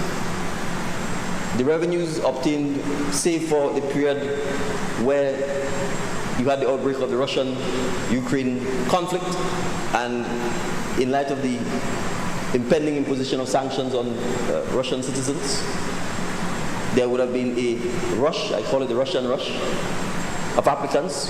Save for that, Grenada's investment migration industry has always been slow and steady.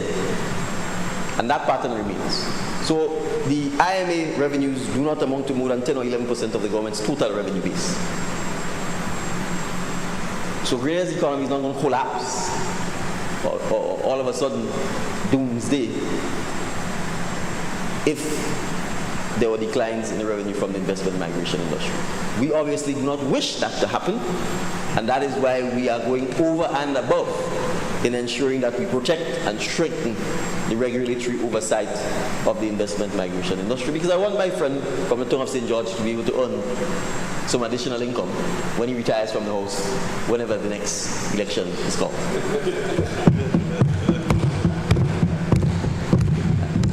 And note I said, Mr. Speaker, retire. Note I said retire. There implies a certain voluntariness to it. So, Mr. Speaker, we are confident because we've already done significant background work in terms of establishing the regulatory authority. The draft budgets have been prepared by the central bank. The Prime Minister, as we expect, will be agreeing to this. We have a funding mechanism that is automatic, so that when someone applies under a particular jurisdiction, there's an automatic fee that will go to the regulator that will fund it, because we are trying to ensure that we don't have to depend on central government revenues to fund the regulatory authority. As was pointed out by the leader of government business, if there's a surplus after the regulatory authority has met its commitments for the year, then there's an opportunity for that to be paid back or distributed to government, so it will be carried forward for the following year's operations. And importantly, by establishing this regulatory authority, is an opportunity for employment of persons in Grenada and in the region to work in this regulatory space. We expect investment migration, Mr. Speaker, to continue to evolve. And while the concept thus far has been driven largely by financial investment, it is important to appreciate that there are wider investment migration skills that seek to target skills and acumen and expertise and connection. And there's an opportunity for us to expand our investment migration space to specifically target some of those areas, because we have some significant gaps and shortages in our human capacity in certain specific areas when it comes to things like technology and skills and so on, and therefore there's an opportunity for us to do so. But I also wish to emphasize that in a world of constant geopolitical uncertainties, challenges and tensions, there will always be a need for safety and for a second home. Because what drives investment migration, Mr. Speaker, is the fact that people who work hard and who manage to save some money or some wealth wish to protect it. And so if you have political instability, economic instability, and as we see these days, climate refugees, people look for a second life. People look for a place where their values can align with their way of life. And we in the Caribbean are perhaps the most tolerant. If you think of the history of the Caribbean and how forgiving and welcoming and tolerant we are, we can teach the world about lessons in tolerance, lessons in living together. People come from any part of the world and they're accepted in our space here. So investment migration is not just about financial inflows, but it's about an opportunity for diversity and an opportunity for us to share our little bit of paradise with the world. So I assure the public and I assure the lone independent member sitting in the House today that this measure is in fact an attempt to strengthen and bolster the survivability and I would dare say the prosperity of the investment migration industry, and we look forward to welcoming the regulatory authority being hosted here in Grenada. Thank you very much, Mr. Speaker. Thank you very much, Honorable Prime Minister. And honorable members, the question is that the bill be read a second time. All those who are in agreement, say aye. Those who oppose, say no. The ayes have it. Indeed, the ayes have it. Eastern Caribbean Citizenship by Investment Regulatory Authority Agreement Bill 2025. You have government business? Thank you, Mr. Speaker. I beg to move that the House resolves itself into a committee of the whole House to consider this bill part by part. Thank you.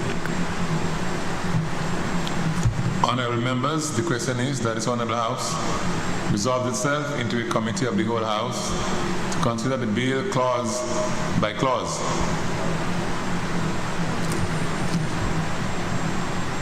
Oh yeah, sorry, it's part by part. Those who are in agreement, say aye. Those who oppose, say no. The ayes have it. Indeed, the ayes have it.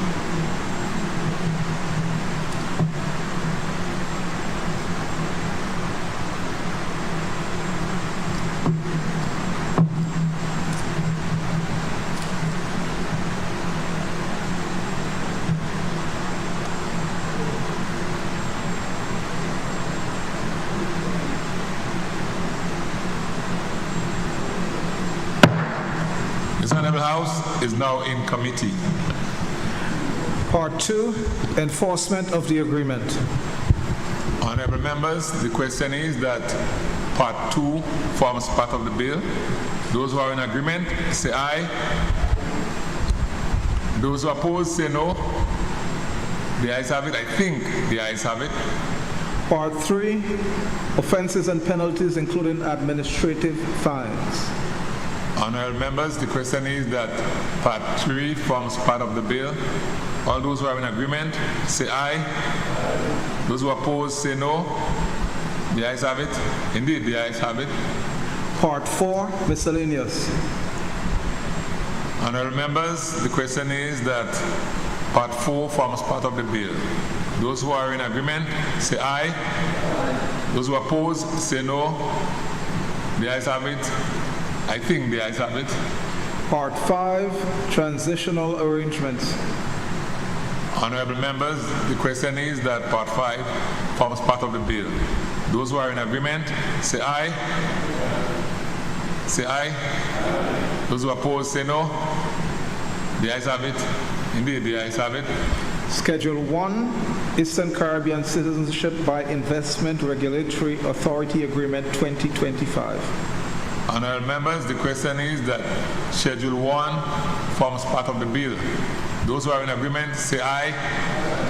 Those opposed, say no. The ayes have it. I think the ayes have it. Schedule 2, offenses in respect of which liability to conviction may be discharged by payment of an administrative fine. Honorable members, the question is that Schedule 2 forms part of the bill. All those who are in agreement, say aye. Those who oppose, say no. The ayes have it. I think the ayes have it. Schedule 3, notice of opportunity to discharge liability. Honorable members, the question is that Schedule 3 forms part of the bill. All those who are in agreement, say aye. Those who oppose, say no. The ayes have it. Indeed, the ayes have it. Part 1, preliminary. Honorable members, the question is that Part 1 forms part of the bill. Those who are in agreement, say aye. Those who oppose, say no. The ayes have it. I think the ayes have it.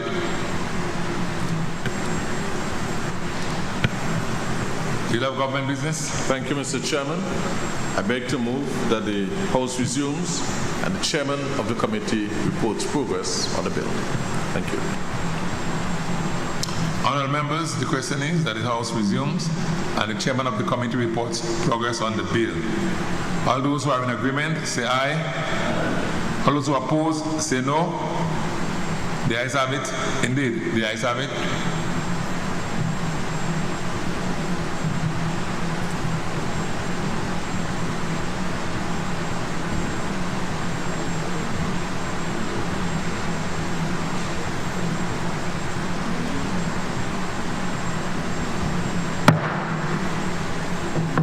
This Honourable House now resumes. Honourable members, I have to report that the bill was considered by a committee of the whole House and passed without amendment.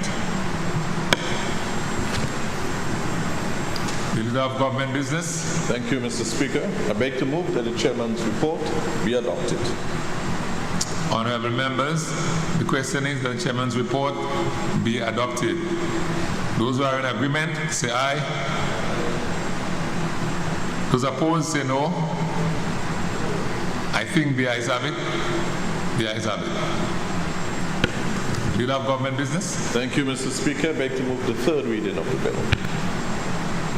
Honourable members, the question is that the bill be read a third time. Honourable members, the question is that the bill be read a third time and pass. Those who are in agreement, say aye. Those who oppose, say no. The ayes have it. Indeed, the ayes have it.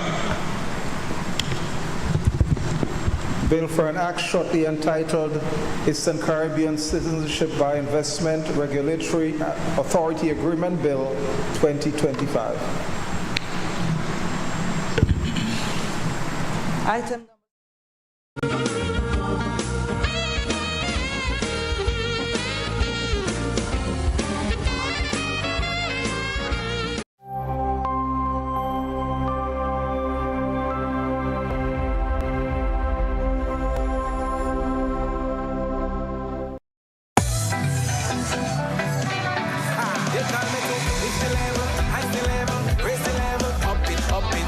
What if you had a choice? A choice of joining a line or a choice of making your purchases online? What would you choose? While you ponder on that, the National Lotteries Authority has provided another purchasing option. All their games are now available online. Yes, Grenadians, from wherever you are, purchase your favorite daily and jackpot-type games using any electronic device. Register on the NLA's website at www.nla.gd. Top up your account and enjoy online lottery gaming at your convenience. We're taking shopping comfort up, up, up several notches. But the choice is yours. Join a line or buy online. NLA, make your dreams come true.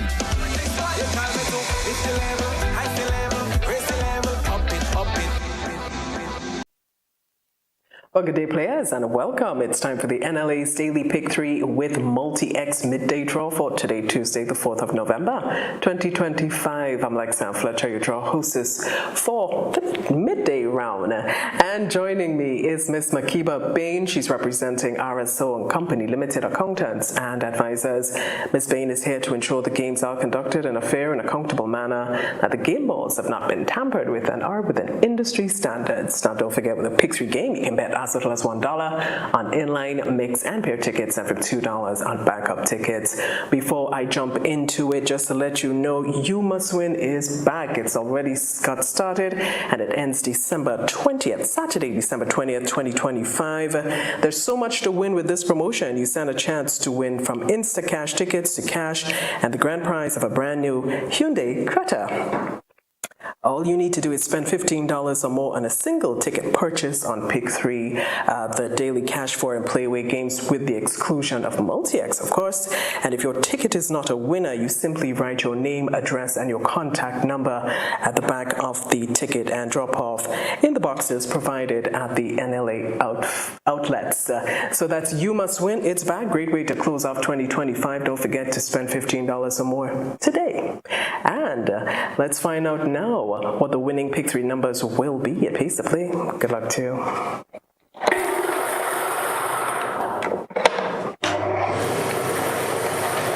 And first up is 6, second 8, and final is 6. As a recap, first up was 6, the second 8, final 6. If you're a winner, congratulations to you. It's time to reveal the winning Multi-X ball. Good luck.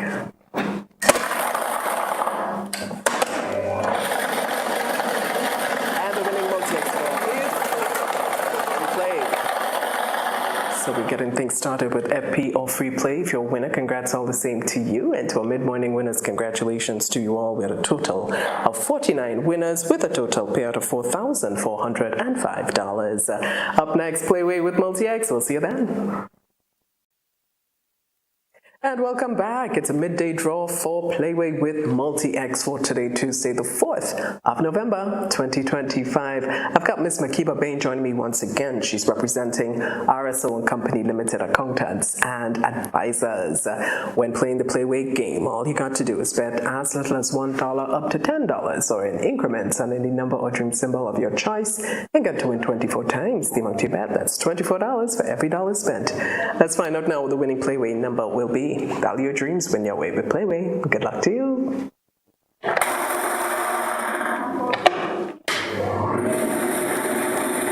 the winning Playway number is...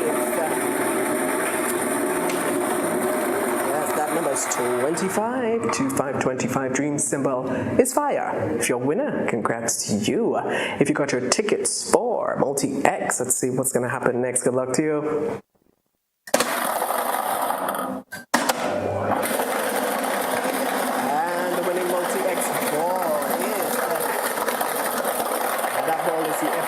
FP or free play, congrats to you all the same, and also to the 232 winners from the mid-morning draw. Congratulations to you all. We had a total payout of $10,104. Final one is up next. Cash for a draw with Multi-X. See you soon. All right, welcome back once again, players. It's the midday draw for the daily cash for game with Multi-X for today, Tuesday, the 4th of November, 2025. And with me once again is Ms. Makiba Bain. She's representing RSO and Company Limited accountants and advisors. Now, with the cash for game, you can bet as little as $1 on most of the bet types, with the exception of backup, in which case you bet $2. So if you placed your bets, let's find out now what the winning numbers will be. It's more plays, bigger prizes. Good luck.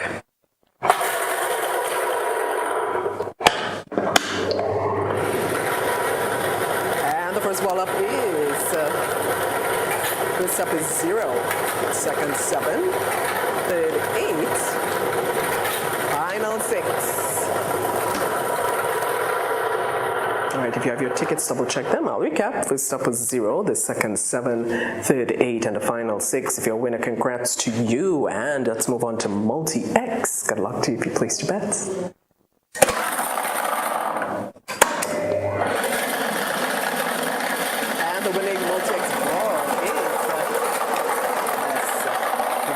That's free play or FP. Congratulations if you're a winner. And also to our 5 winners from the mid-morning draw. Congrats to the 5 winners from this morning. We had a total payout of $5,800. Big congrats again. Don't forget, You Must Win is back.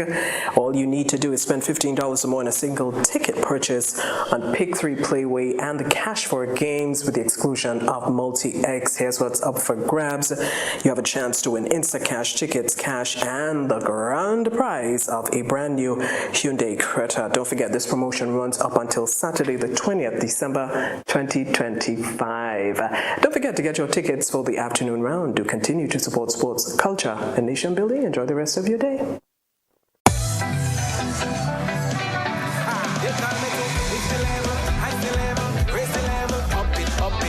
What if you had a choice? A choice of joining a line or a choice of making your purchases online? What would you choose? While you ponder on that, the National Lotteries Authority has provided another purchasing option. All their games are now available online. Yes, Grenadians, from wherever you are, purchase your favorite daily and jackpot type games using any electronic device. Register on the NLA's website at www.nla.gd. Top up your account and enjoy online lottery gaming at your convenience. We're taking shopping comfort up several notches. But the choice is yours. Join a line or buy online. NLA, make your dreams come true.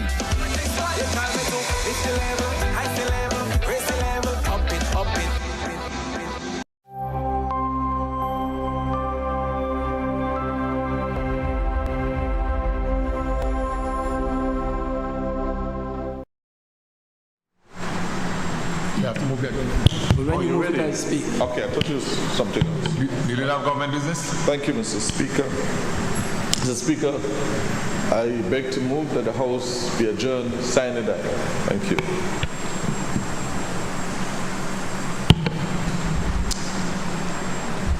Honorable MP for the Town of St. George.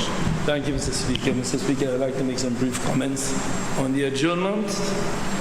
Mr. Speaker, before I speak, I would like to circulate, I would ask your leave to read a statement into the record, and we're not allowed to read unless the Speaker gives leave, and what I'm reading is distributed, so I'm asking for it to be distributed. Granted.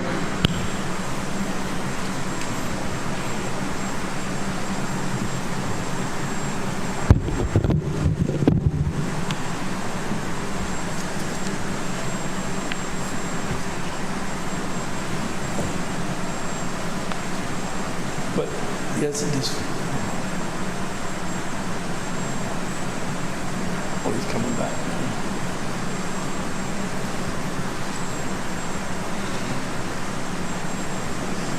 Mr. Speaker, may I proceed? Please do. Mr. Speaker, first of all, let me start by echoing the Prime Minister's solidarity to the people of Jamaica, Haiti, Cuba, Bahamas, and any others affected in the Northern Caribbean. We know the impact of hurricane, and Jamaicans well know it too, and Cubans, but we know the kind of devastation, and I'm sure that we as a people will find ways in which to show solidarity through some material assistance. But I just want to, on behalf of my constituency and the people of Grenada, extend solidarity to them at this time. Mr. Speaker, I want to read a statement into the record. It is my statement that has already been made public on the issue of the U.S. request that was referred to this morning by our Prime Minister. I've made my position clear. I made it clear on October 13th, but I believe it is important for future generations. When they go into the Hansard, they see that we have said something on an issue that may have very serious consequences in the future, and it would certainly reflect very badly on us if there is no comment in the Parliament on something that the crisis we are staring down at the moment. And those of us who have lived through crises before know the kind of impact that it can have on us. So, Mr. Speaker, I'll proceed to read the statement, and I'll have some comments after. National Statement, MP Town of St. George. The United States request to have what has been described as military assets installed in Grenada has been an issue of intense debate, not just here in Grenada, but throughout the Caribbean and even further afield. This is important amidst the growing tensions in the Southern Caribbean and in the wake of what the United States has said is a new war on drug trafficking in the region. Successive governments of Grenada, including the current administration, have promoted deep relations with both the United States and Venezuela, and we continue to enjoy good neighborly relations with both. Any genuine efforts to fight the drug trade in our region are both desired and welcomed, but can only be successful done through cooperation among states. Unilateral action, especially one perceived by other countries as laced with hostile intentions, will be both counterproductive and destabilizing. For generations, our people have always insisted that our region be recognized and maintained as a zone of peace. As an independent member of parliament and a former foreign minister, I appreciate that diplomacy is a fine balancing act, which must be grounded in mutual respect and dialogue. I also appreciate the role that long-standing partners, including the United States, have played in supporting security cooperation in our region, but that cooperation should never come at the cost of our independence. Grenada's long-standing position on non-interference and dialogue among states makes us uniquely positioned to contribute to constructive engagement on efforts to lower existing tensions and offer our diplomatic leverage accordingly where applicable. Given our position, it would therefore be both problematic and undesirable for Grenada to accede to the U.S.'s request to have its military assets stationed in Grenada in the current context. If we do, it will only exacerbate the current tensions in the Southern Caribbean and will not lend itself to the efforts of peace. Telegramming our inability to accede to the U.S. request does not mean any hostile intent to the United States on our part. It means instead that we hold true to our commitment to peaceful resolution. The Grenadian people must rally with the government on this matter. We must band together in the interest of our nation, our sovereignty, and our dignity. This is a time for patriotism and national honor. This is not the time for division and taking political potshots. There will be a different time and a different season for waving party color flags. At this defining moment in history, it is time to raise one flag, our national flag. The government needs the support of all its people in defense of our sovereignty and in promoting both regional solidarity and peace. I call upon all local, political, social, and religious leaders to stand together in this moment. Grenada needs us all. And for me and my household, count us in. I end with the words of our national anthem. Being proud of our heritage, may we with faith and courage aspire, build, advance as one people, one family. End of statement. Mr. Speaker, I am more convinced today than I was when I made that statement publicly. I am more convinced of that position today after seeing what is happening in our waters. At the time, there was a lot of talk about drug interdiction. That is no longer the agenda item. Warships are in the region. War seems to be on the horizon.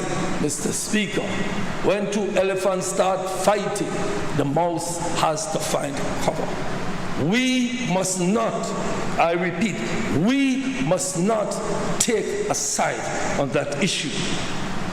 And I say to my friends, my colleagues, you are the people's representatives. You listen to the people because you are here to represent the people. My family lives just a few yards from the airport. My dear brother, in the south, the airport is in your zone. Do not make and put a target on Grenadians' back. Mr. Speaker, the zone of peace is not a political issue. It is a development issue. Our waters is what the tourist ships use to come to give our vendors money, to put bread on our people's table. Our waters is where our fishermen find fish and they're living. that area must be kept as a zone of peace.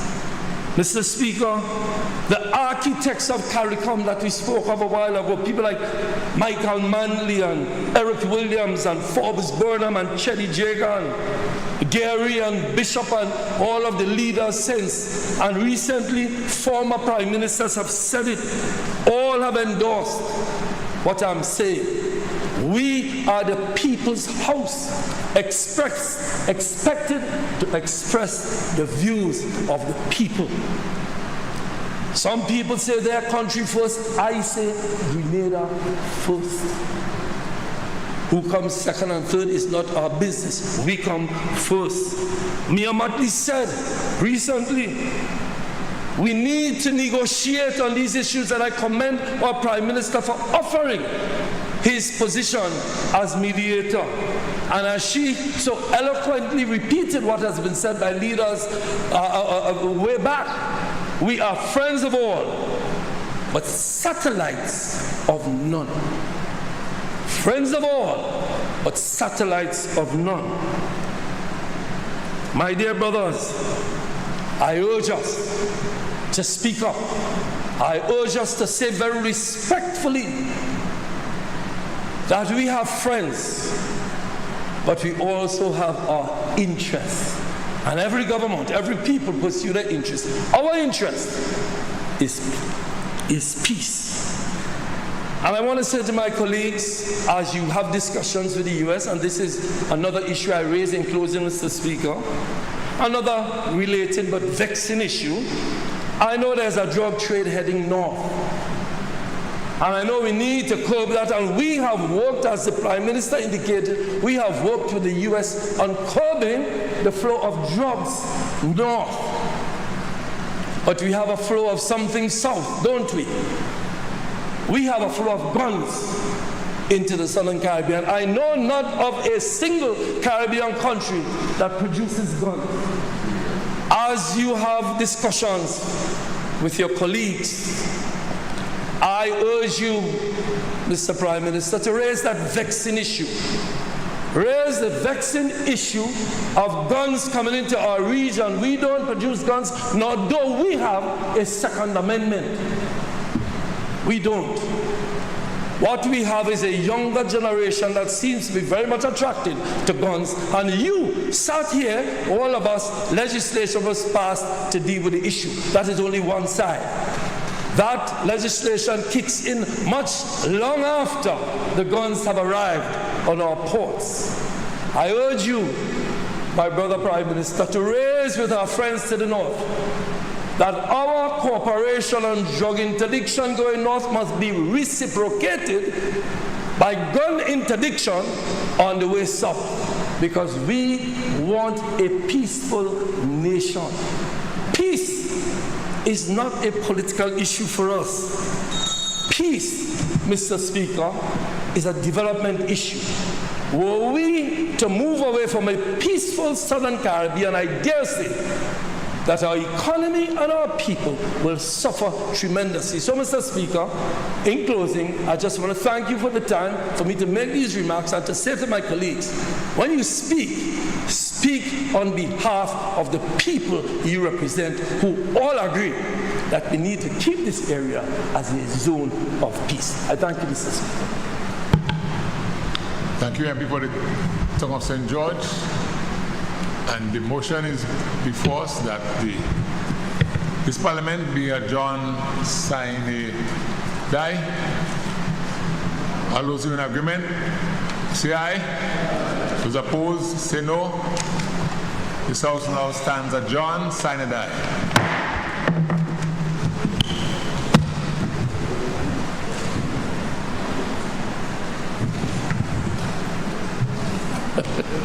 Public